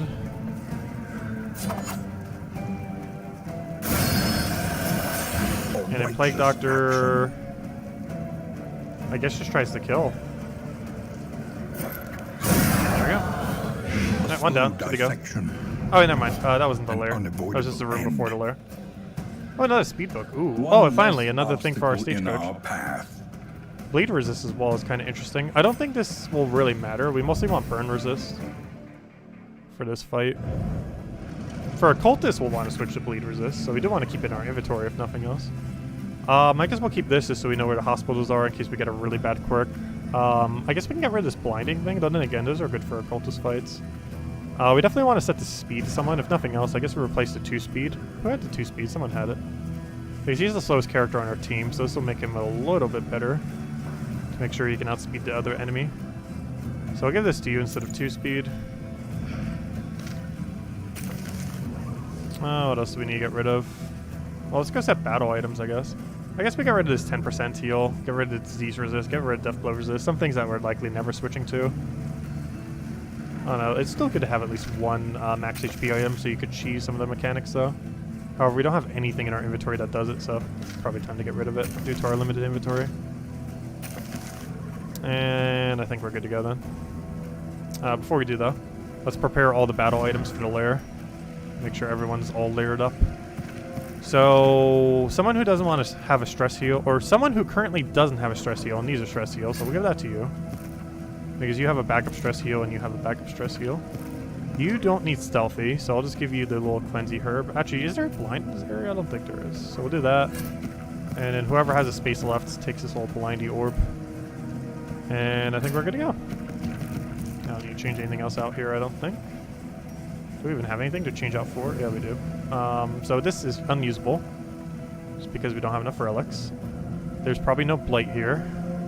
And there's probably no bleed here, and if there is, it's a very minor factor compared to how much burn there's going to be. I think we're good to go. And this counters out that one negative quirk he got. Okay, I think we're good to go. Let's go take out this lair.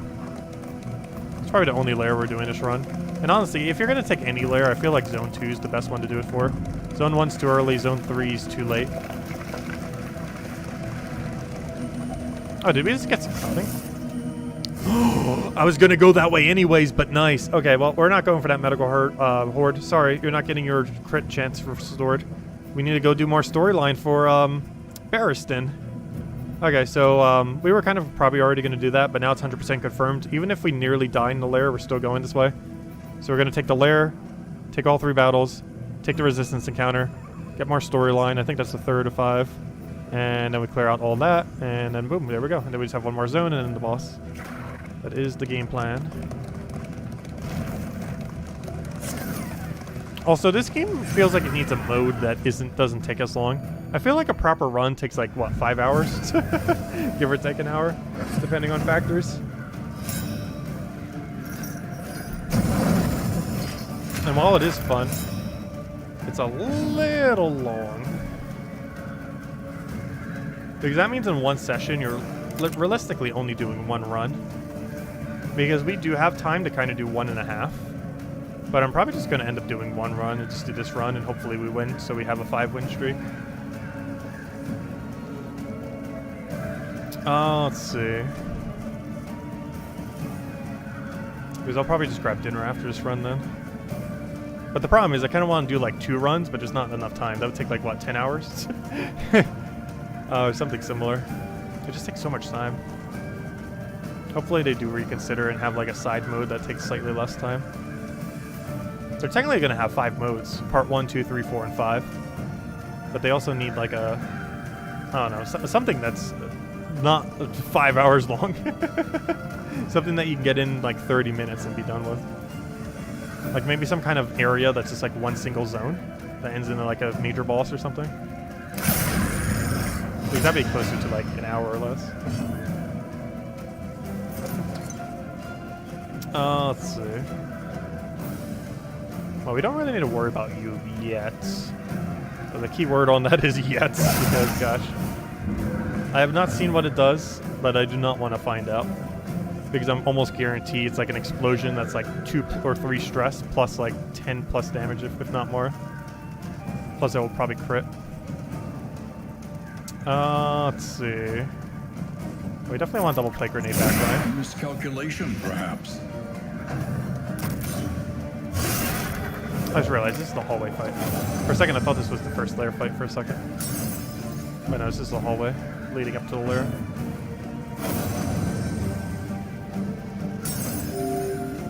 Nice heal on 0. So on max, I mean. Very beneficial. I don't think we use these yet. I want to save all 3 for the lair. I kind of want to remove his dodge here. A miscalculation, perhaps. Because I want to kill him next turn, guaranteed. There's 2 things I want to do next turn.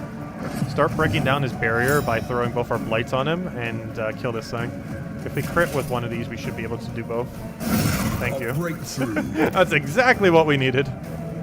Oh, that made our plan exactly perfect. Because we do that, we now blight, and then we blight. That's exactly what I wanted to do. It worked out perfectly. Due to that crit. Excellent work. And now we throw the other blight on you. And now you're dead. We don't have to worry about you for the rest of the battle. Now we have to worry about you. Right, he is dead next turn, right? Yeah, he is. Unless you heal it somehow. That's not a heal, I don't think. Yeah. There's a bunch of buffs, but it's not a heal. It's kind of weird that it doesn't get rid of dots. But I don't mind. It makes it easier. Let's see. Yeah, you're a Death Store. Because we have a turn to do literally anything with right now. Well, then again, I don't know. We could try securing the kill. We have a 75% chance it dies, and honestly, I'm more taking that risk just to make sure we have zero stress going into the lair.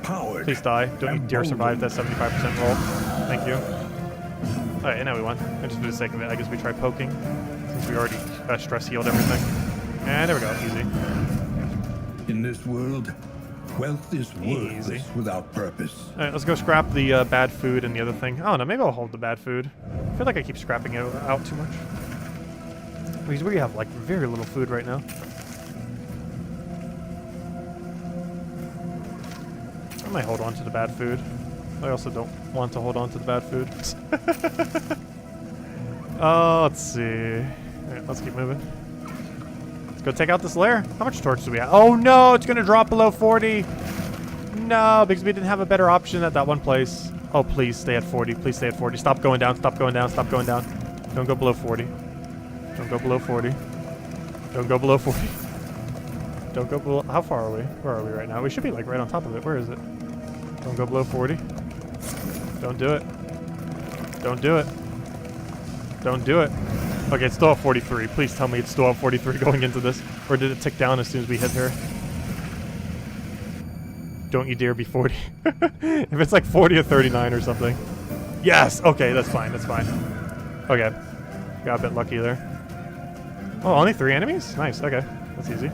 Here, have a plate. Go play Whack-A-Mole.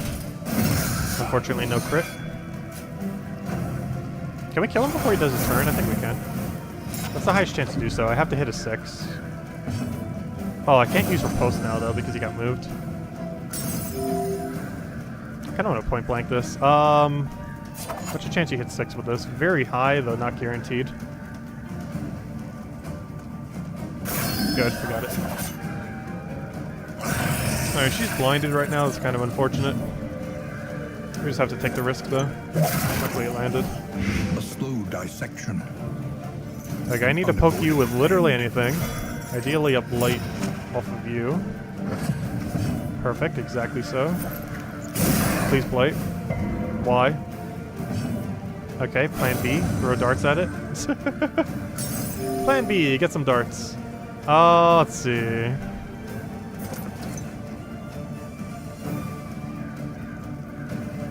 Yeah, we do darts because I want to point blank the other one. One less obstacle in our path.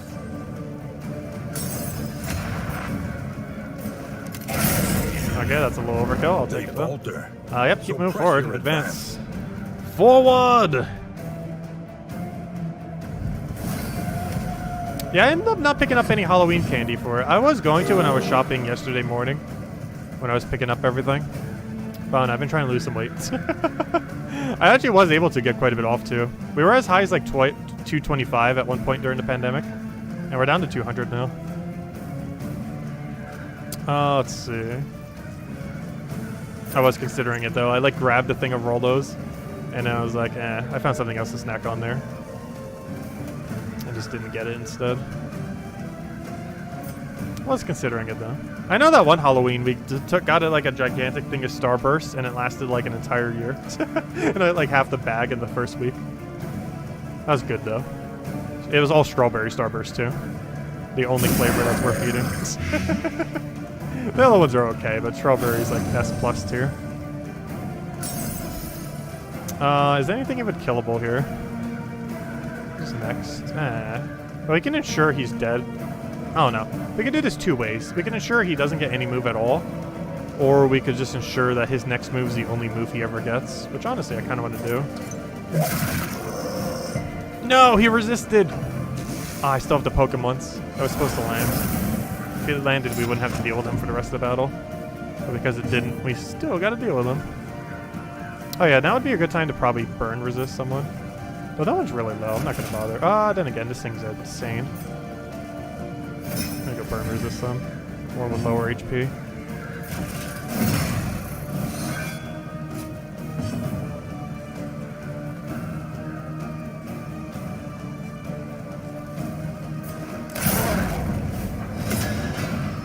Okay, now I can double blight the backline with Plague Doctor next turn.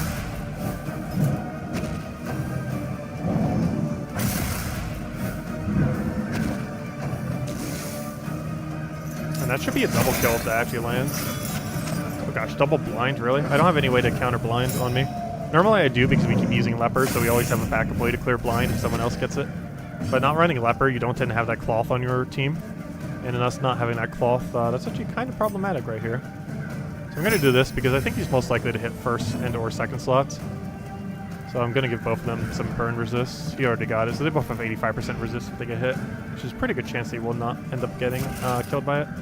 Speaking about kill, you need to go take this. Nice crit. You need to just RNG roll this and just hope it works. Come on, 50%. You missed. Alright, but the more important one is Plague Doctor just doing its thing. Oh, you don't have that one squeamish thing anymore, do you? You just have weak grip, so I can actually try bleeding him here. Which is actually the way I want to go. I believe he only has like, what, 10% bleed resist or something? I know it's very low. Yeah, 10%. So we try for double blight here. We'll save the blind for the boss. He resisted, but he's dead off to what he already had. And luckily the one that needs more damage didn't resist it. Oh yeah, he dies next turn. Unless we want to heal some, but he needs to die as quickly as possible, so yeah, we're not doing that. We need to not stall at all against that thing because he keeps scaling like crazy. It's one of the few units that infinitely scales. He keeps doing more burn on hit applied. He also gains more speed every turn. So right here, we want to go heal you. That's not heal. Oh no, that doesn't... Oh no. Oh, yeah, that's one annoying thing about percents in this game. They're not equal to or less than. They're all less than. So even though it's at exactly 50%, I actually can't heal it because it's not less than 50%. It's at 50%. Which is annoying. I wish it was every value in this game was equal to or less than for the percents, but they're only specifically less than. So when they're exactly at par, you can't do them. That's unfortunate. Otherwise, we'd be able to throw a heal here. So we're going to be a little bit under healed for the next one, which is kind of funny because if the turn order was literally inverse, we'd actually be able to do it because she would have taken the 1 damage, which would be exactly enough for us to heal. But because Plague Doctor has so much speed and went before, this is actually an instance where having higher speed is bad. Even though her base speed's kind of high. What is her base speed? Her base speed is 7 and we have 8. And she just didn't roll high enough to go first, unfortunately. So that means I guess we just throw a blight at him. Because we got unfortunate turn order. The worst comes to worst, I can still throw heal, so it's not that big a deal. But I'd rather pressure damage, I think. Though, you know what? She's so damaged, I am actually going to... Oh, it's 50% chance. Yeah, that's even more of a reason to go for it, I guess. Unfortunately, it still missed. So it doesn't matter what we did, she would have missed. Lowest possible roll. Hate to see it. Okay, all the dots are gone. Also bad. No. I don't have a backup plan. Don't target her again, please. Oh, no. Plague Doctor, you better outspeed her next turn. Oh, no. We've got a problem. Don't hit her, don't hit her, don't hit her, don't hit her, don't hit her, don't hit her. Hit literally anyone, doesn't matter. Just don't hit her, good. Wait, you still hit her? Don't you dare die. No. No. Okay, fine. Plague Doctor gets to go. Okay, all is fine. Whoa, that was scary. That was almost exceedingly bad.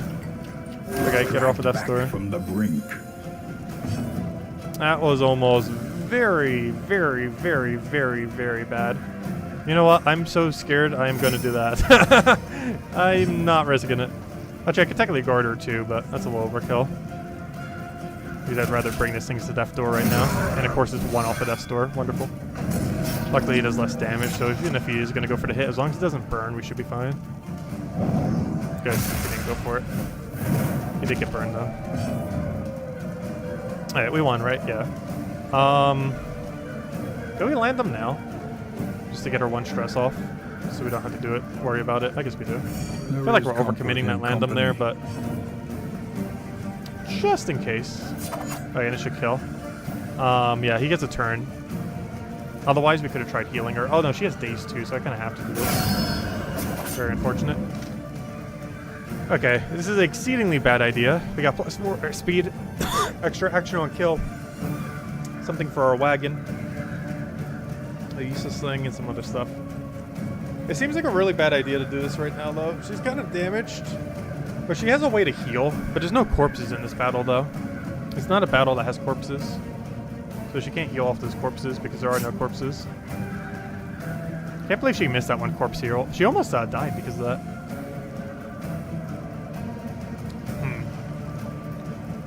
The only problem is this can make us lose a run. I'm confident enough that we can take it, though.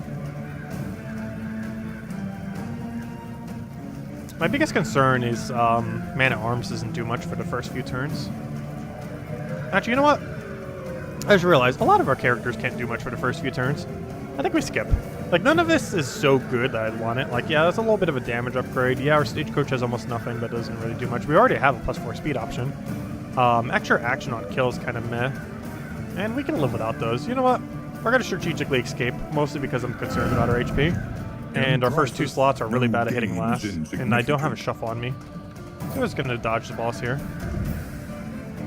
It's not worth the risk.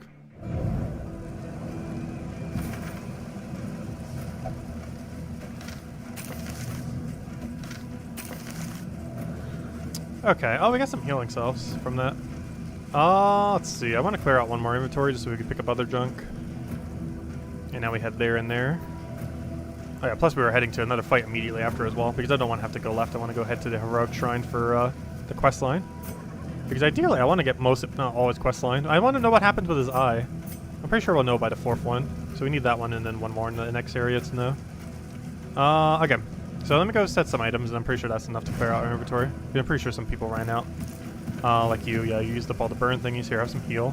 Ideally, don't want to have to use that, though. This is a normal fight. I want to save this for the final area thingy, just so we can use it for the blinds removal. So I think we keep what we have and save this for the final area, because the 3rd fight will have blinds. We want to make sure we do not get blinded. This would be a straight.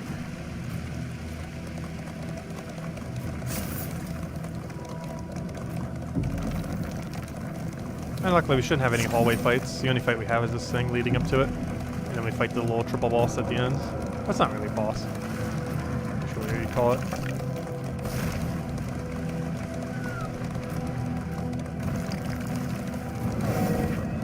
Okay, we can also choose to not fight this if we so choose. Okay, we're fighting it. I like how the Grave Robber wants to run because she has low HP. No, sorry, Grave Robber. All you need is 1 Gravestone and you're going to fix that issue in like 1 single cast. Nice! He just protected her. Oh, that's huge. That's huge.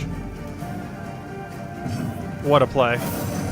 What an absolute legend. Let's see. That was actually kind of big because she actually had a chance of dying if they all... Like, if literally every single thing on this team had a vendetta against her, she would probably die. But he came in for the save. Probably would have been fine even if he didn't, but that's very nice nonetheless. Okay, I need to try forming a corpse. Our most realistic way to form a corpse is actually to go all in on first slot. Even though we got less value for doing so, I'm tempted to do so. But I might just let my other 2 units do it. Also, we still have this blind thing from earlier. You know what? We're going to use this. Because I don't want you going too crazy yet. Wait, did he just resist? He just resisted it. Wow. Okay, well, that scratches that plan. Well then, I don't know. I feel like we should go all in on first, but he's such low HP, I feel like it's going to get done. Like, all we need is, like, a nice Highwayman crit. I mean, not Highwayman, I mean, though that would also work. But I mean Man-at-Arms. If Man-at-Arms can get a crit right now, he's been, like, the most perfect unit on our entire team this battle. Wow! He guarded her from death and crits one shot out of, like, 5%. He's just unstoppable this battle. Alright, that is dangerously close to death.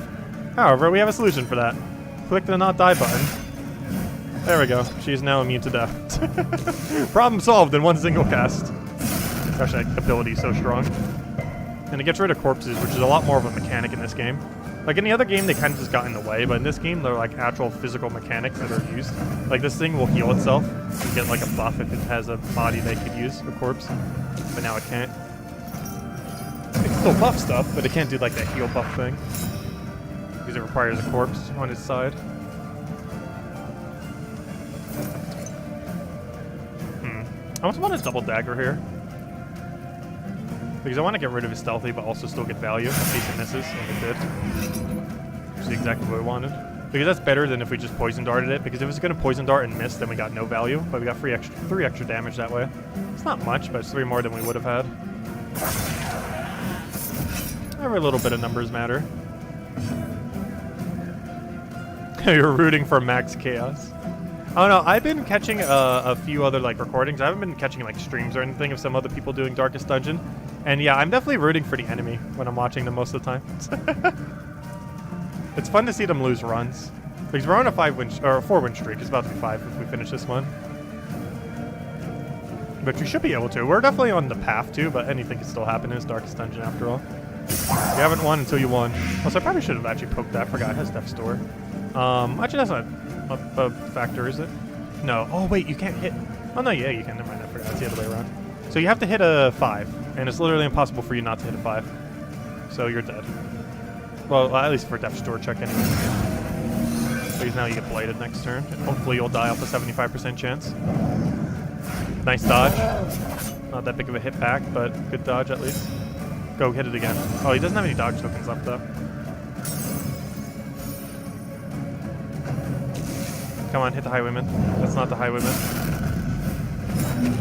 Ah, that's a weird position. Should be fine, though. We pretty much already won.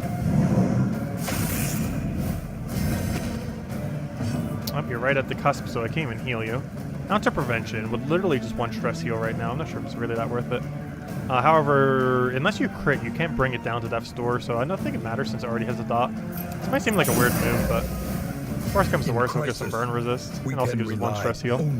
Okay, you need to hit at least a 5. I think you can manage, since your base value is 12. I think you got a handle. So now we just hope for RNG. Come on, Blights. Okay, 1 Blight worked. Come on, other Blight. Good job, Blights. You got this. Double Blight kill. Abandoned or forgotten.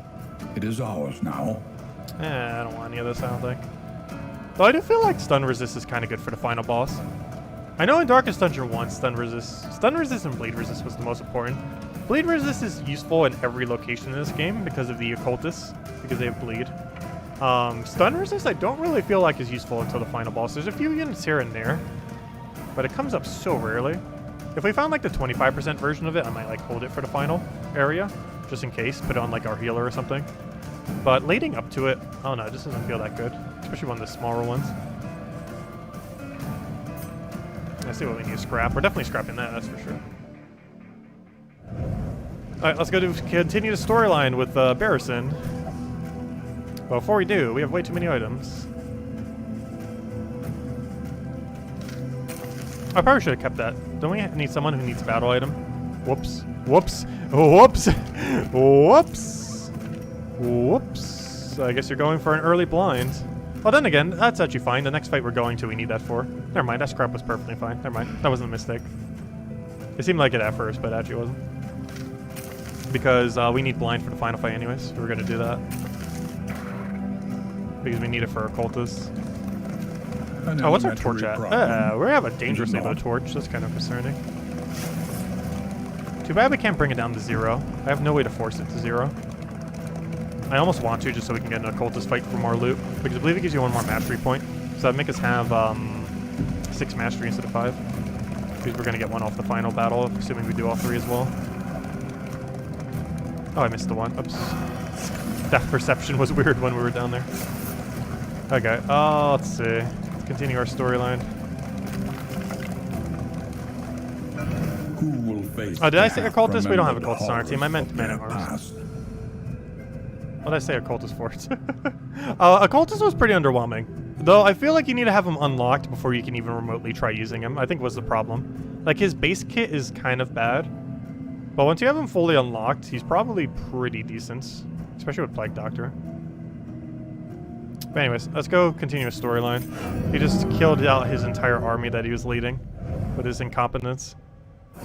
And now he's probably shattered. Chapter 3. One eye open. One eye open. Yep, tell us about the eye. Every night, the men of his regiment would interrupt his fitful convalescence. Mutilated and maimed, the spectral garrison clawed at his bed covers, whispering hateful truths in his ears. The exhausted attendants in the field hospital would wake to the sound of panicked screaming and inglorious sobs.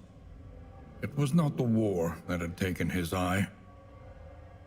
It was pride. Oh, he already lost his eye? Okay.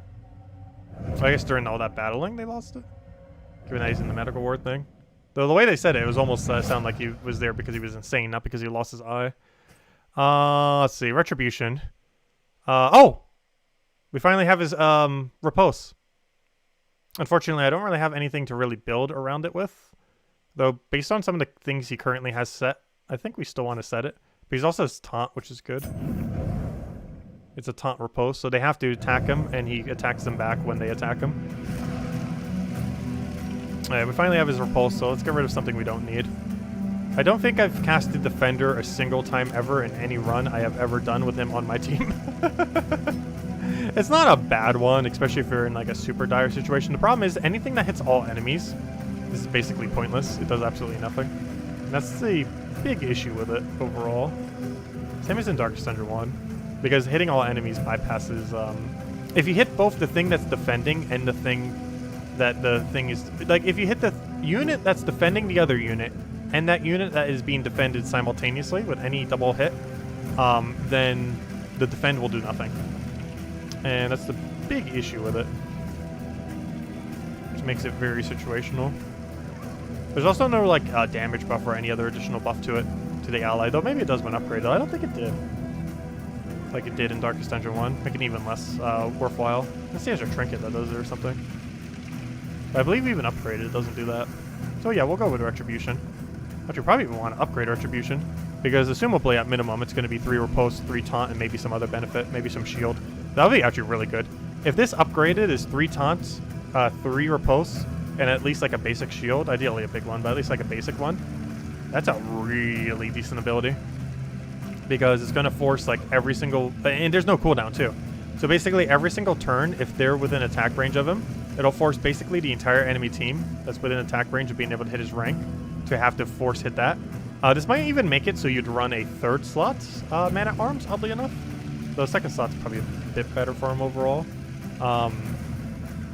But it could be potentially a 3rd, so that things that would normally hit backline would hit him instead. But then the front line wouldn't hit him. Yeah, either 2nd or 3rd, and just like Retribution spam has potential. Definitely has potential. But yeah, I hope that gains a shield. You wouldn't need like any other shielding on him either, like this other ability or anything. Like if this gets shield upgraded, you wouldn't need a single other thing for shielding on him. Oh, please hit 0, please hit 0, please hit 0. Torch, hit 0. Can it even hit 0? No, it's not gonna hit 0! No! It's not gonna hit 0. It's so unfortunate. Torch. I wish I could make it go down. I want it to go to 0. Please keep going down quicker. Go down quicker, go down quicker, go down quicker. It's not gonna go down quick enough. I need to hit 0 before I hit it. No! We're gonna have some amount left. So unfortunate. Yeah, I'm gonna have like 7 or 4 left. Aww. Very, very unfortunate. Yeah, we're gonna have 7 left. Whoa, what just happened there?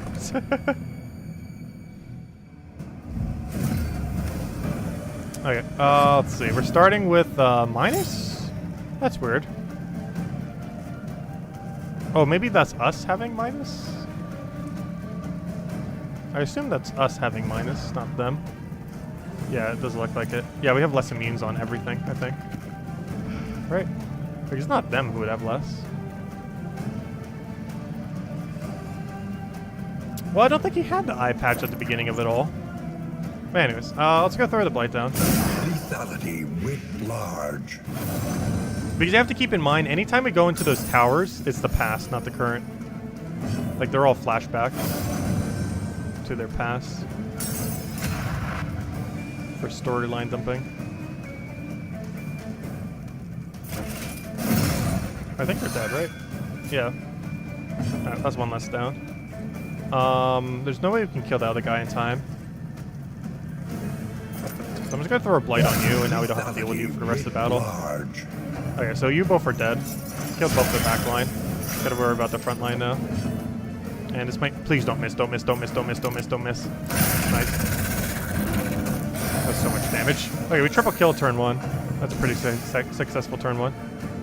He's not actually dead, but he's actually dead. He doesn't look dead, but he's already dead. So we triple kill turn 1. I'll take that. Or you can resist, okay. Ounce of prevention? Me ounce of preventing basically means we're confident enough that these two can kill. I don't know. Man at Arms has been going insane lately. Let's see if he can roll 5% crit again. He did really insane that one battle. Oh, sorry, it's 8% crit. That 8% feels like 70. There's like a 0 at the end of that 8%. Because gosh, he is critting like crazy. Us doing his storyline is just giving him so much motivation. Messy. It has like a no effect on that, but it definitely is, even though it isn't. Oh, corpse removal. That's situationally good, though we have already 2 things that do it insanely well. So we probably don't need it as an item. There's definitely competitions that would, especially with Leper. But this team has a lot of ways to deal with corpses. So we shall advance. Because we need to go all the way, more so for the mastery points, more so than anything. Oh, we got shuffled. Oh no, Plague Doctor first lot, that's the worst that can happen. And it gets turn 1 too, which means, oh, this is so bad. We'll move that over. I can't point blank because that will just get in the way. I'm gonna risk this. Good. I need you to move forward. Luckily, you can move forward and still attack simultaneously. So that's not as bad. It really comes down to which way we want to do this. I think we want to hold the line.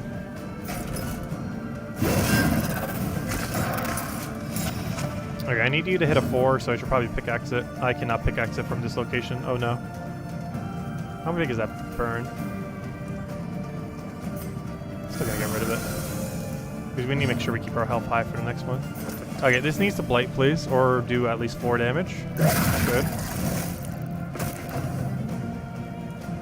Oh, I need to go blight that with Plague Doctor. We weren't able to on turn 1 because we kind of got disoriented. Okay, he's immobilized, that's fine. Probably still get real close though. Okay, you need a double blight. Nice. Oh, even better. Max relationship. I think that was the last one we needed to. Respectable. Tried and tested.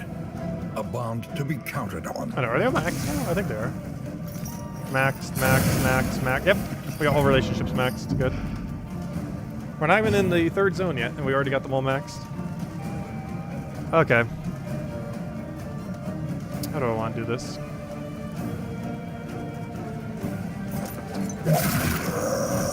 Gotta make sure you're dead. Okay, so he's already dead. You need to start killing this, and we leave you for last then. Okay, you've been critting like crazy. Can you do it one more time? No. You got too many crits in a row to keep doing off at 8%. Nice. He came with the follow-up, though. Wait, did his follow-up just kill? They didn't do the damage yet. No. 1 HP. Yeah, what if it did the death blow thing if it would have killed? Come on, 1 HP. So close. So luckily he came through for us still, though. Not with the crit, but at least with that. Okay, now's a really good double blight. Gosh. As much as I kind of want to use Ounce of Prevention for the 1 stress heal. Worst comes to worst, we can just bolster if we really need to for it. Plus, he's probably going to get 1 more turn. The full AoE stress heal. There goes the Pyre. Oh no! Is he going to do his ability? I forgot that heals the other people too. Does this have knockback 1? It does. We have to do it. Good. Okay. Nice. Alright, that worked out perfectly. I need to apply more damage. No. Yes. Okay, good. Dissection. Okay, so he's dead. Now we just riposte forward on you, and we pretty much won.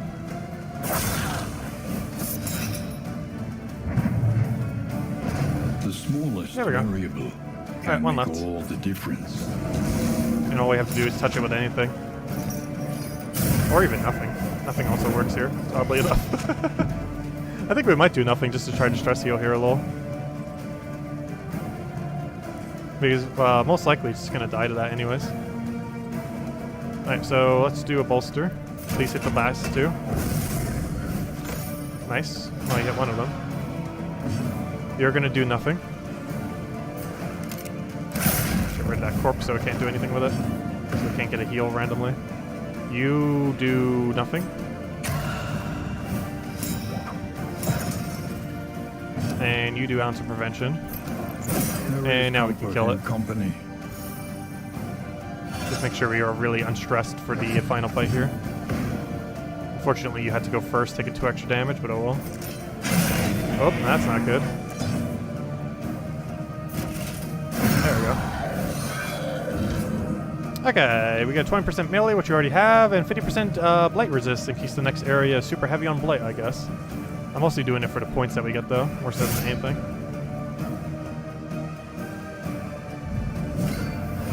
Alright, this battle's manageable. Right off the bat, I think we go for double blight.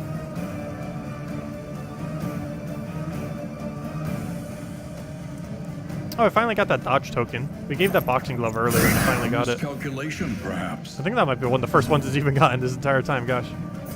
But it's supposed to be getting it for the entire area. Okay, I'm gonna focus all my damage on one just to make sure one does. Oh, of course you wouldn't. Fail. I guess we point blank.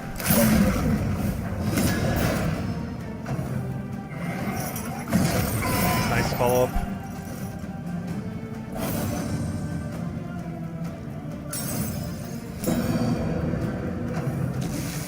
How close is he to death? I think Man-at-Arms can do the finishing blow.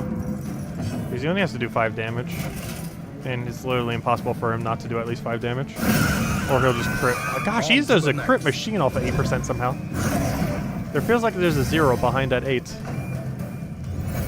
Because in the last 4 attacks, he has critted. Or sorry, he's critted 3 of the last 4. Off of 8%. And there's just something just invisibly giving him more. But based on the value, it's saying 8%. Okay, I think we do an ounce of prevention as much as I kind of want to do a different move here. Empowered. Emboldened. Don't you dare die on us. I do have a backup heal on someone, though. I think it's on our highwayman. No, it's not on our highwayman. Do I even bother landing here? We're about to stress heal like crazy off of the inn. I'm not sure how many stress heal items we have. And once again, we can't check our inventory to know. The amount of times I wish we could check map and inventory during a battle is so absurdly high. I really hope they add it as a feature.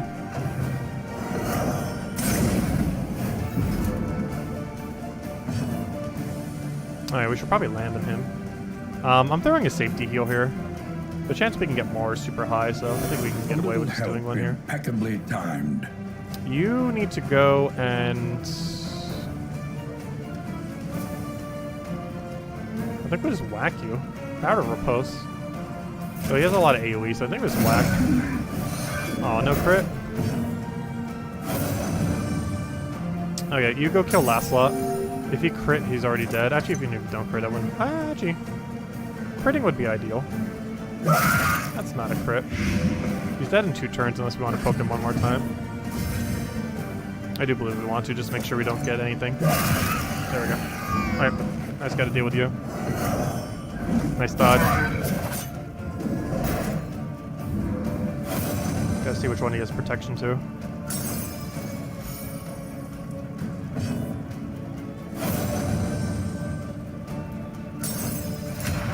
Okay, it's still melee, so I'm actually gonna use Retribution for the first time then. And now Force Taunt. Wait, did he gain strength from it too? He shouldn't have. That wasn't part of the deal. That wasn't part of what it should do. Not sure what that strength came from. Came from something. Oh, you didn't land Blight. There is comfort in company. Kind of want to open vein here. He currently has no dots. We need at least one on him. An unavoidable Ideally more than one, but one is fine for now. Plus melee attacks would have done less anyways. Okay, now range attacks do less, so we kill him this turn 100%. There's no way he survives. especially if this thing ever wants to not stop critting. Who needs Leper when he can just crit at 100% rate? No, but seriously, I'm pretty sure he's critting at like 80% rate right now. The last 7, he's critted... No, the last 8 he critted 5. Okay, we should probably just kill. We don't really need heal. We're about to go to inn. I can still stress heal by 1. Actually, that's not true. I'm not sure if it's on cooldown or not. And I'd rather just make sure we secure the kill, just in case we somehow miss like 4 death door checks.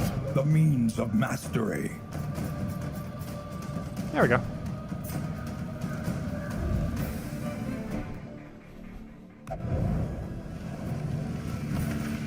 Okay, we have way too many items. Let's get rid of everything related to burning resistance. Because we're probably not going to an area next that has immune to burn. So literally every character that has immune to burn, let's just get rid of it all.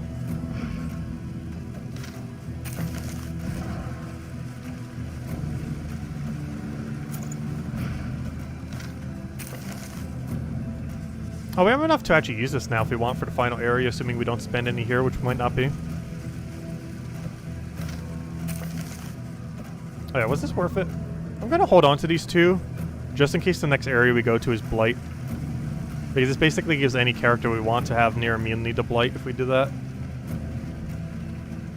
I don't think we need another melee, do we? Because Highwayman's only half melee. You already have it. You're also mixed and mostly using ranged. We could always just make our pickaxe stronger, honestly. Because we're not really doing her ranged abilities to do damage, but when we're using pickaxe, we specifically want it to do damage. So I think we're actually going to do that and get rid of her range bonus. Though that might be giving her 1 extra damage on her range, but it's not too big a deal. Ideally, we'll give her something for survivability at the end anyways. What else do we scrap? Oh yeah, we probably have enough to put battle items on. Should be someone here that doesn't have any. And lastly, I think that's it. I don't think we're going to clear an inventory. What can we really scrap? We have literally like nothing on our stagecoach, so anything we get is just going to be put immediately on. And that also allows us to have Guarantee Hospital to get rid of bad perks in the final zone, which is really huge. This we're probably going to put onto Plague Doctor. This we're keeping as a backup in case we're going to a Blight area, so we have super high Blight resist for one chosen person. And that means some other person can have the 25% one that we also have. So ideally, we want to go to a Blight area next, because we have some really good Blight protection. These, we will ideally want to use all of these, though this one I kind of hate, so I'm actually going to get rid of that. So that'll be our change then. I hate when they have an equal chance of being good or bad. Ideally, we just want to use the ones that have a better chance. Boxing gloves? Boxing gloves is kind of weird. We also have a Peacemaker somewhere. I don't know, we'll see if we accidentally get another drop. Otherwise, we might get rid of Boxing Glove. I don't know, Strength bonus kind of seems nice.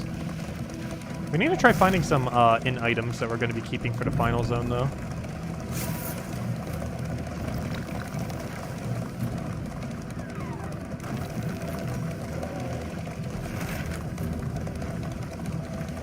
Oh, so we got a really sizable amount of baubles right now. Oops, I just dodged that.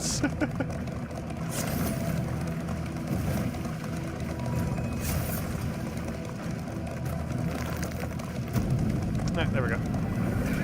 Oh, did I not go all the way? There it goes. So I think we have one more zone after this, right? I don't think we're at the mountain quite yet. Is this mountain? Are we at mountain, or is this the zone before the mountain? It's one or the other. It almost feels like we're at mountain, though. Under the mountain's unblinking gaze. Are we at mountain? No, we're not at mountain. Okay, next one's mountain. Let's go get Hope, I guess. This is a Blight area as well. Plus we get a bunch of cultists. So if we don't already have all the max out things, we can. Alright, so we're going there. Confirmed. The tainted crop We get extra hope. to spread its tendrils of rot. Okay, somehow we still do not have... This is the first time ever I've seen the stagecoach so empty. Learn what Okay, we got 6 points. That you may let's see what stand Repulse just a does little upgraded. Oh, I think that was the forward thing I at was the end. trying to check earlier. Where's Repulse? Oh, wow, it is broke. Oh, wait, it doesn't gain extra Repulse numbers, though. Oh. For a second, I thought it was going to be 332, and I was like, no way. But no, it just gains 2 blocks, but that's also really good. It doesn't get an extra taunt or an extra repulse, but 2 blocks to go with it. That's still pretty good. Because if you're forcing them to attack you and then you're resisting by 50%, and you put a bunch of immunities, like Blight immunity, like we're probably about to do to him, So not only will they not be able to blight him, but they also will reduce the damage of what he's doing. So not only will their dots not work, but their damage also won't work. Sounds nice. And you can just, you basically just want to stack. If you're using Retribution, you basically just want to stack them. Well, you can use it in any slot too, it's just interesting. But if you're doing this, you kind of just want to stack them with whatever the immunity for the location is. And since this is Blight, what items are you currently running? We gotta go find someone else to put the speed book on though. But we will give you 50% Blight resist for the Blight area. Making you like near immune to Blight. While also being able to taunt their Blight attacks, which could be huge. So I am keeping those because we're going to put those back on you later. For now, does anyone even want this +4 speed? Kind of. I can't put it on you, you already have it. Let's see. Oh, you know what? I want this on you. Almost forgot. I could give you speed. Have to sacrifice crit for it most likely because I'd rather have solid damage just because it's a lot more predictable as to what damage will do. I might even get rid of this crit thing because we can just find a hospital to get rid of this -3 crit that he got from melee. Which would basically like be adding this trinket to him, at least for melee. Let's figure out the rest of what we want to do. Anything good to do with baubles? Probably not. Let's see. One healed, extra action 25% of the time. If indeed it ever did. Hold up, that's actually really good. Who can heal spam though? Grave Robber. We'd have to sacrifice 20% damage for the thing. Extra scouting. I don't think I want to buy any of that. I actually want to be careful not to buy like anything with gold if we can help it.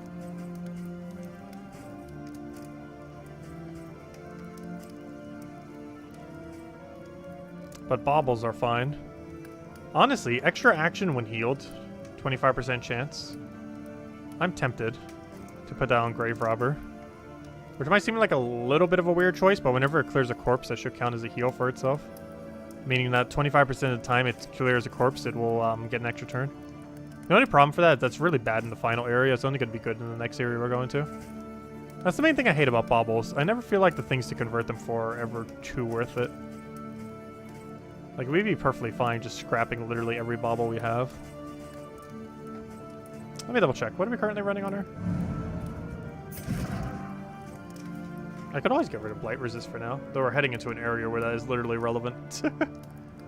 Yeah, I think we're going to get it for her. I might as well. And then just scrap maybe the rest of the baubles. So that's going to open up inventory, so we kind of don't need to. Fairly priced. So we're going to do that. Get rid of her 20% melee, I guess. Oh, so we should probably scrap one of these melee things. We're trying to get like 1 billion of them. Where's the trinket I literally spot? There it is. Okay, so we'll roll with that. Get rid of one of these. Keep all that for now. Oh, we got some really weird builds for once. So we have basically blinding gas on top of our thing, or at least a chance of it with some speed. We got some blight resist for the area we're heading into, and if you get healed off your grave thingy, you have that. Also, that's a really weird one to have on her. Honestly, I almost feel like I should put on you or a Highwayman. Highwayman would probably be the best to have that on, actually, based on who we have. Okay. We're really low on held items this time around. I feel like we're low on a lot of stuff. Like, we still, in the final area, don't have 4 stagecoach items, somehow. Which I think this is the first time ever. Where I'm heading into the third to last area, like the one before the boss. In the equation of your and fate. Not having a single, or not having the full stagecoach. Like, we're not even going to have it till the last area. And even then, we don't need that, so we technically only have 2. And actually, technically only 1, because both of those will be scrapped. We'll only have the passive heal rate. And I can't buy any now because I need to make sure that you have 75 more relics so we can do that off of. To do the blind chance. Okay, anyways, let's go use our in items. And I think, oh yeah, did we spend our points yet? We need to do that too. So this I want to save for the final boss. This we could use now. However, I could do positive or negative affinity. I guess that's fine.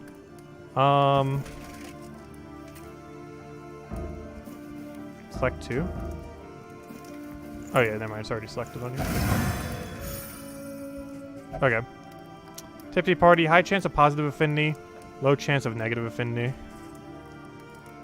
High chance of improving affinity, very small chance of decreasing it. Honestly, I don't really need any of these right now. I'll do this with... did we already max all of them? So it doesn't really matter who we do this on, does it? Oh, it lowered it though, fail. And technically we don't even need this. Well, I guess we can keep it as a backup for the next area. This we definitely need to keep for the very final zone. And I guess because we have some healing, I might as well use it. There we go. You have been healed. With one single thing. Okay, we good to go then? I think we're good. Oh, no, duh. Mastery points. One learns quickly. Okay, you already did the point blank. You're your demands other thing. We'll ignore you for now. You should probably not upgrade that because I don't want to waste those tokens. That'd be really bad if you waste those tokens. Let's see. This has stun when they have combo. Gosh, that's actually kind of good. It doesn't give you much of a benefit otherwise, though, unfortunately.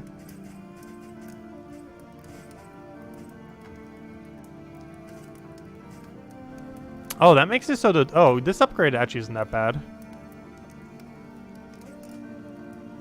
Hold the line. Wait, it gets stun? That's interesting.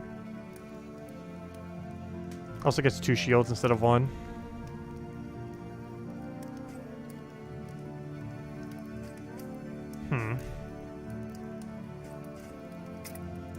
I feel like a lot of stuff in the later area have immune though. Given that we give her that one trinket, you're going to be using this a lot more, so we definitely want that. We definitely want your pickaxe upgraded, so you can crit off of it, even though we don't have 20% on it anymore. I think that's it, right? What are the other 2 you have set? You don't really need daggers upgraded. This could be okay. Though this is more of a final zone upgrade than now. This is like a desperation win kind of move, especially with how broken it is now. Plague Doctor probably wants to have its burn be stronger. Well, actually, probably its blight, so it can combo into it. And probably its burn as well. And then we put the last one on like your crush or something, so you could pressure damage. Oh, but it's not that much damage increase. And I don't want you to waste the combos now that we have a billion things that can combo. It's actually strategic to deliberately not do it then.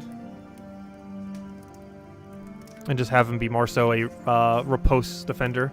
And literally just spam retribution and bolster and literally nothing else. That's his whole role right now.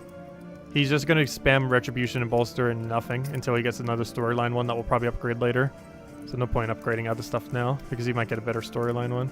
Hopefully we could find 2 things for him in this next area. What even is your 5th ability? Oh yeah, duh, that thing. We don't need that upgraded now. So I think this is a Plague Doctor Burn upgrade and a something on Highwayman upgrade. Probably Open Vein. Honestly, probably Double Cross actually. Wait, are we even using Double Cross right now? No, we can't be. Because it's impossible that we have all 5 set. What's the other build you have set then? Yeah, I don't think I'm running that build with him. Oh no, I do. Wait, then what's the one I don't have set then? Oh, never mind. Why do I think that was 6? I did miscount. Yeah, I do want to upgrade Double Cross. I was gonna say, I thought I had Double Cross on him. Anyways, let's go back to upgrade screen. Why did upgrade screen look weird? Did I upgrade something we aren't using? Hold up. Did I accidentally do that? That sounds like something I would do. I haven't yet, though. Listen. Practice. No, there's that. Improve. Maybe I just was thinking there's only 4 abilities. But no, we have a 5th. Double Cross. Alright, let's go upgrade Double Cross. There's Double Vulnerable. That's really good against some of the bigger units and bigger bosses and bigger anythings. Okay. I think we're good to go. That's officially all of them.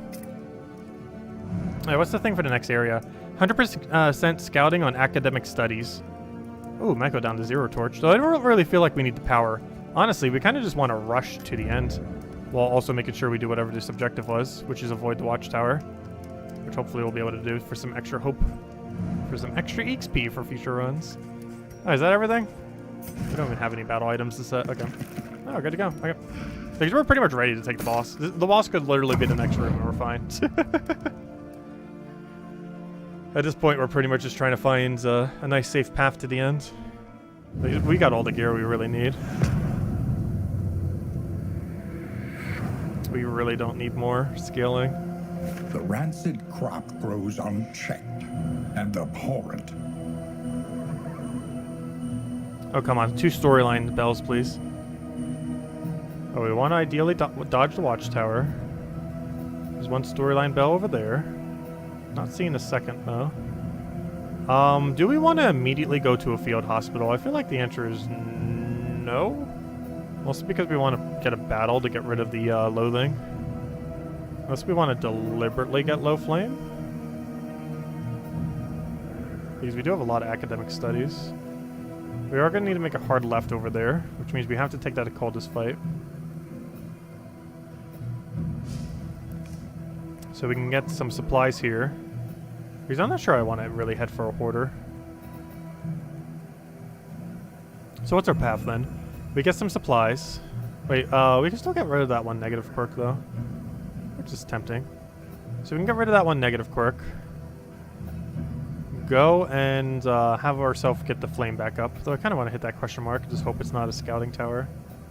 And then we fight. Get a hero shrine. Hope that other one's a hero shrine. Probably get torch up, unless we're going for zero torch. Honestly, I feel like zeroing out a torch just run. We don't really need to be, though. That's a lot of risk needlessly. For how prepared we already are for the ends. So I think we are going to make a hard left here, just to do the last of our things. Because when's the last hospital? Are we even going to be able to dip into it? No. So this is probably the last hospital we get to use, so we got to use it while we can. Myriad options require careful deliberation. To the hospital. To the hospital we go.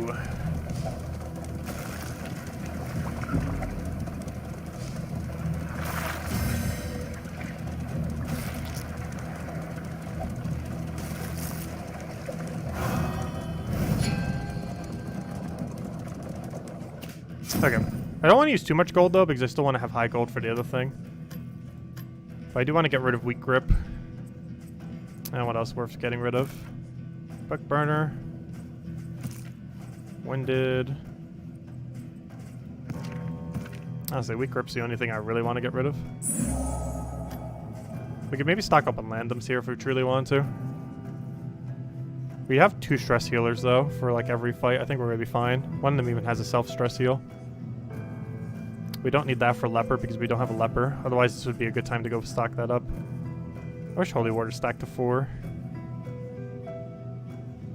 Like, it's good, but only having 2 makes it worse than so many other options.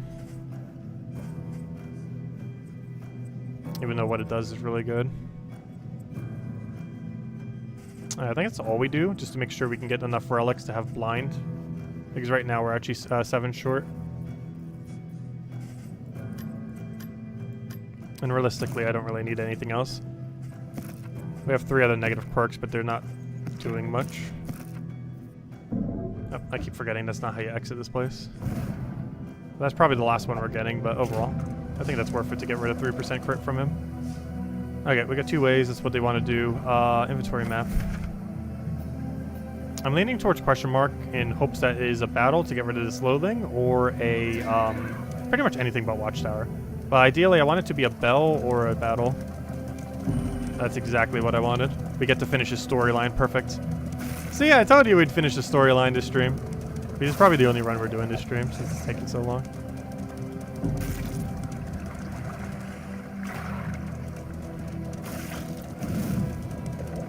But that should be it, because this should be the 4th that we're coming up to, and then the 5th will be the other one. The one that's all the way at the end of this area that's already scouted. You have 2 randoms on you. I'm tempted to use one right now. Just because you're a little stressed. Okay, pickaxe. Can you kill? If you crit, you can. That's not a crit. Nice roll, though. I just realized I can't repose. Oh, that's still good, though. Oh, that's how we got the extra damage earlier. 20 to 25. I wonder if we will kill. We only need 13. There we go. And we rolled 25, the highest possible roll. What a legend. Let's see. Are you dead? I can literally just poke you, and it hits default 3. Kind of want to stress heal, though. I'd rather just kill everything in sight. Another impediment. Cleared with impunity. As much as I want to do the retribution thing, I'm not sure how much they really commit, so I just want to try for crit, so I'll do that. I'm not sure if you can even target first slot. I don't want to go for it necessarily. Oh gosh, horror. Should probably bolster. Song of Shadows. I don't have a way to remove it. I got rid of the item. Mostly because he's the only thing that's relevant for it. Mostly because he is the entire reason why you would need it. And I was hoping we wouldn't see him. In crisis, we can rely only upon each other. Empowered, emboldened. I think we just tried for crit again. Aw, his critting spree has ended. Got it at least a 3. Let her grave some digs. I mean, dig some graves. Oh yeah, I forgot you can't hit that far. Oh, please hit at least a 3. Exactly 3. Messy. Hey, you need to go gain repulse, since that's literally the only way you could even attempt to do damage right now. I just realized if I clear all corpses, I actually can't repulse. I guess we have to not clear it then. We'll clear one. We'll clear the one we hit. There we go, that's why we want to keep post. Oh, 9 though, ouch.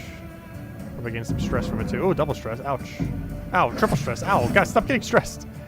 Okay, you need to go de-stress yourself by killing a gravestone. You need to go de-stress everyone by using bolster. Oh, that's funny, we get an extra action when we heal. 25% of the time. It actually triggered. That's kind of funny. That's why I wanted it. And that confirms that it works exactly the way that we thought it would.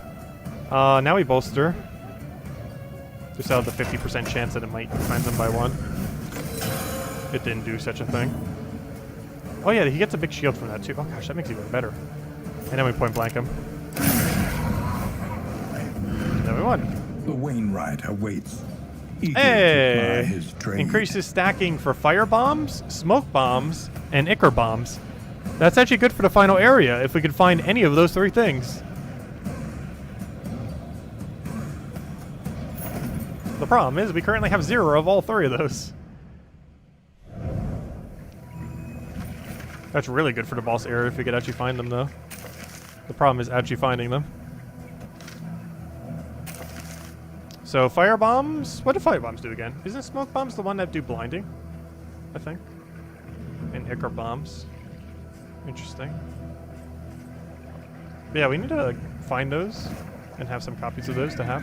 Oh yeah, did we get any relics from that? How many relics do we have? Oh gosh, he still doesn't have his blinds. Please find some relics. Don't miss it, don't miss it, don't miss it. No, you missed it. Oh good, you didn't miss it.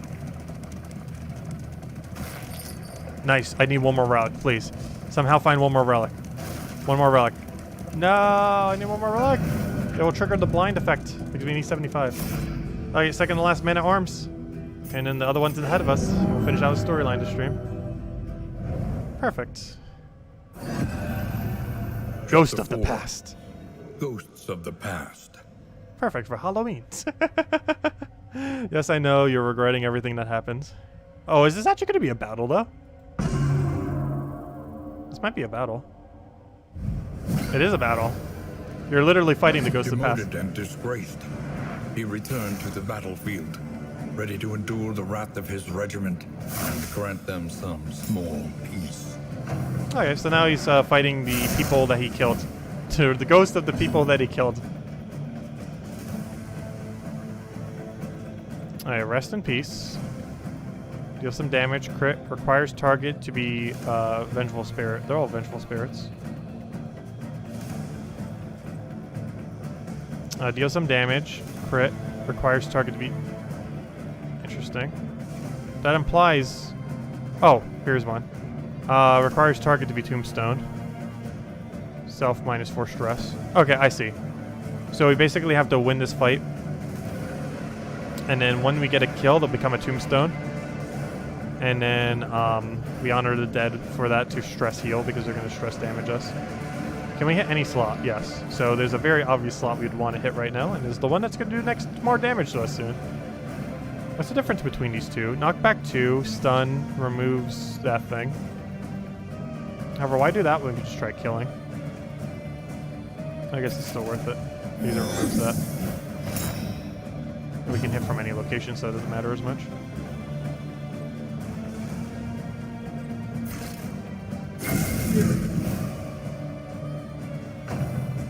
I just realized he has the eye patch now. Created before where he didn't. It still doesn't have his weapons though, which makes sense. He's not here to fight.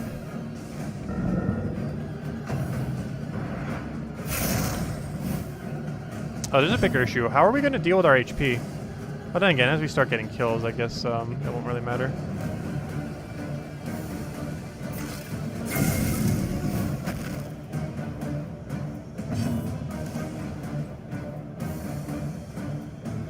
I don't really need a stress heal right now. We might as well just leave the graves there, unless the graves become ungraved. Hopefully the graves stay graves. Because we wouldn't want to stress heal until we're a little bit more stressed.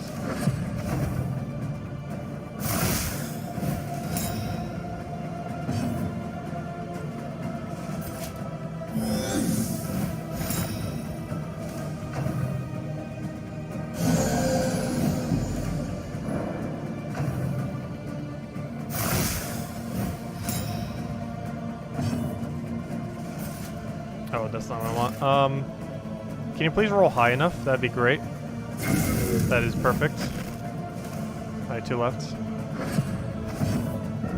Also, if the graves stop becoming graves, we should probably do something about that. But until then, we're just gonna keep letting them be graves.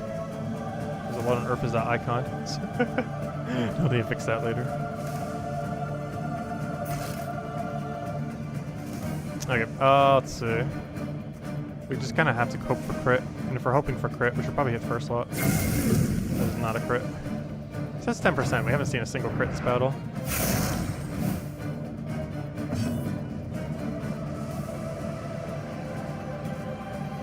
Okay, this could roll high enough if we get lucky, and it did. Still no crits though. Alright, that is battle complete. Gotta go and honor the dead for all the graves then, after we get this guy down.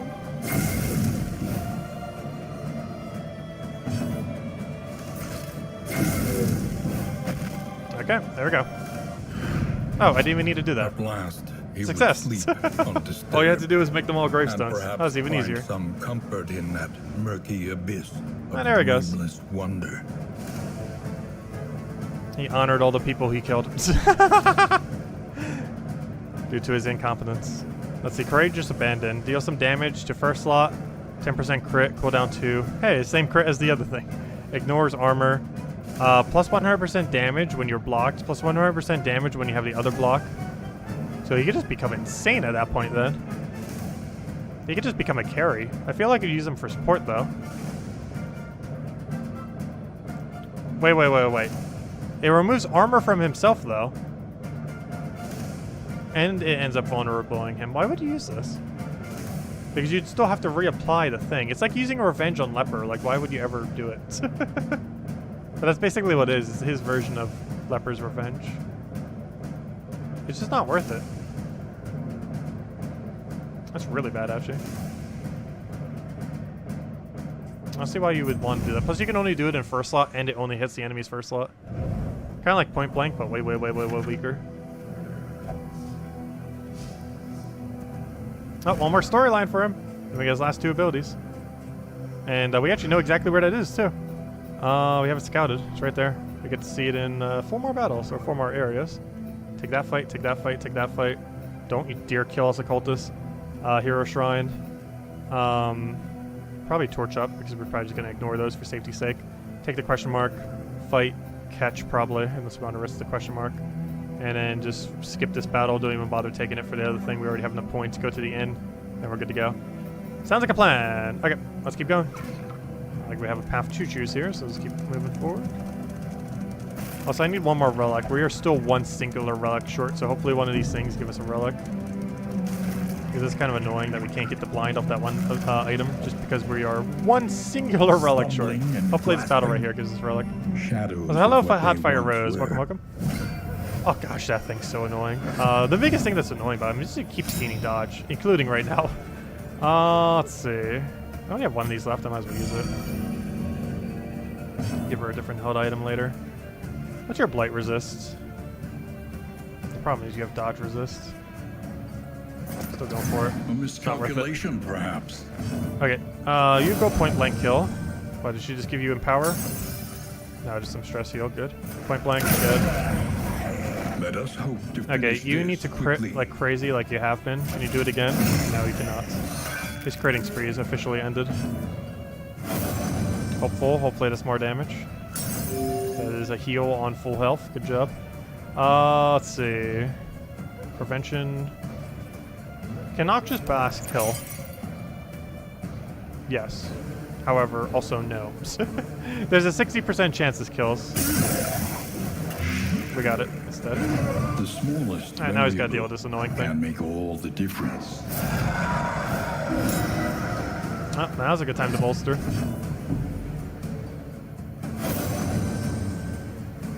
So we're going to do this to move him to front and also gets rid of his stealth.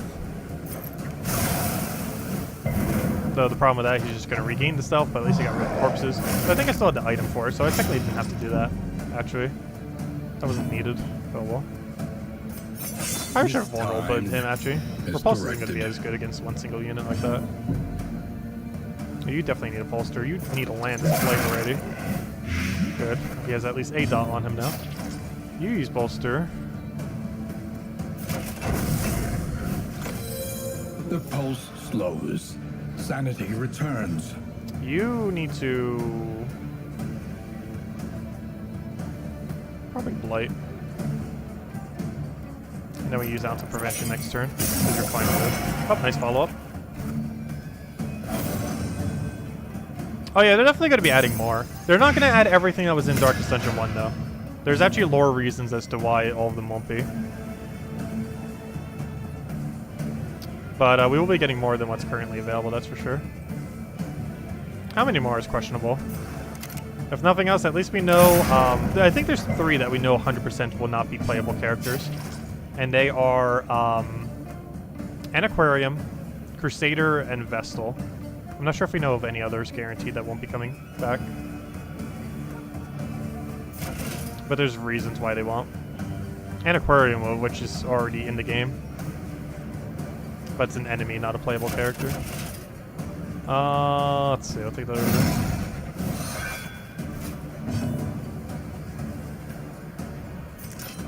Oh yeah, this kills, doesn't it? Well, it brings him Death Door. It doesn't kill, but it's pretty much kill. Dead? Good job. Success! Okay, next. An unexpected find. We got gold. Oh good, I needed more gold. Perfect, that's exactly what I needed. I can finally blind with this thing. I don't think we've gotten a single blind off this, mostly because we keep using our relics. But, we can finally go blind with this now. We should have 80 something. Or 78. As long as it's over 75. Actually, technically it has to be 76 or higher because of how that weird number is. It doesn't have equal then in this game. It has to specifically be higher. So as long as we have 78. I mean 76, I mean. Or higher. And we have 78, so that's enough. Unless it's accidentally counting baubles, but I'm pretty sure it's counting relics like it says. Also, we can start dodging battles if we want. However, this first battle we really should take. Brings no satisfaction. Alright, well, there's only one option to take it then. Unfortunately, it hurts their relationship, though it doesn't really matter because their relationship's basically maxed.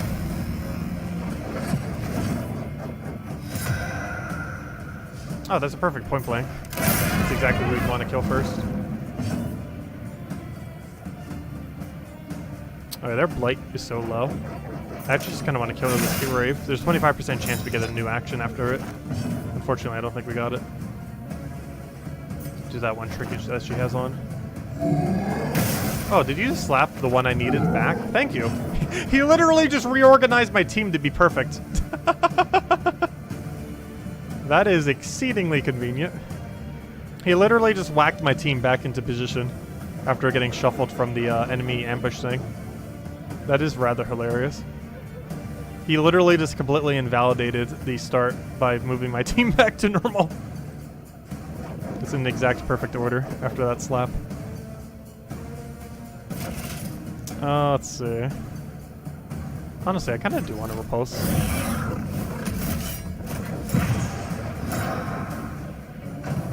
because he has really high blight resist. He has 50% blight resist right now. On top of whatever other extra blight resist he has. He has 95% resist. So if they're hitting him with blight, it's basically near guarantee it doesn't happen.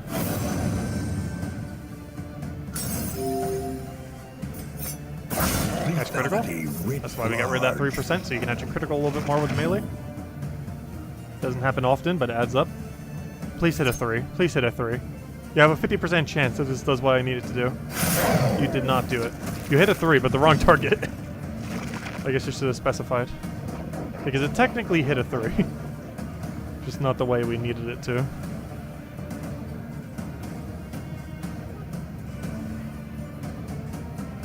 There's a low chance that this works, but it can work. It did not work. Alright, now we flashy daggers it. I wish flashing daggers had higher chance of death blow. Not by much, but like a 10% that then upgrades to 20% or something. Or none and then have 20% when upgraded. Because I really don't feel like there's ever a need to upgrade flashing daggers on her. It's like the last thing she would ever upgrade, though it's still useful for removing tokens. But it feels like it needs something, because all it gets is damage and crit when it gets upgraded. It needs like a death blow finish or some kind of other like debuff or something on it when upgraded. It's fine if the non-upgraded version doesn't have it, but the upgraded one really needs it. Do I just bolster here? I feel like we do for the stress heal.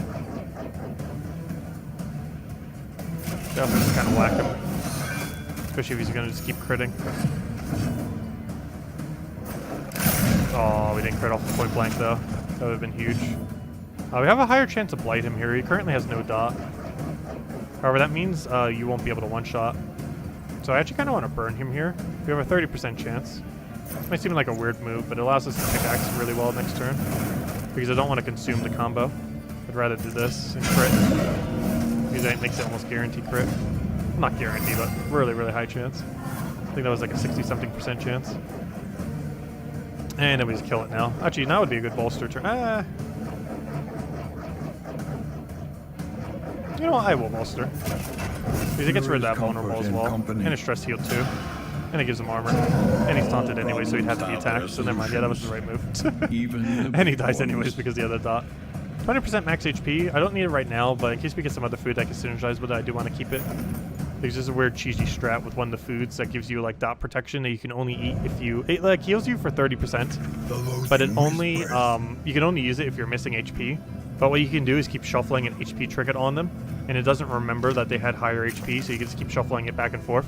They do this to make the game more punishing, I'm pretty sure, but you can also do it to literally cheese like crazy.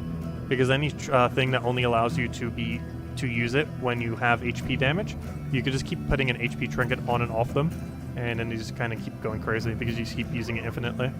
It also allows you to get over 100% resistance and completely overflow that screen, which is probably not intended.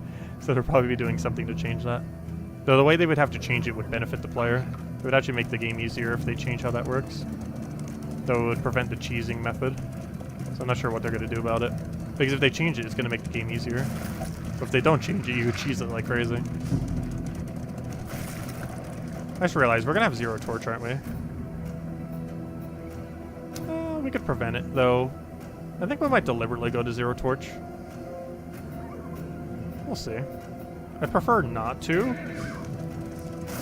That's not that big a deal if we do. Just, like, if we get ambushed, we're just going to demolish whatever the ambush team is. Like, they'll get a strong turn 1, maybe turn 2 on us, and then they'll just die.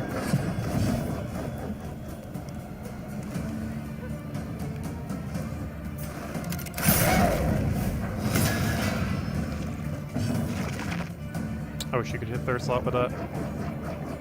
This can still crit though. It did. Oh no! I gotta go for the double blight and hope it doesn't miss. They have an extra 5% resistance too because our flame's lower.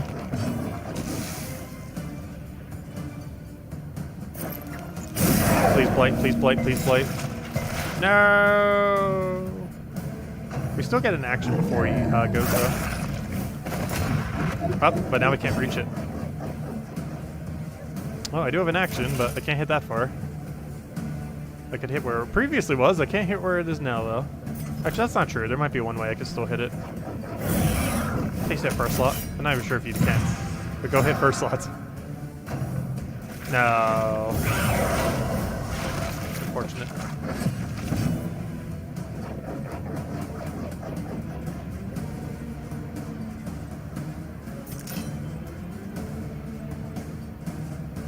Okay, their blight resist is way too high to try for it here. Unfortunately, every option we have is kind of bad. We might as well just pickaxe him with the lowest possible number. What's their burn resist? Yeah, it's still kind of high.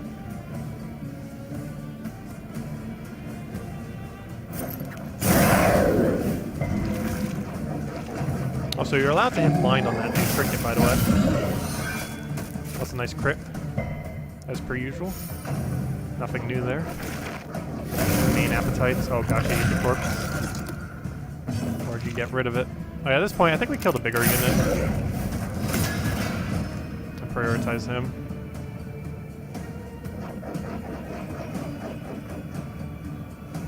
I'll just make him go last so we guarantee get to kill him then.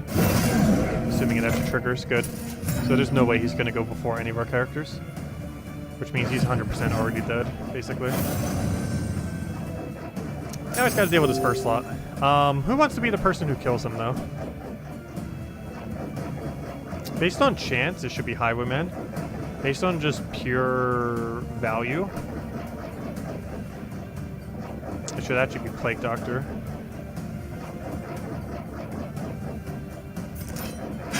Nice, highest roll. After you hit the lowest roll. Good to see. Okay, you need to hit the highest possible damaging move you have. Which oddly enough is this, just because it sets up into a better move on next turn for you. This allows you to bring it to Death's Door. Oh, the only problem is he doesn't have a dot. He does have Retribution though. Okay, Plague Doctor, change of plan. Don't kill him, kill that. Because I don't want it doing whatever that thing is. Oh, new plan. I could try burning. This could double kill if we're really lucky. RNG, go. Please double burn and double kill. You've got to be kidding me. It did nothing. They both 35% resisted it. What a fail. They both get their move now. At least they're both weakened, nothing else. Oh, and he's already dead off a repose. But I think he still gets an action, unfortunately.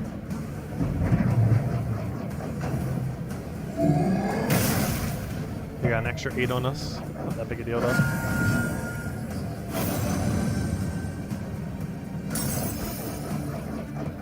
Okay, I think we just pass our turn. Let's get some repose. You throw heal. I don't know, stress heal or heal at this point. Funnily enough, I think I might want to go for a heal. And then HP heal. You throw Blight on it and possibly kill while doing so. Yep. All problems have their solutions. Even oh, the smoke big bomb. ones. We have higher stacking for those. I assume they stack to 4 since we have that thing. So we might want to find some more smoke bombs and hold on to that then. So we have 4 smoke bombs for the final boss area. Which seems like something useful to have. Like 2 is kind of meh, but having 4 is kind of solid.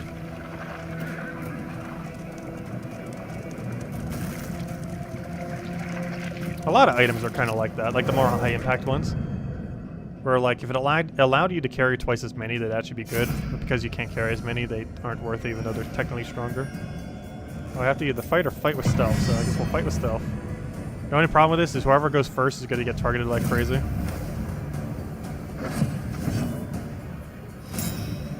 And apparently that's our highwayman. That is not a kill.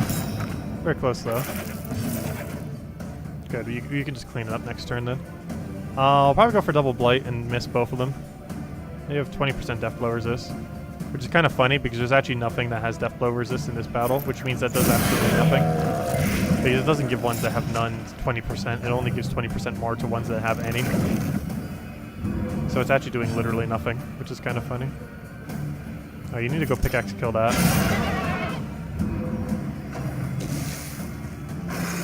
There's no way we're going to kill first slot in time. So I'm just gonna go and make sure we don't get blighted by doing this.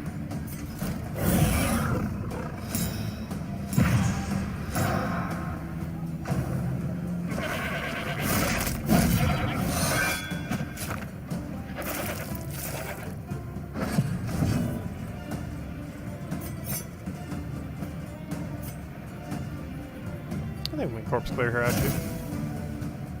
Not really something we're going to be needing later, and the final boss doesn't even need any corpse clear anyways.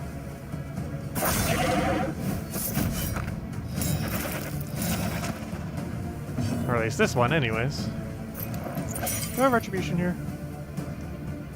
If I'm Retribution, that means we have confidence that she could hit a 6.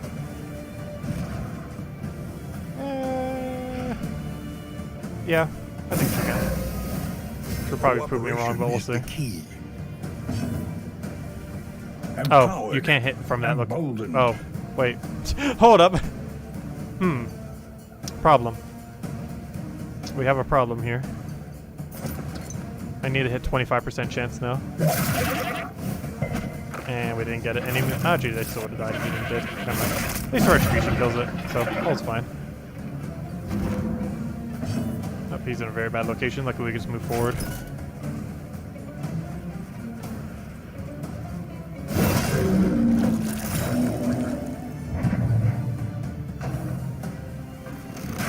Nice dodge. Still got one more. He's still vulnerable too. So hopefully the next hit doesn't hit him.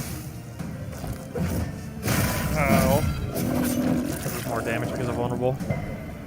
It didn't show it as doing more damage though, oddly enough. But it should have. Okay, let's see. I'm pretty sure it did, just didn't show it for whatever reason. You know what, I might as well just use a corpse clear here. Because you're going next, and I kind of want to hit you. It's not a kill, though. Alright, Plague Doctor, you can't even really throw... Actually, you can throw a heal. However, this is better.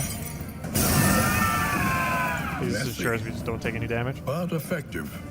And then you just poke this for the kill. Ooh. It's kind of sketchy, though. Is that enough? Yes, it is, barely. There we go. The spoils. Oh, interesting.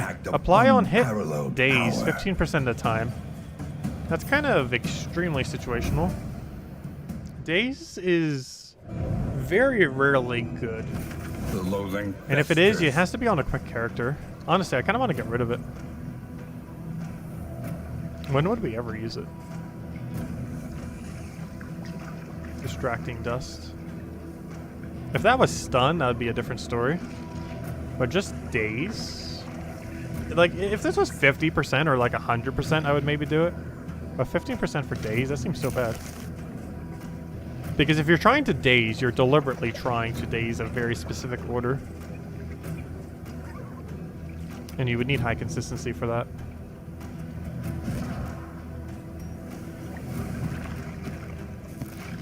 One thing to consider too, he has 0 trinkets equipped right now, technically.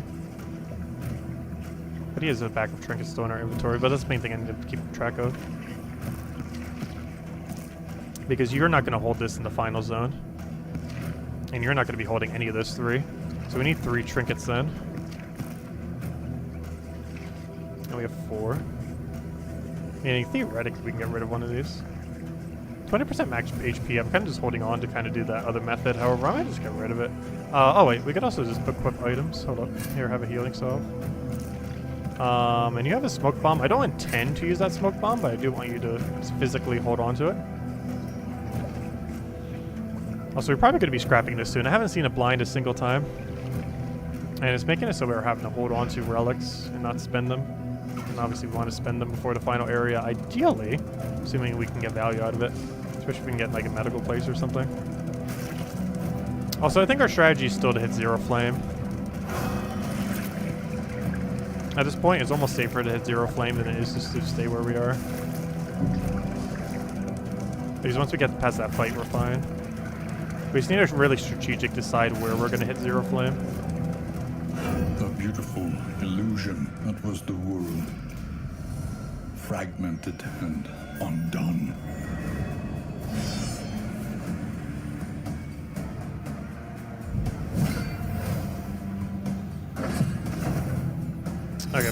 need to wait. Oh, did they get to start? That's not good. Low flame will do that. That is basically just like an ambush battle then at this point. Like, if we had 0 flame, this is the kind of fight we would have. It's almost no different. Where they all get their move before us. Steady yourself. Ouch, that could really do a number though.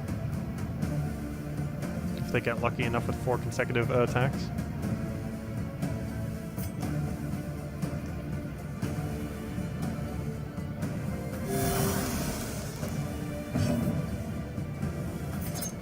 Mistimed. As directed. Alright, that gets rid of their stealthies. I kind of want to get rid of one backline first. Let me get rid of this though. Oh, you know what? It's probably a really bad idea. I actually want to poison blast this. Hope it lands. It does. It doesn't get that though, unfortunately. Oh no, but he still is weakened. Unfortunate. Still point blanking it though. Would have been a 19 to 12. Okay, please hit high, hit high. Okay, only at the highest roll or crit kills. Nice. Okay. Well, not the kill, but death door. He actually rolled the highest roll. That's what we want to see. And we got speed, so we get to do the inverse. They all went to go first before we get to go first now. It's kind of funny. Okay. So I guess we go ensure to kill. Actually, I don't want to go for guarantee kill. I want repose. So now we get to kill and repose and dodge. Are encouraging. You go and blight poke one to back line. Probably that one. That's critical. Writ large. Alright, we'll double blight backline then. And then that makes you dead. And that he stealthed. And he still got blighted, even though there's a 25% chance to hit. Nice. Okay, are you dead now? 8 damage, you have 8 HP, you're dead. Okay. So now we just have to worry about the other 3. Let's go protect up, so both our front line has riposte, and you love to hit double front line. So this will be perfect. I think this will be our first double reflect as well. Or he hit back with double repulse, because he's probably going to hit double front line right now. Or buff, that works too. Next turn will probably double front line.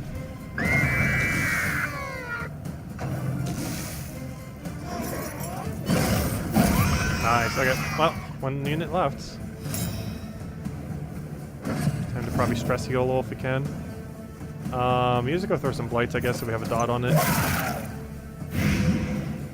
You go and stress heal, and also so we don't get bled.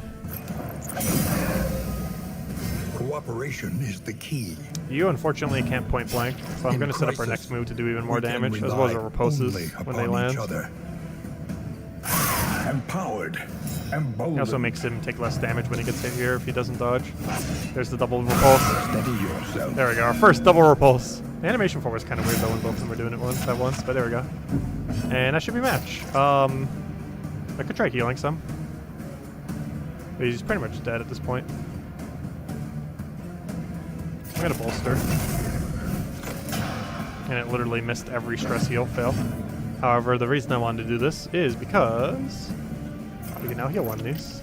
And by one of these, I mean this one. A little help, impeccably Unfortunately, timed. Highwayman takes 2 extra damage, but we healed 11 on you for taking 2 damage. I think that's worth it. Plus, we might have gotten a stress heal here. No, a heal. Oh, perfect. We got double heal, so he didn't even take any damage. And now you're dead. And a crit. Not like you needed it. Action. Another 15% damage. Honestly, I might put that onto Grave Robber. We also got a thingy. It's fire bleed resist though. Bleed resist isn't horrible. Like we could put that on our man at arms for the first 2 battles and then switch it out. The only problem with that is I'd kind of have to switch it out like right now. And then we won't have blight resist for this area. However, how many more blight battles are we really doing in this area? Like not that many.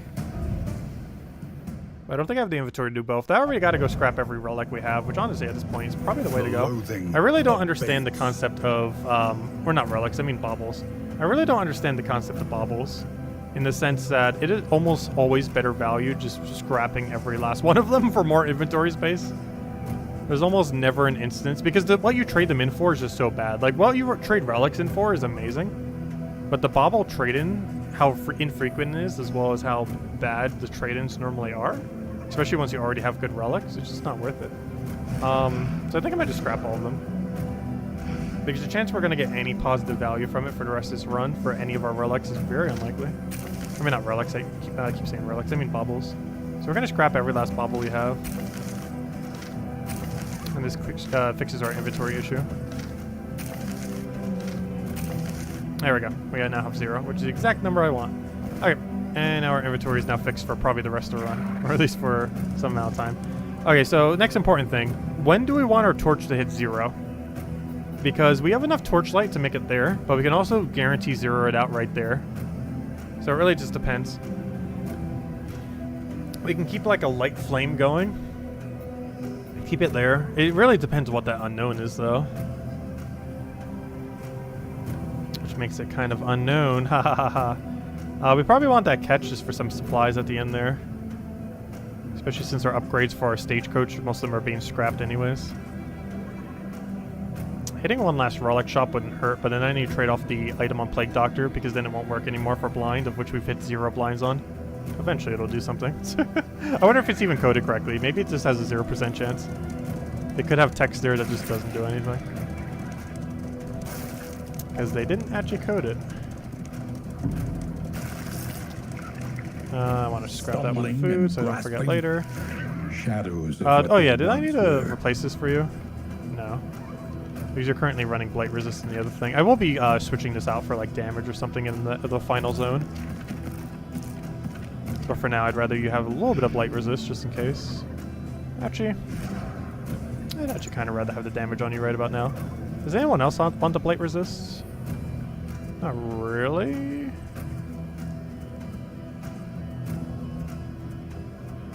I'm just gonna go without it, I guess. Better we could give it to you, finally get rid of these, and just put some other trinket on you, like some damage. So you still have blight resist, but not like absurd blight resist. Because how much you currently have is still like, what, 75? That's still pretty high.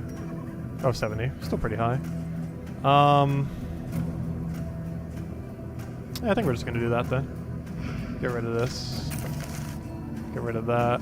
Still hold on to the bleeding one though, because we might use that in the first 2 fights in the final area. Instead of keeping this thing. And the crit one we're probably getting rid of. I'm still gonna hold on just in case him is that. Okay. I think we're good to go. Let's keep moving. And then we get to finish out the storyline for the Man-at-Arms. Because that's what the next room is after this fight. So we're able to get the full storyline in this stream. Nice. Song of Shadows. What a way to start. Alright, point blank. Why did you not fire?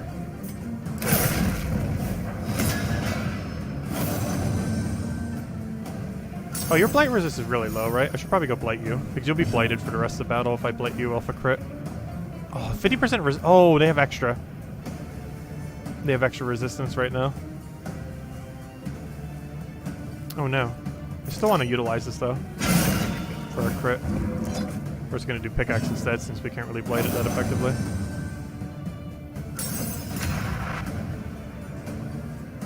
Yeah, we're going to do ounce of preventions because we want to avoid disease. I think I can. Disease, if I'm not mistaken. If not you, you probably can too. Cooperation is the key. Oh no, blinded. Oh no, stress. Oh no, big hit. 19. Luckily, you attacked the tankiest thing on our team. Like the least consequential one you could possibly attack with a heavy damage hit. Nice. It's not dead yet, though. They can't even die off that first hit. You have to do the second follow-up. Unless they have a dot on them, in which case they might die from that hit. In the sense that they die on their following turn. I guess we try blighting it in case this fails. Do I even need to try to kill it now? I can just riposte kill it. I think we still try for it though. There we go. Oh, follow-up killed it. Nice. Dagger didn't, but the follow-up sure did. Let us so you're starting to get a little stressed. Quickly.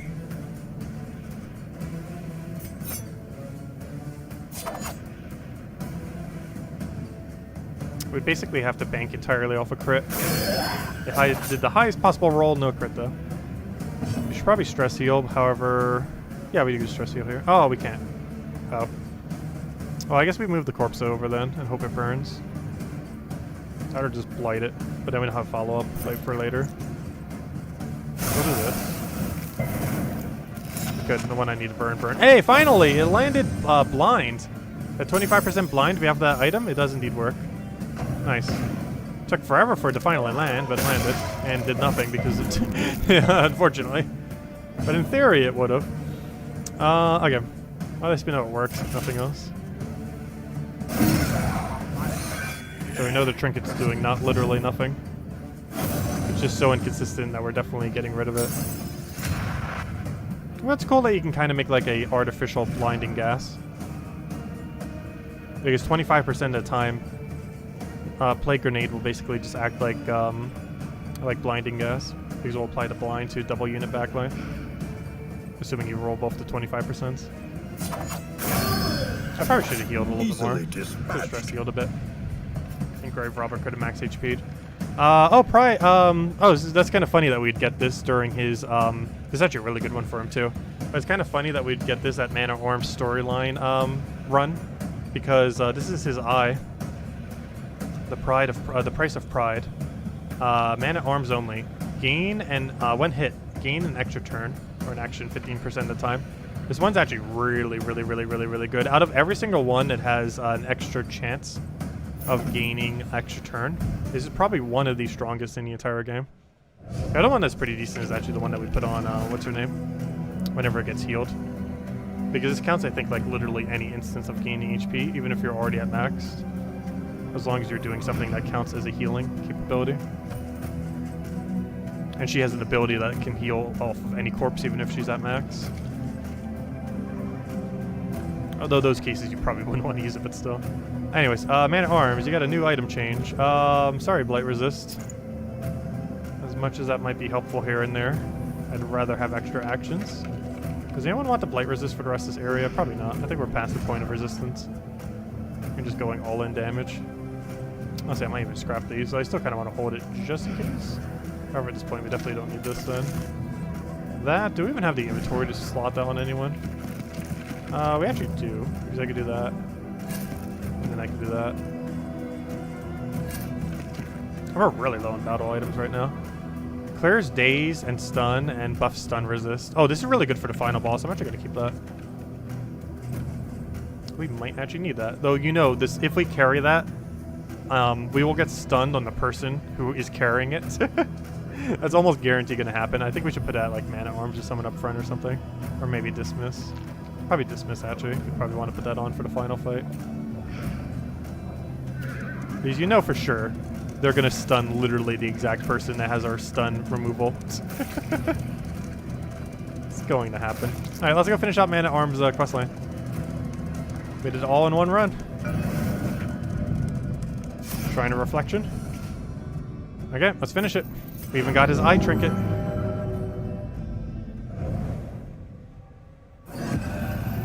Chapter 5. In the Trenches. Yeah. This is probably just dialogue. We already had 2 fight ones for him. Oh. He resolved to spend his remaining years seeking atonement in the trenches of bloody battlefields the world over. For him, there could be no respite from the horrors of war, and when at last he was struck down, he would die alone and unremembered. Surely, he deserved no better. Gosh, they all have such tragic backstories.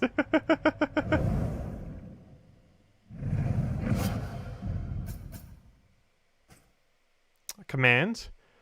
Target gains extra damage. Removes blind. Oh, that would be good on a leper. That's a leper buff right there. If you're running like second slot Man at Arms into leper, I'll take it on almost any slot. And what's this? Strategic withdrawal, which was something that he had in that one storyline thing, but now he has the actual ability for it. He deals some damage, only to frontline as frontline. Self back 1, targets gains combo, so you can combo into. I'm curious to see what that is upgraded. That upgraded could be okay. Command, I feel like you would only use if you have a leper on your team. Like, this is just like command buff like every other turn leper. It does have a 1 turn cooldown though, unless it goes to 0 when upgraded. But that's like a you have leper on team and want to buff leper kind of slot. Okay, so we have a really interesting decision now. Procrastination of the inevitable is futility Oddly enough, itself. I think we go left, hit 0 flame, because there's no way we're not hitting 0 flame. We're obviously hitting 0 flame at this point. It's more so a matter of how we're going about hitting 0 flame, rather than if we're hitting 0 flame. So we're going to go to the academic study, have like almost no flame, and then use 10 flame. This will bring us to 0. We'll then battle, head to this question mark, hope it's something good, and then we have a battle, take our loot, just do 1 battle and just skip the rest because we're already ready to go for the boss, and we just want to mitigate any kind of damage or stress, and then go straight into there. So the only hard part of all this is going to be, this better not be a fight or a shambler. Actually hitting a shambler on accident, which would also be kind of problematic. But I think this team can take it. Though there's some sketchy things you could do with death blow resisting like 5 times in a row or something. We don't have any way to... Actually, I do. I have the thing. It's not upgraded, though. We do have... though the last time I did it, he actually resisted it like twice when I used this. Where is it? Oh, Wicked Slice. It has... it ignores some of the death blow resist. However, I think it has like 50% death blow resist if we do find a shambler. So yeah, we're gonna go there. Hope that is something not bad. Go there, and we get a torch. We get the occultist ambush like right around there into another fight. But we should have the torch, so that shouldn't be a shambler when we hit those. This is the reason why I want to go left here, because if we hit any of those in between battles, it could be the shambler thing. And if we do it this way, this ensures that we do not hit a shambler. Or maybe not ensures, but it makes it a lot more likely that we don't. And I believe you don't actually need 10 torch in order to lose 10 torch. We're only going to have like 5 or 2 torch here. I'm pretty sure as long as we have any amount of torch, we can still do the torch. Yes, we can. So I can either... Isn't that scouting? Interesting. We'd only be able to scout 1 room. I'd rather have a trinket.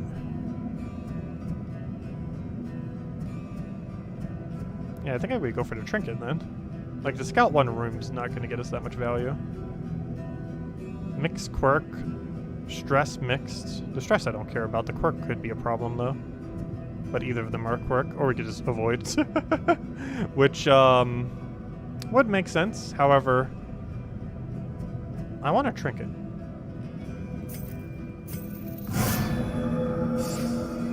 Dark something. An unexpected find. What is this? When thrown, explodes in cosmic fire. Interesting. It's a combat item. We are kind of low on combat items. We're obviously not using that until the final area. Though, what if it backfires? Otherworldly fragment. It's probably a bad idea to try to use. It has to be very powerful, though. What the quirk did you just get? Prone to investigating the dark arts. That's a pretty... Honestly, all 3 of these feel like pretty unconsequential negative quirks. So even though you have 3, I don't feel like it's that big a deal. Okay, the only problem with not taking scouting, though, is I have to head right, and I have no clue what's right. Also, we're about to get ambushed. Hopefully we get ambushed, like, right now. Or as soon as we head into this area, like, a few seconds later. Please ambush us. Ambush us. Ambush us. Do it already. Stop not ambushing us, because we're about to get attacked by a shambling horror probably right there. Ambush us already. Why aren't they ambushing us? That's weird. Maybe because we went into negative in a way? I'm not sure. Should have tried ambushing us by now.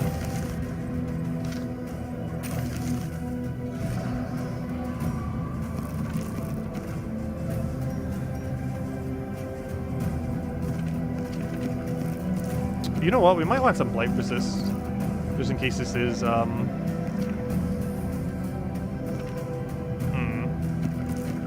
What's the lowest blight resist on our... Oh, gosh. Maybe I should give you your 25% back. Oh, wait, I scrapped it. Oh, no! Oh, wait, I scrapped it! Oh, no. Never mind.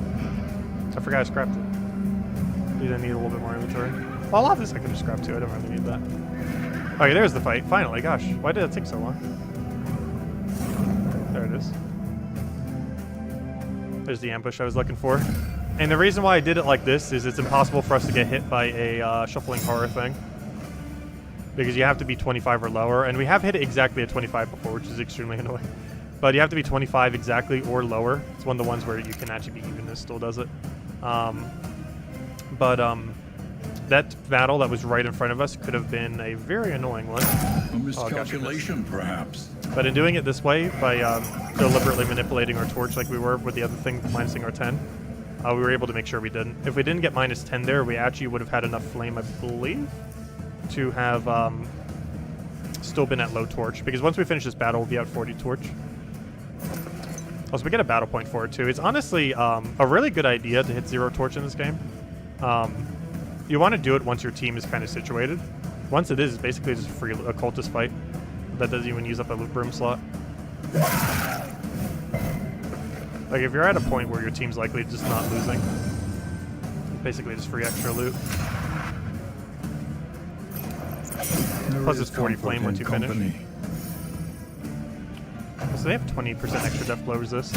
I almost want to kill his backline first because of that. Suffering begins. Almost. Still kind of want to go for them.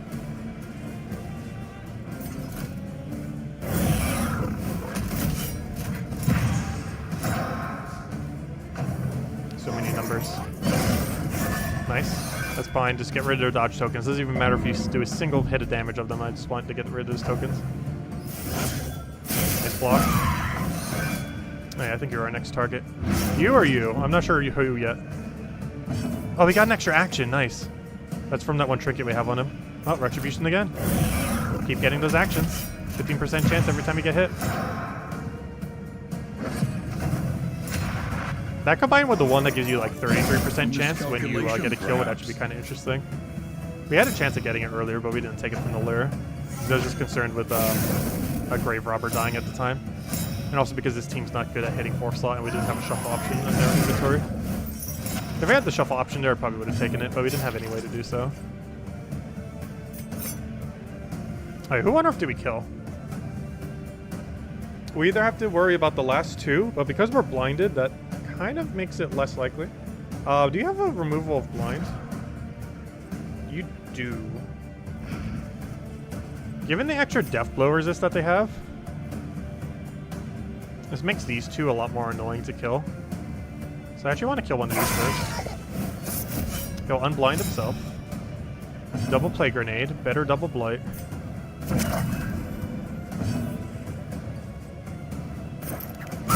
Nice. Work. Not nice. The one I really needed to hit didn't get hit. Do I just Retribution again? No, I think we just commit all the way to trying to kill this thing. 1 HP. I guess we could do flashy daggers to get rid of one of those dodge tokens, I guess. I feel like I should throw a heal here. I kind of want to save them for later.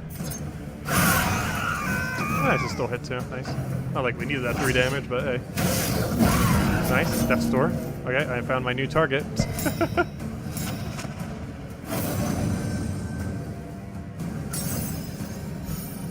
Gosh, double repose is kind of strong.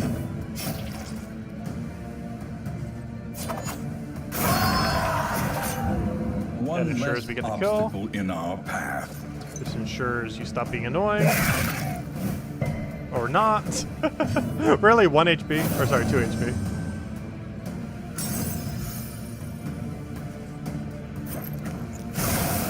Burn, please. Perfect, he's dead. We got rid of the corpses. An unavoidable That's one-on-one. Come on, get extra action from that, please. No, he didn't. Pretty sure that was already the action he had. Oh no, he did get an extra action. Nice! Gosh, that 15%'s going like crazy. How do I want to do this, though? Do I just want to tap it twice? I don't think I want a Retribution, because ideally we don't want it hitting next turn. Because he's going to be at 8 HP after taking double turn for himself. So I think I just poke him twice. Because we don't want this thing to get hit again if we can help it. I think we bolster here once. And then poke it with our free action that we got. You need a heal desperately. Luckily you can get healed before your turn. Perfect. I can also throw a healing salve, which is very tempting right about now. Out of safety's sake, I feel like we go for A it. little I help don't think we needed to, impeccably timed. but I'm pretty sure it's worth it just in case. Can you crit? Well, you can. If you are, is the question. Nice, okay. Honestly, that was actually a little bit too much damage. Because I kind of still want to throw a heal down. We have another fight just right after this. I want this to not kill, please. Ah! Oh well, that's a big deal. I mostly just wanted to bleed to land, but the kill to not to land. It's not too big a deal though. The Wainwright awaits. And there's our 40 flame. Eager That's some to other ply junk. his trade. That's literally pointless because there's none in the next area. We already have one, and we got some relics, I guess.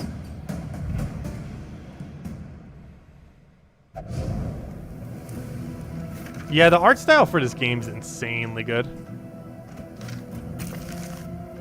And they did 3D modeling for everything too, so they can go really crazy with the animation. Like, it still uses the style, the 2D style that they did earlier, but now they're doing it with the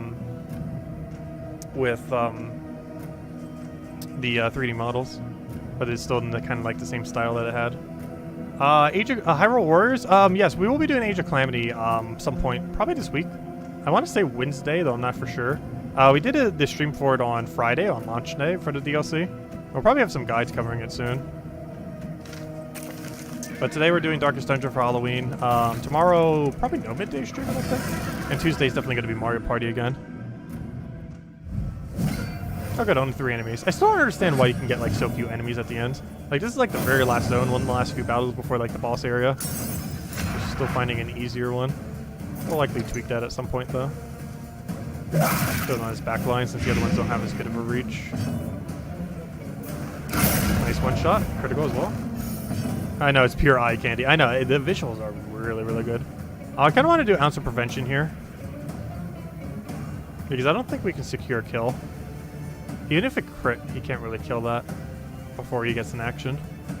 So I might as well do Ounce of Prevention to make sure they don't bleed. And also for one stress heal. Empowered, emboldened. Yep, that's a bleed move. Cooperation is the key. And there's the bleed. Come on. In crisis, I did the Ounce of Prevention. we can Currently the rely ounce was not enough. only upon each Oh wait, he other. got an extra action from the poke that just happened. That's funny. I feel like that's happening like crazy. Well, let me go heal it next turn, I guess. Let me just use Retribution, so he has to target it. And let's go get it to heal. Don't you dare bleed again. Did he? The slow Come suffering on. begins. What good is Ounce of Prevention if it's not going to prevent anything? Let's see. I don't think that's high enough. No, it's exactly the value. Perfect. Oh, you need to go bleed this. So I kind of just want to try for a crit. That is 1 damage short. Are you going next? Oh, that is so unfortunate. He gets a move because it didn't hit 1 higher. So luckily Repulse will kill him. Finishing blow. Good luck with that.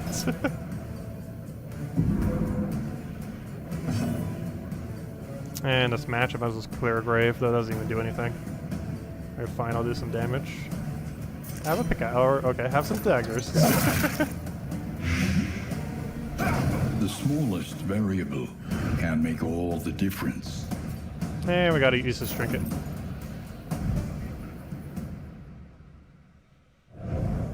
Alright, scrap the burn. I was supposed to get a lot of relics. We were having to hold on to 75 for that one. Then we end up getting a bunch. Oh, I just realized we got a way to increase flame here. That's really convenient.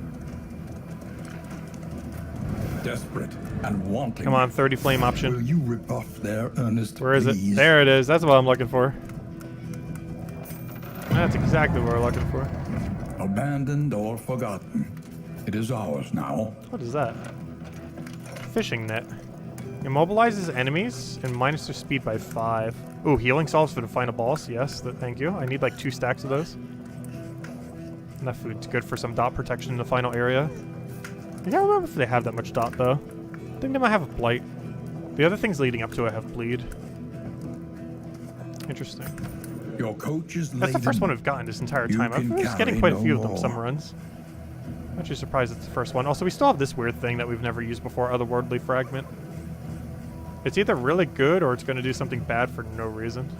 I assume it's going to be good, given that it kind of costs us resources. Oh, we still over encumbered. Well, what are our battle item setup? Does anyone even have some space? I feel like we do after some of those fights. One single blind protect seems kind of bad at this point. This we don't even want for now. We have something like nets or something. Actually, I almost feel like scrapping, even though we have a thing that makes us able to stack more. The problem is if we can actually find it. We still have a blight heal. Just fine to keep. We're still in a blight area. This could be a good final area item. Good final area item. I guess we'll use it in final area just to see what it does, but it might backfire. And then healing cells. We don't really have like any like spam consumable right now though. Which almost makes me want to smoke bomb the next stage. Because we're not going to need that for the next one. So I might as well just use a smoke bomb on this next fight. And then keep that for the final fight. Actually, we're just skipping past it. We're not even going to need it. Hold up. We're not even going to need this anymore. I guess theoretically in the final area you could have it, but it's not really going to do much otherwise.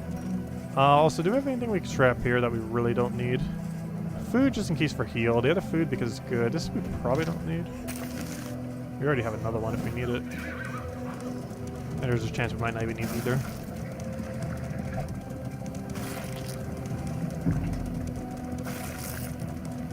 I know, we got poison bread. Echoes of humanity, twisted by hopelessness. I think this is what, our fourth to last fight before the boss area? Oh, we got shuffled, but it did very little, luckily. All I did was switch those two positions. Which all that means is we can't pickaxe. We can work around that. No, resisted. Alright, point blank should one-shot you. Let us hope to finish this quickly. We can actually double blade backline, which I think is the way to go here. Then we'll go stress heal. Also here, have a blind before you go hit like a 20-something crit. Which I think they would have hit almost 30 if he critted.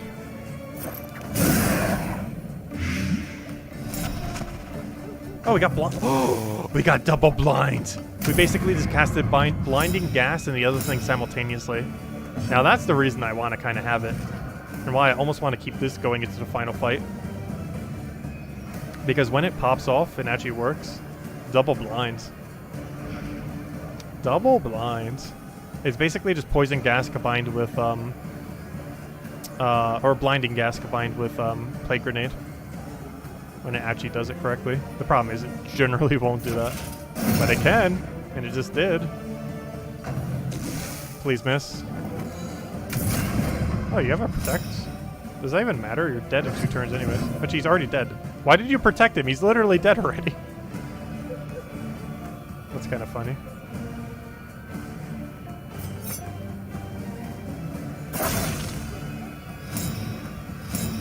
Because in case he's going to get hit, make it even less likely he can actually land a hit. I guess we'll answer prevention here just for the stress heal. But it would probably be a little bit better to blight him right now, though. I feel like we have enough damage that's not going to be required, necessarily. Probably should still do it, though. You know what, we actually are going to go play grenade. It's not that much stress. Oh, and it missed, though. We should ounce preventions. We hit the dreaded 20% miss. We can hope this crits. That's the lowest possible roll. Yeah, I might just stress heal ourselves for one then.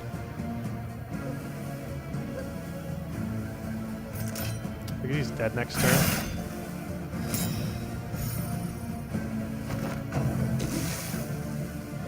Miss. That is very much not a miss. But a pretty low roll for how high he can hit.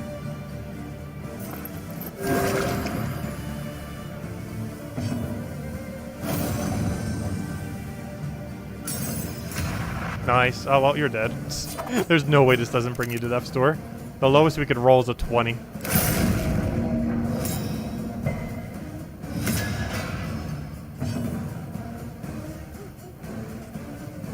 I might as well kill then. Or not. Let's try this again. There we go. this world, wealth is worthless without purpose. Let's go scrap the 2 things. Mostly just need the relics.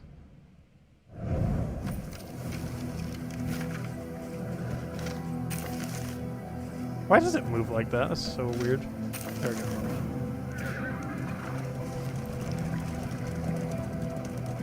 I could have taken that one on the side there. Whoops.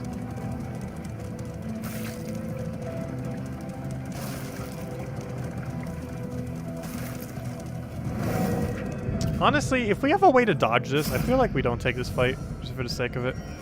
Oh, honestly, I do believe we dodge this fight. We are so set up for the final fight already. I wish you could check how many battle thingies we have, because we might be able to get that from this fight. But honestly, I don't think this fight's worth it. We haven't actually skipped on a single fight yet, I don't think. But this seems like one that is perfectly fine to do so on.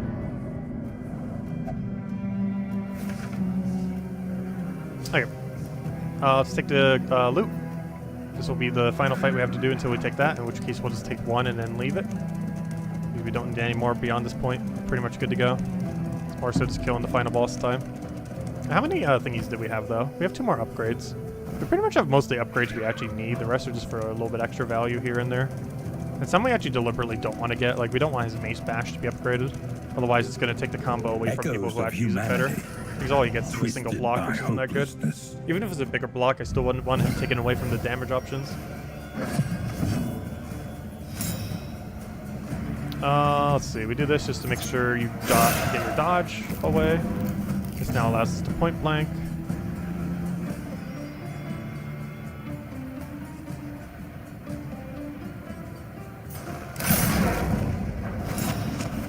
That's our combo meter that we need for everything else. We can double blight, a backline blight. Never mind, I don't have a way to get rid of stealthy on this team. Or an item. That's probably a crit. I mean, a stun, I mean.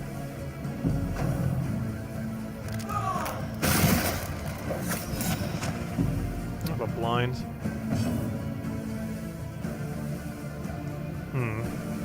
Counter prevention is actually seeming pretty good right about now. There is comfort in company. And then force them to attack him. Actually, bolster wouldn't hurt here either. I'd rather retribution though.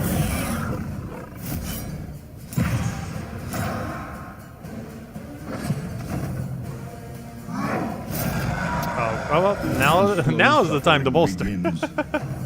Now you use bolster. Steady yourself.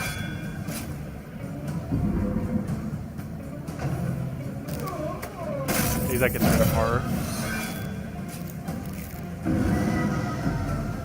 Of which he has plenty of. Let's see, I can't hit backline with you with this kit I have on you right now. I think we just riposte into you.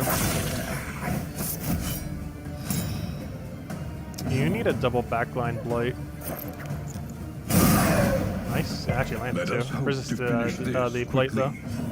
She's stunned obviously. You need to go bolster. Gosh, you're stressed. How do you go from like no stress to like all the stress so quickly? There is comfort in company. Oh, he didn't get a stress heal on himself. It's so bad. Luckily, all the relationships are so tired. Even if he has a panic attack, it might not even matter. So ideally, he won't. I would have to hit his 6. How confident are we that we can hit his 6? There's literally only one roll where that would not hit a 6. And that is not one of them. Messy. Wait, how do your 2 relationships so bad? When did that happen? Hold up. When on earth did that happen? When did you 2 start hating each other? I thought everyone was max relationship. When did this happen? Maybe when she touched that one thing in that other area, I guess? It like tanked their relationship out of nowhere? Because they were maxed earlier, weren't they not? I could have sworn they were all maxed already. That could be problematic because if he has a panic attack.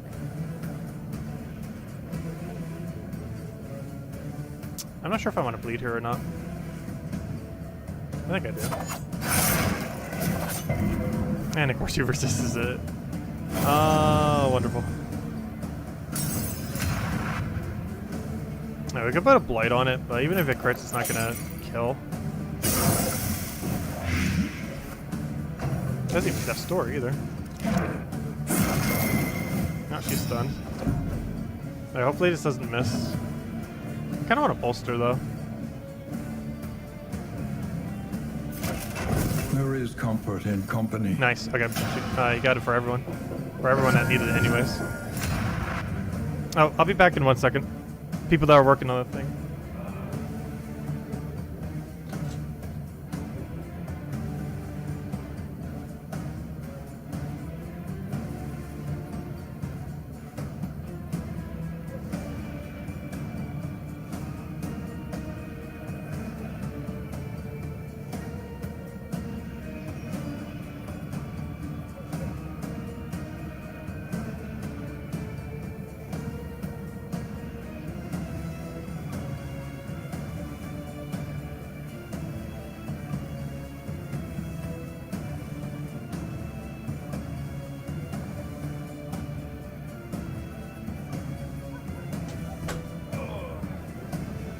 Sorry about that. Some people still working on the roof right now. And the power socket outside wasn't working. So I had to plug it into one of the ones inside because they didn't want to come in because it was all they were all dirty and everything. But we've been doing that since yesterday and today. Luckily it's not as loud today. I mean yesterday. I mean it wasn't as loud today as it was yesterday. Let's see. Let's go kill that out. You still need stress heal. Chair stream. Isn't the chair invisible? It should be.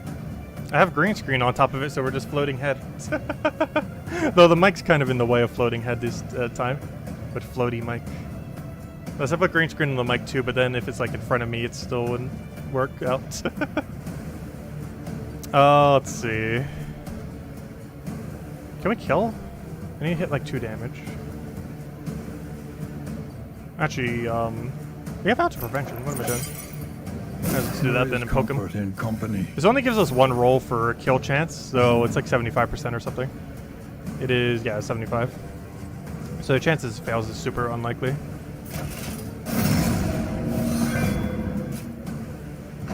And it failed.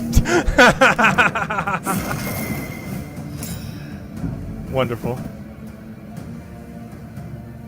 Oh, let's try this again. Wonderful. Please stop dodging. Misdirected. There's actually a chance we lose this if we keep rolling this insanely unlucky. Thank you, finally got. All problems have their solutions. There you go. You can repair that relationship. I'm not sure how it even got so bad all of a sudden. There we go. Because they were like maxed out before, I could have sworn. There's probably once he touched that one thing. Because does he have a negative quirk that makes him not like it? Maybe Book Burner kind of made the relationship die, I mean? Maybe? Like when she touched it, he like hated it so much that it's like, nope. Let's go scrap this. Scrap the other thing we got. Okay, hopefully this catch has some good things for endgame. We want to see a glimmer of hope, ideally. Like if there's anything we really want to see, it's a glimmer of hope and more healing salves. Like the 2 really big ones. Medical herb's kind of interesting. I don't feel like we're going to need that crit item. No, what we're really not going to need is these, probably. There we go. It's just too much inventory liability. I hope they do something to rebalance it, because I feel like all those dark relics are just almost never worth using. Unless you get like the damage or crit one or HP one in very early on or something. An inkling of potency still lingers in some of these well-worn Didn't relics. I just scrap that? This looks kind of average. Because this does nothing for us.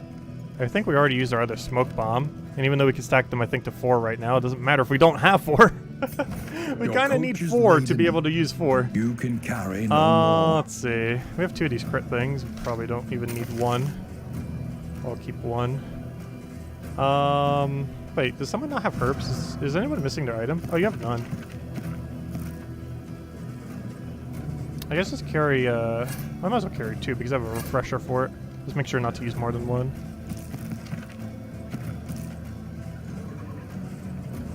Okay. Do I have any bad food in my inventory? Not really. Oh, I can get rid of this though. What does this do? Oh, chance to spawn a super block token. That's actually really nice. I'll probably put that on Plague Doctor for the final area. Alright, we have some de-stress. Equal chance of infinity increase or decrease. Honestly, I should probably keep this too because we might need to use it on both Plague Doctor and the other one. This works on the whole party. This will work on Plague Doctor and whoever else might be stressed, or obviously the Man-at-Arms. So I might actually hold on to that then. I think we hold on to everything we have. Because we're going to use this to figure out what it does. Some of the other stuff we can consume as we're heading there. That we definitely have to put on someone. Probably on Dismiss. Because a random one on him probably gives the overall highest amount of benefit. Let's see. This is mostly just to cheese the heal. And this allows us to actually hold more in case we do get any of those. In case the final shop has it. Because we have a lot to spend at final shop. Alright, let's keep moving.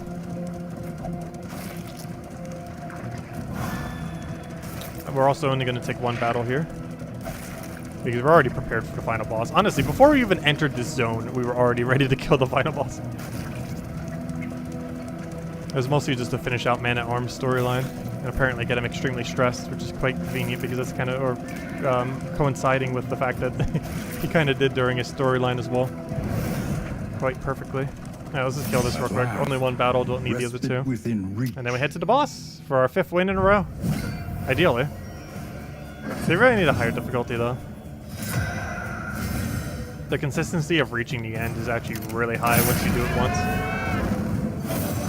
I've not lost a single run since we've won once.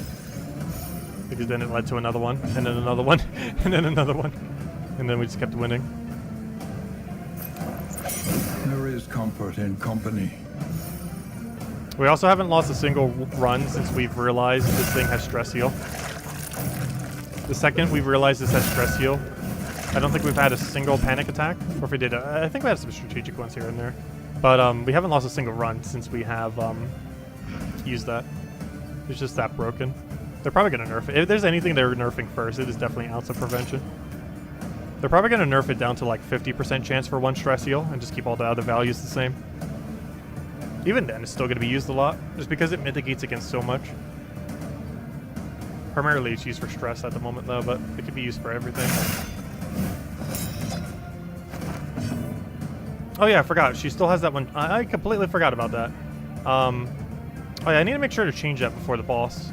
Probably into crit or whatever else we're changing to. Or probably damage. Like the 15% damage one. Is she already wearing the 50% damage one? Oh, she is. Hopefully we'll find a different relic at the end. How many relic things? Oh, I think I scrapped them all, actually. That's not too big a deal, though. We probably have something in our inventory we could do. Unfortunately, we can't check our inventory right now because it doesn't let you. Okay, there's no way we can kill livestock this turn. I don't have too high of a blight resist to try doing anything else. I'm just gonna poke him. Wait, she's still stealthed? Wait, hold up. Did she have 2 stacks of stealth or something? How is she still stealth after attacking? I'm tempted to throw a bolster here. Though we're about to get so much stress heal after we get to the area that honestly we don't really need it. I might as well just pressure damage. Because we're just here to get into this fight, get out. Get in, get out, head to final. Heal just in case though. Some repulse value just in case that he gets hit as well. Never mind. Change of plan. Hit max value 16, I'll take it. Probably whack him. Whack-de whack. Can we high enough? I kind of want to crit here. That is not a crit. And now we just need to make sure we guarantee at least 5. And pickaxe will do that.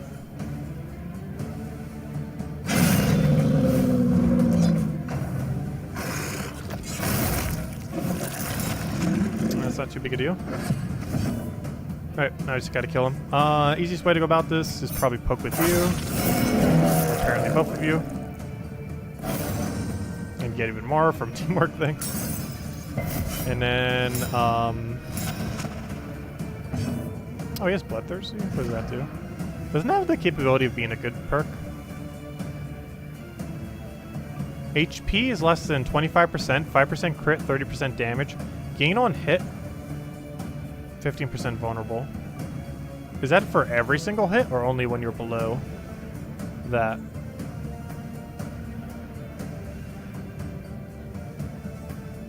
He wasn't that low, so interesting.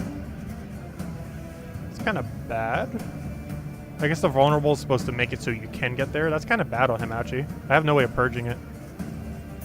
That's slightly problematic. But also probably not going to be too big a deal. That's even more of a reason to give him that protection token then off that one item.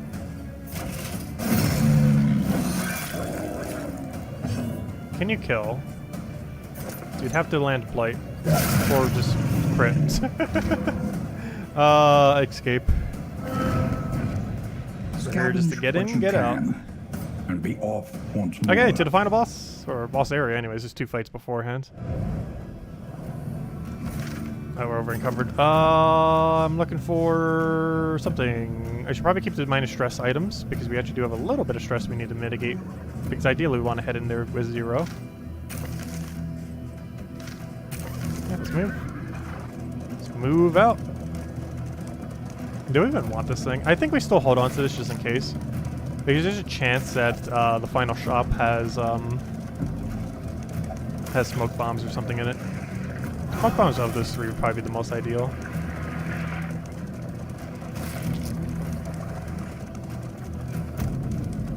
Alright, there's the mountain. Let's go ahead there.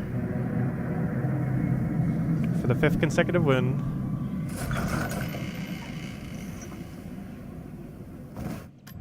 Rest now for a time. Okay. Oh, we never found a glimmer of hope. Also, that's some broken text right there. Also, that has absolutely no use in the final area. Oh, no, there's no glimmer of hope. Before the end. No, we got Landum though. Landum's actually pretty good. That is that relic we trashed earlier. There's that speed book. Well, I can't even afford it though. Okay, let's use all of our gold, but make sure we have at least 76 left over. Well, first things first. Let's go fix their stress.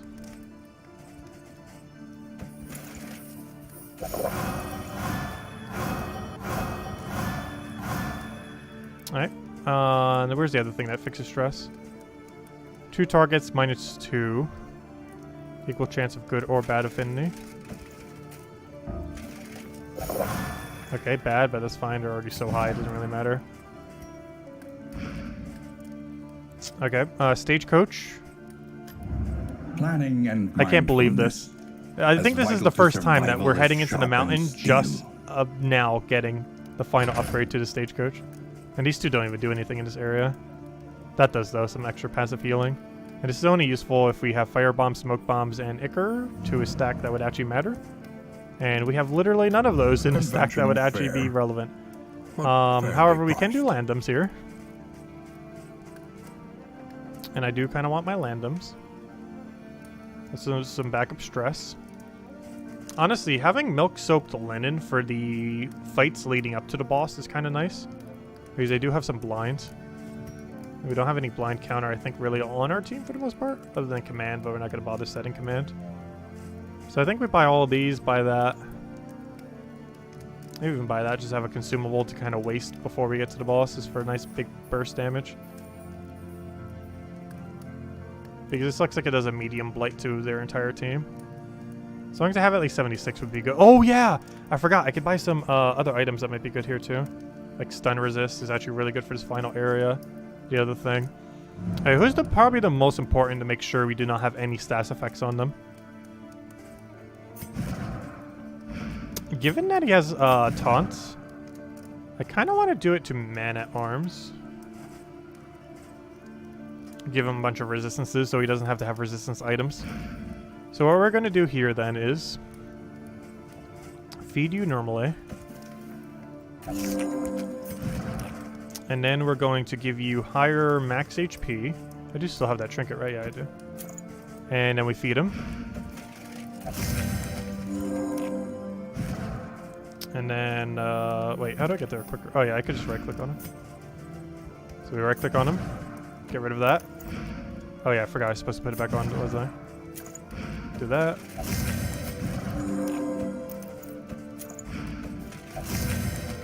There we go. That's why I kept that. If you're wondering why I've been keeping that trinket, it's for that reason. So we could stack the resistance. It was 40s, now it's 55s. That one's really specific food.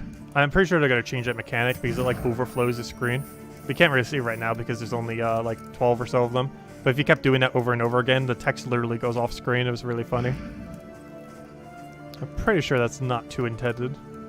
But I'm not sure exactly how they would fix it because they'd have to change exactly how max HP works in the game. So what trinket trade-outs are we doing? So you're fine. Extra speed, extra damage, I like it. You're probably just staying with that. You, probably also fine. And lastly, we have enough, so we might as well. I don't see why not. Some extra blind chances in there. So everyone's kind of good to go on items. I think we scrap everything we have. Because there's not really any trade-off we need to do. Theoretically, we could do like some bleed resist early on and then switch out, but I don't think their bleed's going to be too big a deal, especially since we're probably going to have medical herbs on someone. So we just discard all these. Alright, so this definitely wants to go in Plague Doctor. What else do we have for in items? This probably wants to go in Highwayman. Anyone who's not fully healed would get to cheese, or they're all full healed already.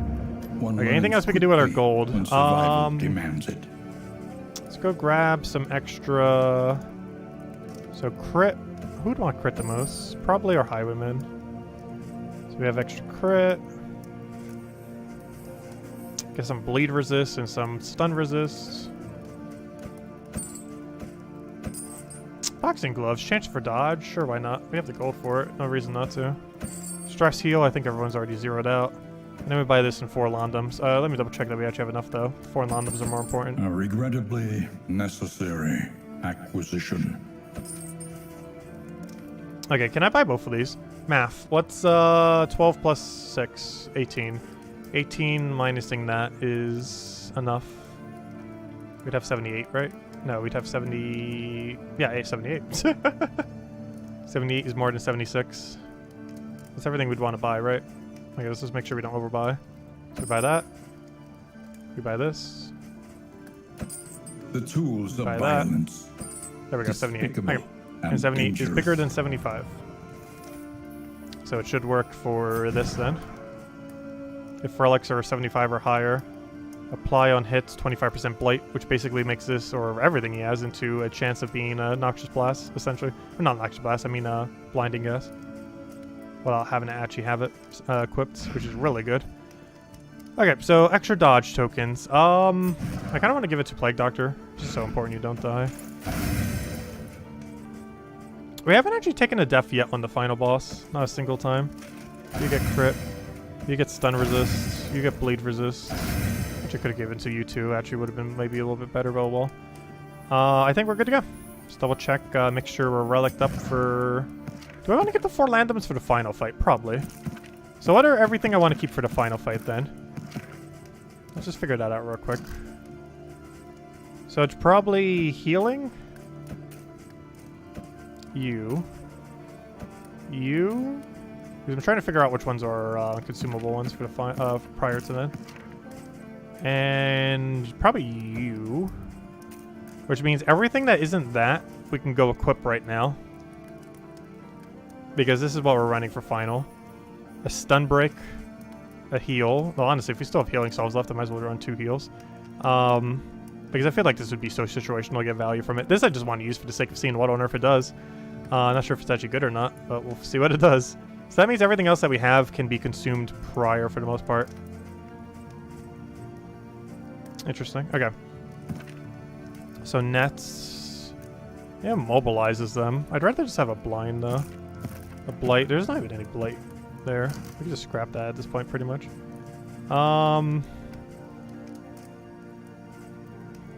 Maybe remove all blinds so you could do the finishing touch. Almost would rather do that to her though. Because you could just, you have stuff that you could do if you can't hit. She doesn't. You go for a blind, I guess. In case we need it. This we'll keep for restocking the other thing. This we can do as a, actually, you know what? For the earlier battle, let's just do this. And if we need something later for you. Yep, and then those for our final area items. I think we're good to go. I don't think we have any more prep. Just get scraps, and there's just really no other purpose for it. These are just kind of here. Food we don't need anymore. And I still have some mastery points. Okay, 2 more. Practice. I guess we get his bleed to be stronger. Because I don't really think we need Wicked Slice as much in the final area. So I might as well make his bleed ever so slightly better. In case we actually need a different dot. Let's just double check our other options though. Honestly, that's pretty much all you need. Bolster, Retribution, you're pretty much good to go. Let's see. I could try Stunning. I'm pretty sure they have really high stun resist though. And none of them have Repulse, so we don't really need the other thing.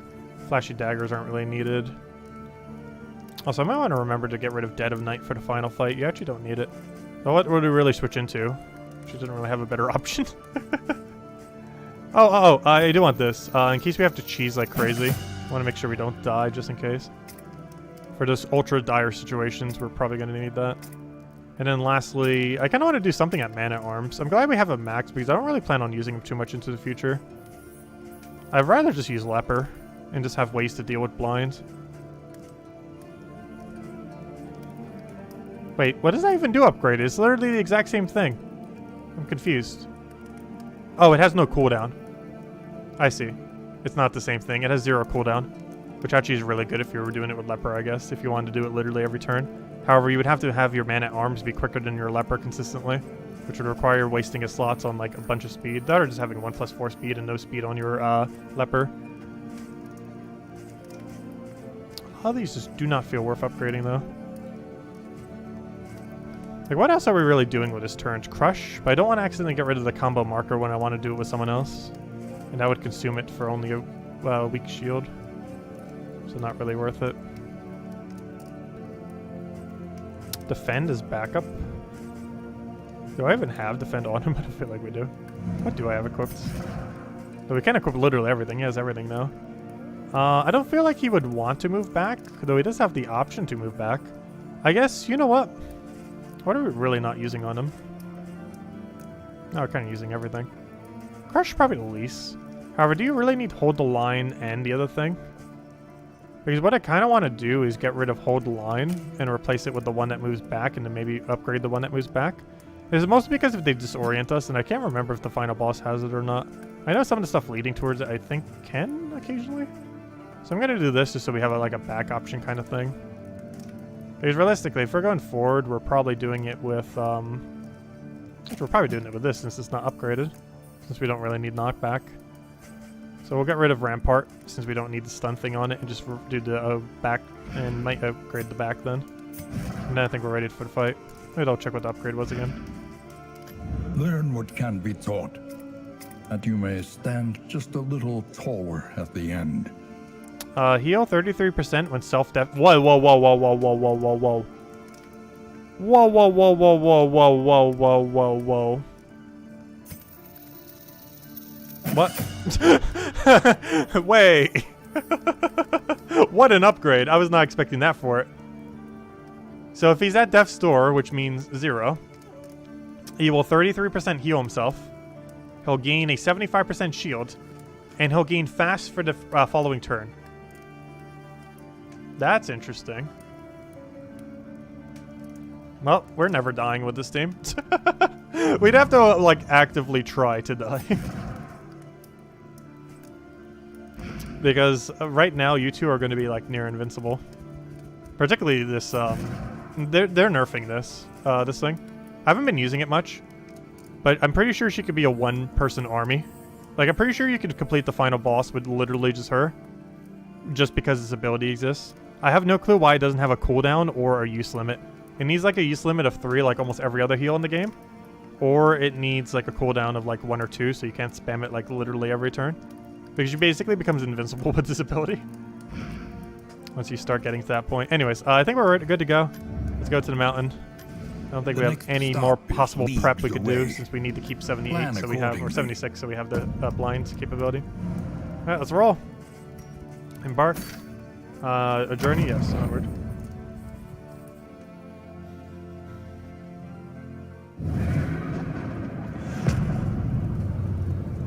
Cookie, yes. It's always available immediately in event key drop table for Gems of War. At last, the great ziggurat. Temple of I don't think it's in failure Glory, and though. regret. It's not in all the other keys, only in event keys or the normal Glory shop. That's not normally relevant for any of them, though, because Glory's so cheap. Especially with a Vault event next weekend. Though we're probably going to be playing Animal Crossing most of that weekend. Instead of grinding. Also, if any of these have a runaway, we definitely want to take it. They occasionally do. I have seen it before. Hopefully for the next fight they'll have a runaway, because I really don't want to have to take it if we can avoid it. Because there's no point in taking these fights. There's literally no loot. They're just here to damage you. So if you have the capability of running away, there's literally no reason why you shouldn't. Wait. You just got Breacher from something? When on earth did you just get Breacher? Oh no! Oh no! That means it's gonna waste like its first turn. However, it wasted its first turn while getting some really good buffs, if nothing else. But that's slightly problematic.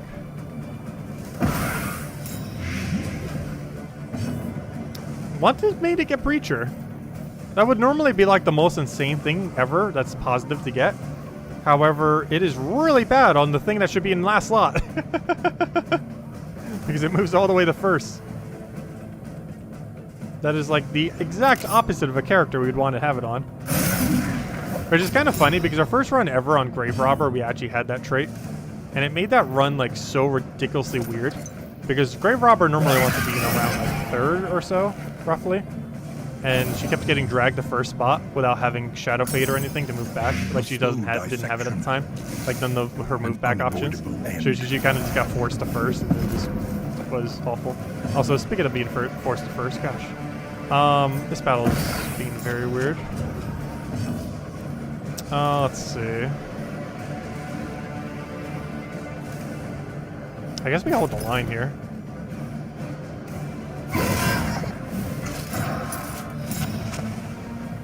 Alright, we still have two people really far out of position. Like Doctor and Highwayman. We're in a very bad position right now. Alright, so you're already dead. You just Mistimed as directed. Oh, I forgot, we still have a consumable to get rid of that, though I don't think it was the person's turn to do it. I can play Grenade you if I wanted to. However, the other alternative is move into position. I reckon if you want to play Grenade. Or not. Let's try it again. Actually, I'm going to do this just so we can get a better vulnerability footage. Can anyone actually land a dot? Finish this quickly. There's a 9. There's a bleed, and a burn, and a blight. Did he resist anything? I know it's 3 independent rolls. And you literally got hit by all of it.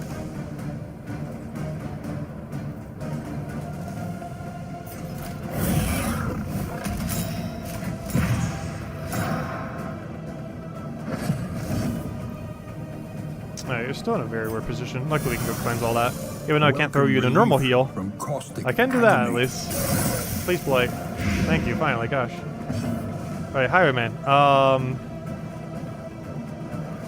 Crit? Bleed? Wait, I didn't upgrade your bleed. Oh, I didn't upgrade your bleed. Or the other thing. Okay, fine, I'll just move forward. A breakthrough. If nothing else, that moves you in the right position.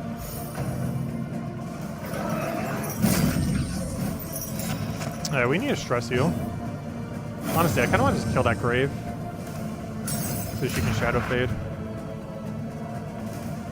There's no way we can kill him this turn. Actually, oh no, if it crits. It critted. That's only going to be Death's Door though. Unless he can hit an 11. Which is near impossible. You'd have to hit a 9%. I'd rather just bolster.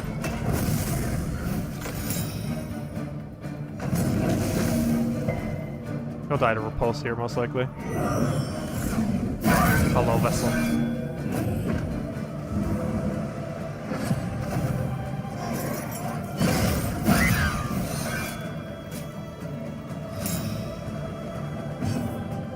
Alright, we can actually just double Blight right now. Though we can also do Ounce of Prevention.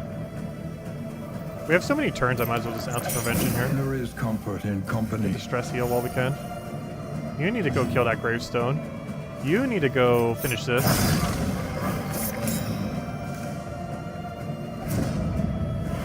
And now you kill the bigger gravestone so you can actually poke the last slot. Which will also stress heal you. And heal you. Oh yeah, I forgot. You have the thing that makes you have a 25% chance of getting the extra action when you heal. Well, stress heal more! She loves destroying her graves. So much so, she did it twice. Let's see.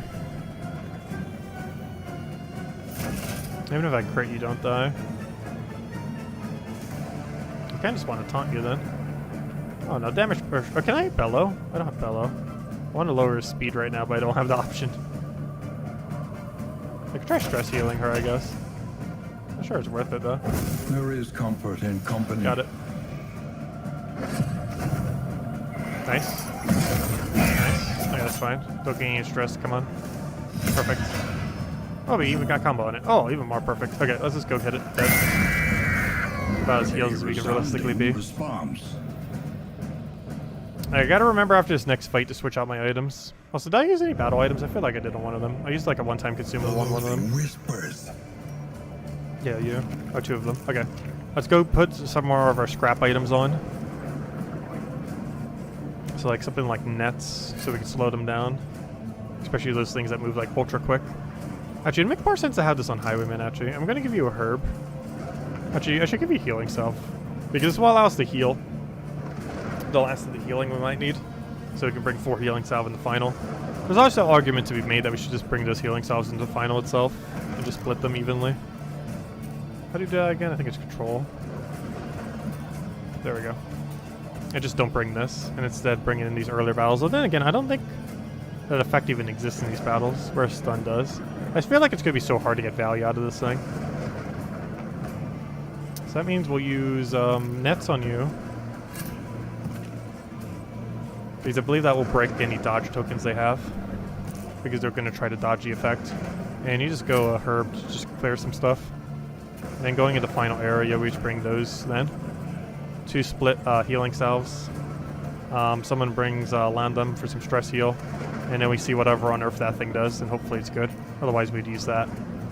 We could technically use this on this fight just in case it's something really bad.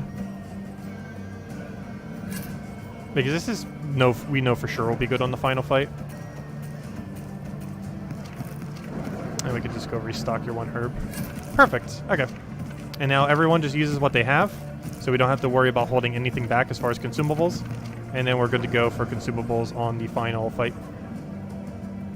Sounds like a plan. Let's move forward. So if we can't dodge this fight, we don't have to worry about any of the consumables. Just spam them like every single possible moment you can. Before our eyes. Can we dodge it? Fight, fight, fight, fight, fight. Come on, all 4 of you want to fight? I've seen a dodge before. It's very rare though. Unless they've patched it out. Because it kind of makes sense that you would have to fight these 2 before the boss thingy. Ah, Breacher. I can't believe you got that trait. That is so bad. You can't do anything in first slot. Luckily you're not immobilized at least. Oh, I forgot to use the thing to get rid of that. Fail. Keep forgetting we have literally every consumable. We'll start using them.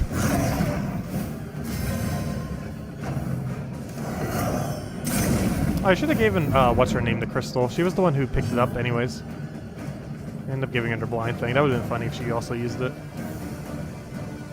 I don't think it has any kind of special effect with her, even though she was the one who grabbed it. Well, let's see what it does.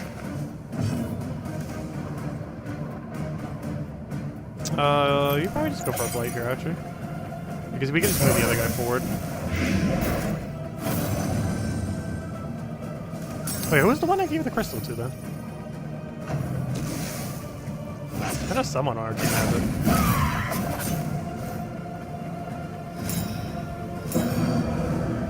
Man-at-arms? See what this does. Deal 1 damage. Does that all enemies? It does. Okay, so this crystal is ranged. It hits all enemies, and it burns and blights them for 5. That's not bad.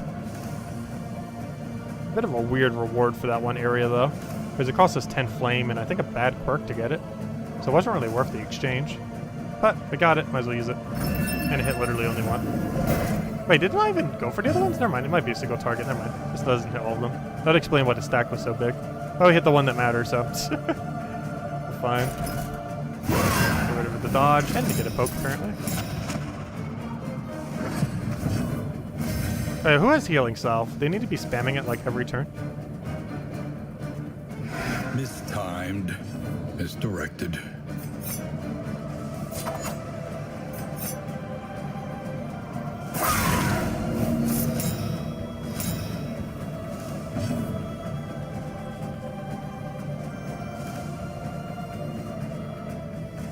I don't want to chance it.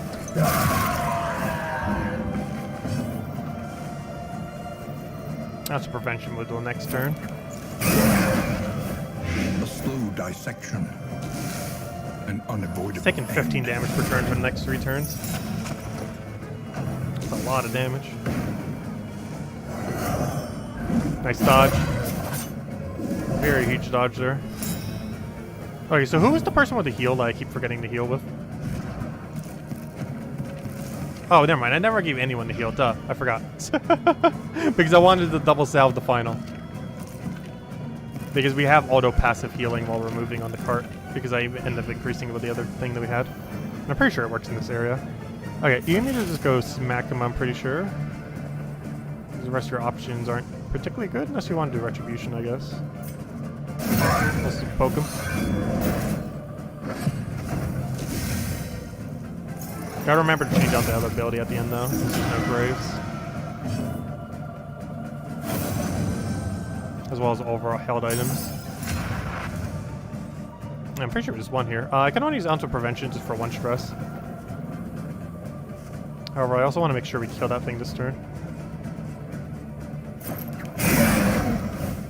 A slow dissection. He's dead, exactly. An unavoidable end.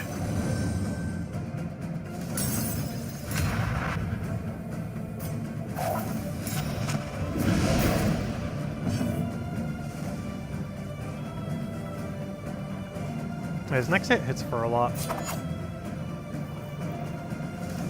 Yeah. He has range protection right now. I mean melee protection. I'm still trying for it though. Ah, no crit. Okay, we might bash him here. And now I need you to hit 3 with range. Oh, I can go heal here. Oh, you have... Oh, well, I got a counter for that. I came prepared. Got a counter for that. Oh, you need to hit 3. Please hit a 3. Oh, never mind. You... Oh, yeah, my bad.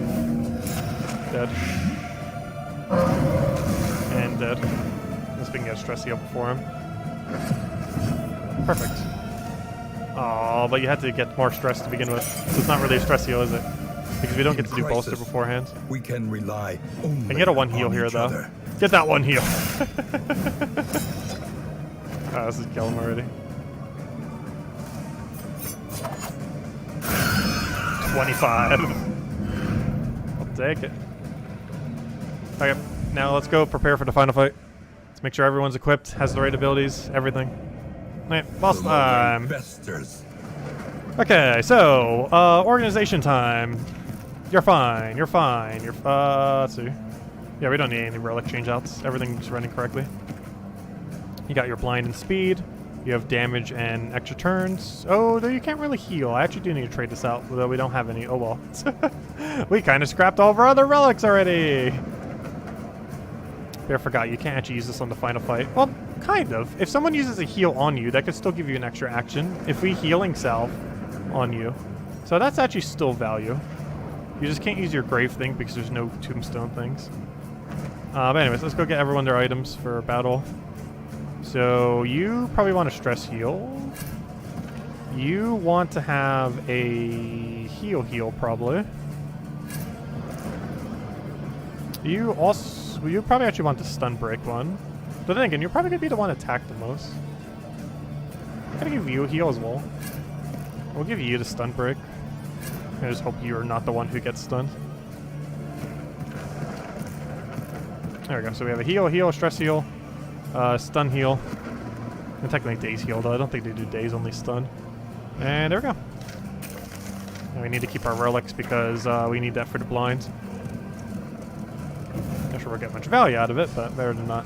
And we didn't have any glimmers of hope, so we are not going to have max torch, unfortunately. Cathedral. I think you automatically have 1 Temple of the speed, Iron Crown. 10 resistance regardless. But you can have higher. Oh, before I forget, I did almost forget. I can actually give you a different ability if I want. This is literally impossible to use on this battle. Maybe Shadow Fade?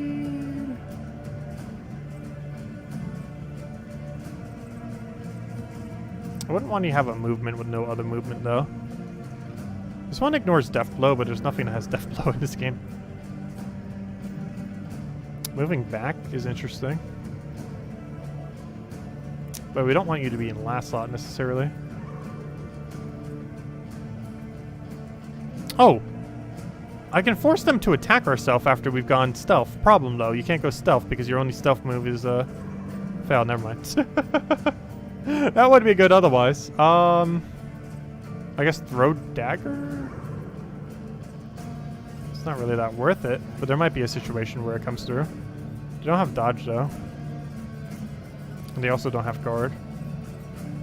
But there might be a situation where we need to hit one more than that. Yeah, no. You know what? It's not even worth changing the ability.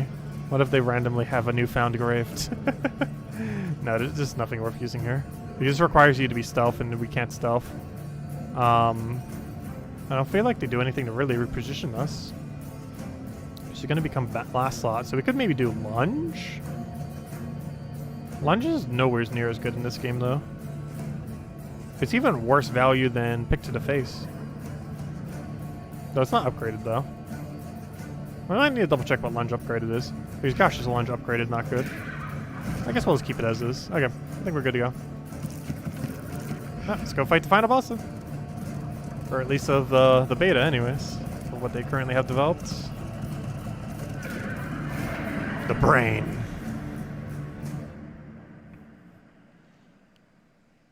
And this will be our 5-win streak then.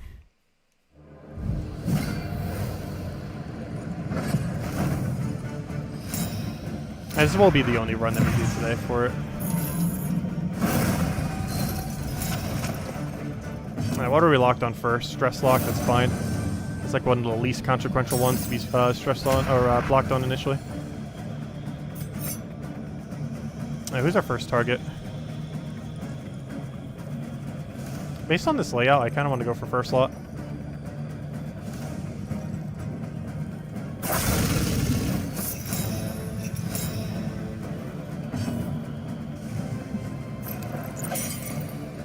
That allows you to actually do a turn this turn, as if you were actually in the correct position, even though you're not. $10 per turn. Oh gosh, four stress! What are you doing stressing so much? Okay, that's a bit of a liability. We can't stress heal this turn either.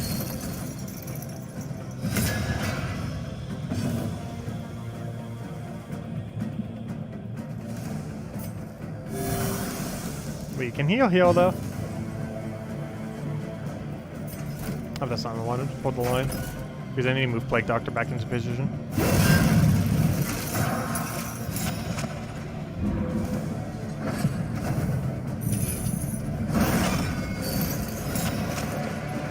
No more melee.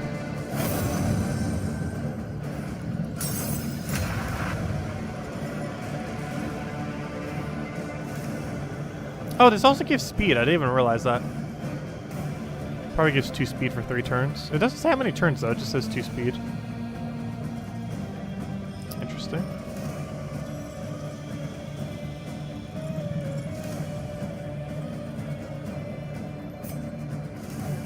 Ooh, I might have to pass turn. Anxiety for men's That's kinda bad. insidious fears.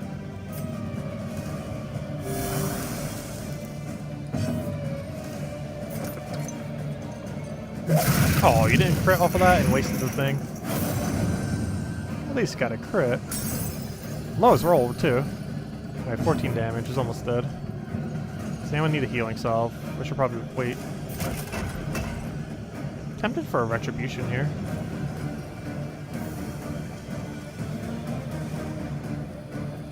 Because us hitting high wouldn't necessarily be able to kill it quicker. I kind of would, actually.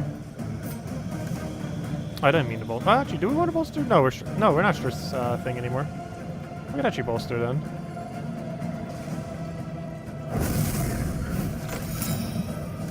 Alright, it only hit one, but it hit the most stressed one, so it's a pretty relevant one heal.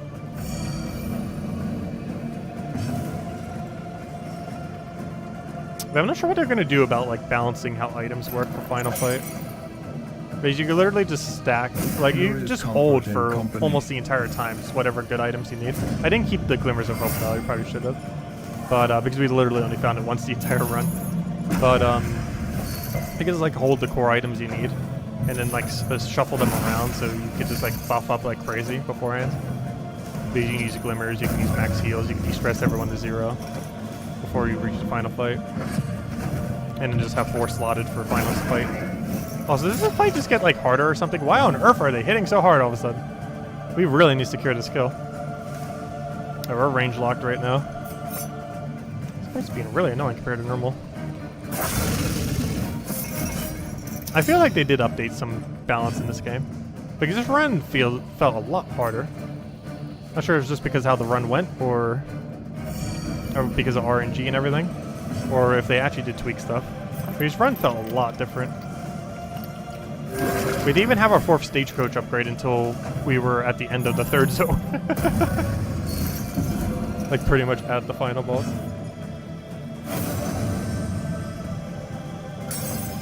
Among a couple other things that was kind of weird compared to a normal run. That could just be the bad luck. Yeah, I can't really do anything other than this, but it's still good to use. I don't actually want to heal her here though. She's just gonna get so much dodge that just basically is her heal.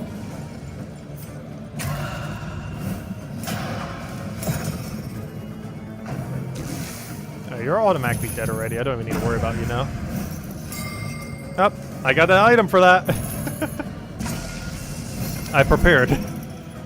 I specifically made sure we kept an item for that exact moment right there. We came prepared. Is this your last heal? No, you have 2. I'm going to use 1 now. Oh, he ended up getting an extra action. Interesting. I can't really do much with it, though. Oh, if you crit like that, you can.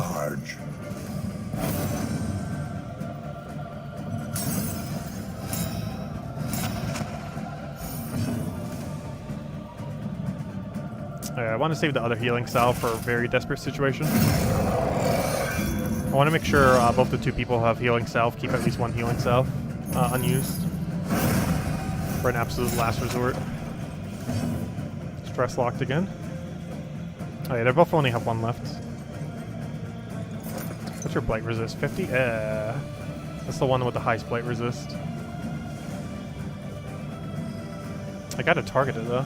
Actually, that's not true. If I crit this, it's better value. A brilliant conclusion. Nice. Okay. I can still be bleeding out for a while now. Or blading out. That's 20 damage right there. Okay. I got a stun break for you. There we go. I knew we would need that at least once. I came prepared.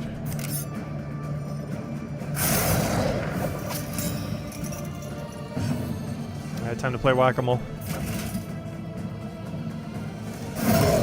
No crit. 11 though.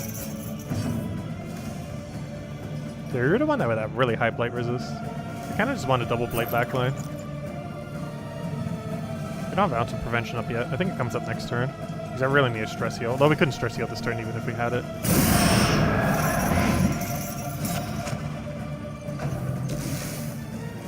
Which reminds me, we still have land left. I need to use that next turn for sure. We're starting to get really stressed. Alright, 1 down. Ready to go. Can make all the difference.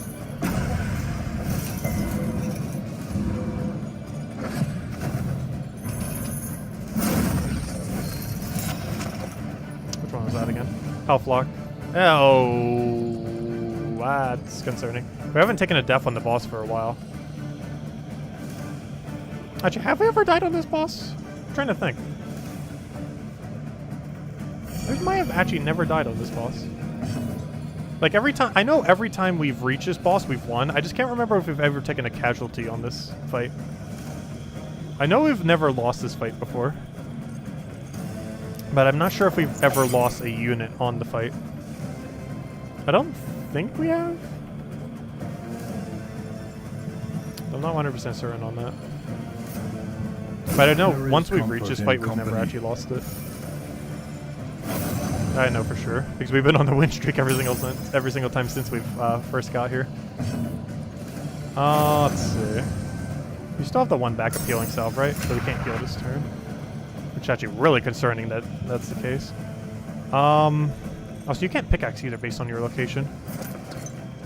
And trying to blight this thing is very unlikely. I'd rather just put... Oh, I can't point blank. It's a very weird situation. A breakthrough. Nice. Oh, that's huge. He's pretty much just dead off a blight if we just want to let it kind of survive. I want to keep this, even though we could use it for a speed boost. I still want to cleanse that one stun off it if we can. I think at this point we just go for Wicked Slice, oddly enough. Or even the vulnerability thing, actually.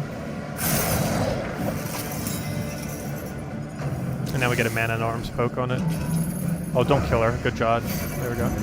Keep doing that. Okay, Man at Arms. You did not get hit, so you don't have another action. You can still go play Whack-A-Mole. Crit, please. Even if that crit, that would have been 22. That would have been 1 damage short if it critted. And the greatest test. Oh no! Oh no! That's not an attack though. Okay, we can heal now. Someone with healing salve, go. You have healing salve, right? Okay, we're fine. All's fine. That's why I split my healing salve into 2 stacks. That moment right there.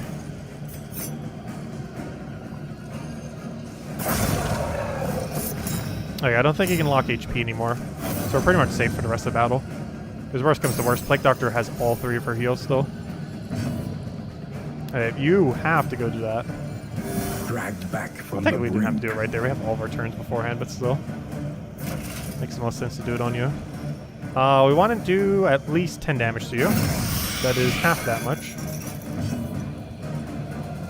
Do I use my last healing salve, or do I keep this as our ultimate backup? I'm tempted to keep it as our super backup. I'm just going to waste your turn by doing this. Well, it's not really wasting the turn, but... I want to do it to remove someone off the Death Store if I can. Rather than using it preemptively. Who's the most stressed? Are we even locked on stress? No, we're locked on range. It's probably the most important to get off of her. Because you can't do it off of Graves, since there's no Graves here. And just heal yourself. Because at least she has dodge to heal herself with, or protect herself with. Nice, repose. Insidious fears. Oh yeah, I need to do 5 damage to this, like, pretty much right now. Oh no, we have like so many turns to do it. You're fine. So what are we locked on? We're locked on stress. That's not a big deal. Though I did get really stressed all of a sudden. Oh, you're dead, right? Yes. Okay. There's only 1 unit left. And he has the lowest blight resist, I'm pretty sure.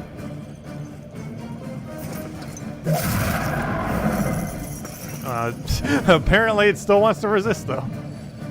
I can throw heal, but might as well just throw a blight. And then we can point blank.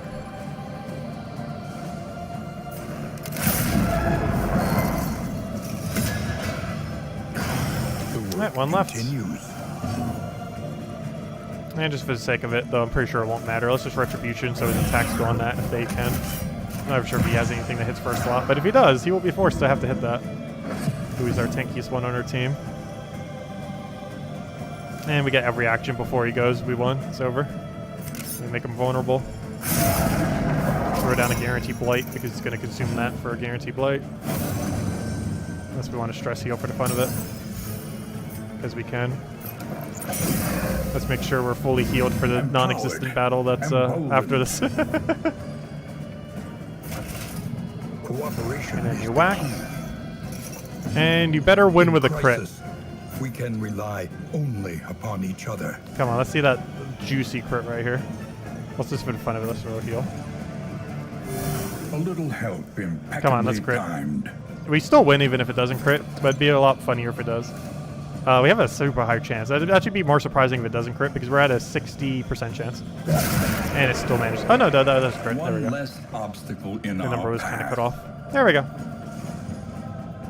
5-win streak for Halloween. There we go. Each milestone. Let's see what new makes unlocks the we get. next road just a little easier. But I need to double check to see if they actually did update. That run Push felt on to so the much end. different. Rest and We either got some really resupply weird await RNG you. or there was an update between the last time I played Learn from the other each day attempt. and right now. Deepen your understanding. Because that definitely And seems slightly victory different. Let me go will check. come. Where's the patch notes? Patch notes, patch notes, patch notes section. Where on earth is it? One moment. And then we'll see what our unlocks are.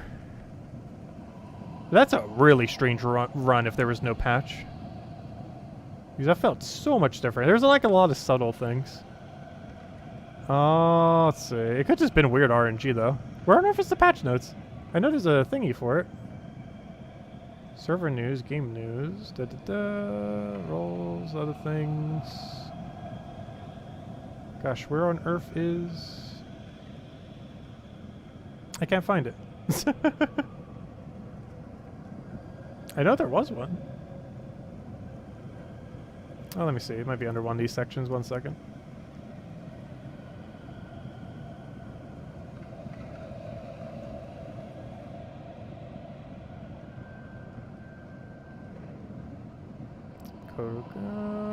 Can't find it. Oh, there it is. Patch notes. Found it. Let's see. Was there an update recently? No. There's been no update. Oh, that was just a weird run. That was just a very weird run for whatever reason. But yeah, there was no update.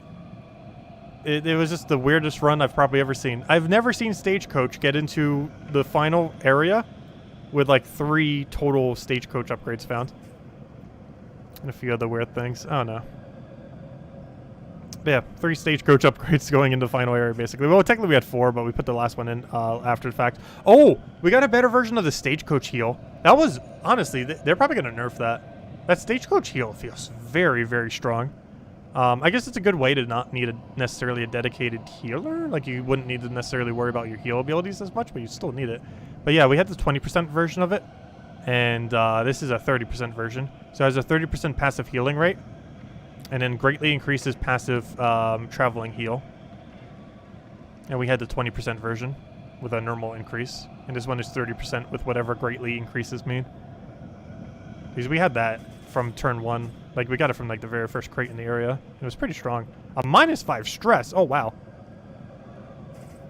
Leper only, 25% max HP. That seems pretty bad. They could still shuffle it, but you don't be able to do it on Leper, so no point. You might as well just have a generic one. Like, even a generic 10% one would be better than that, because you could shuffle it.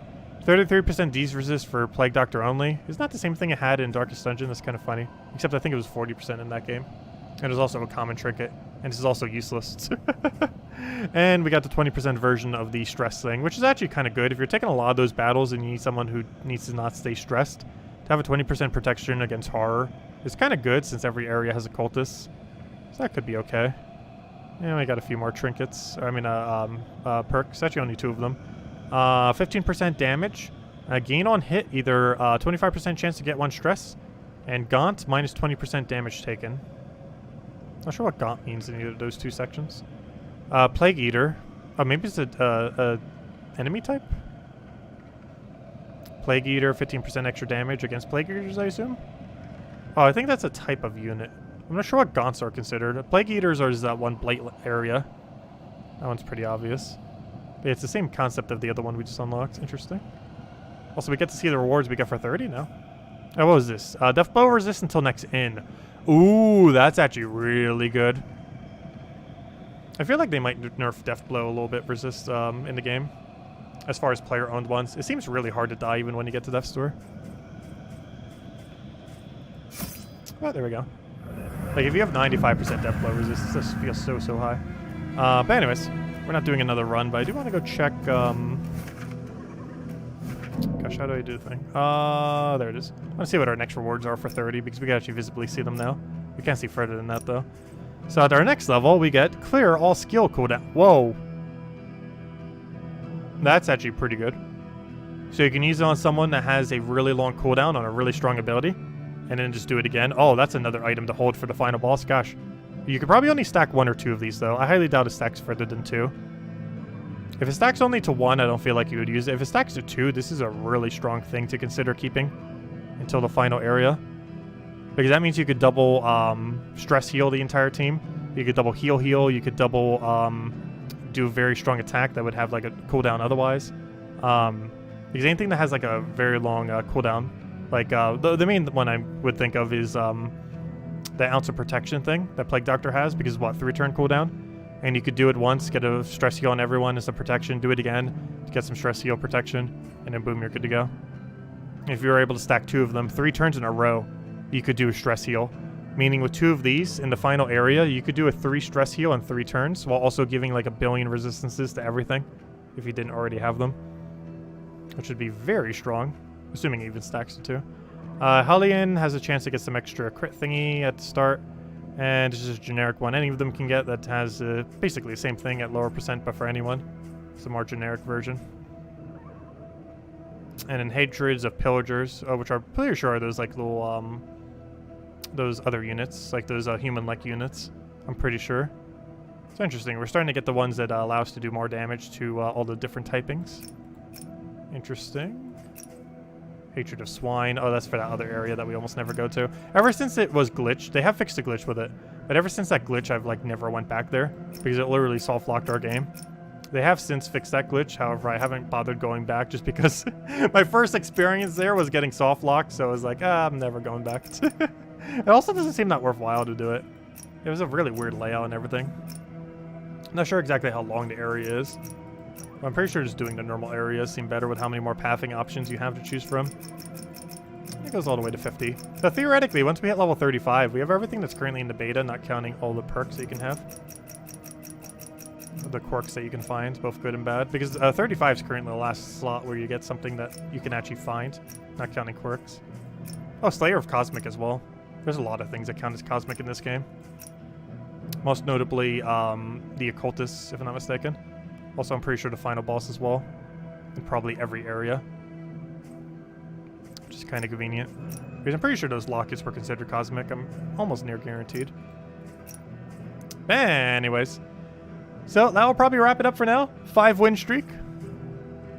We will be back with Darkest Dungeon at some point this week. I'm not really sure. Monday we'll probably be busy with other stuff. Tuesday we'll be doing Mario Party.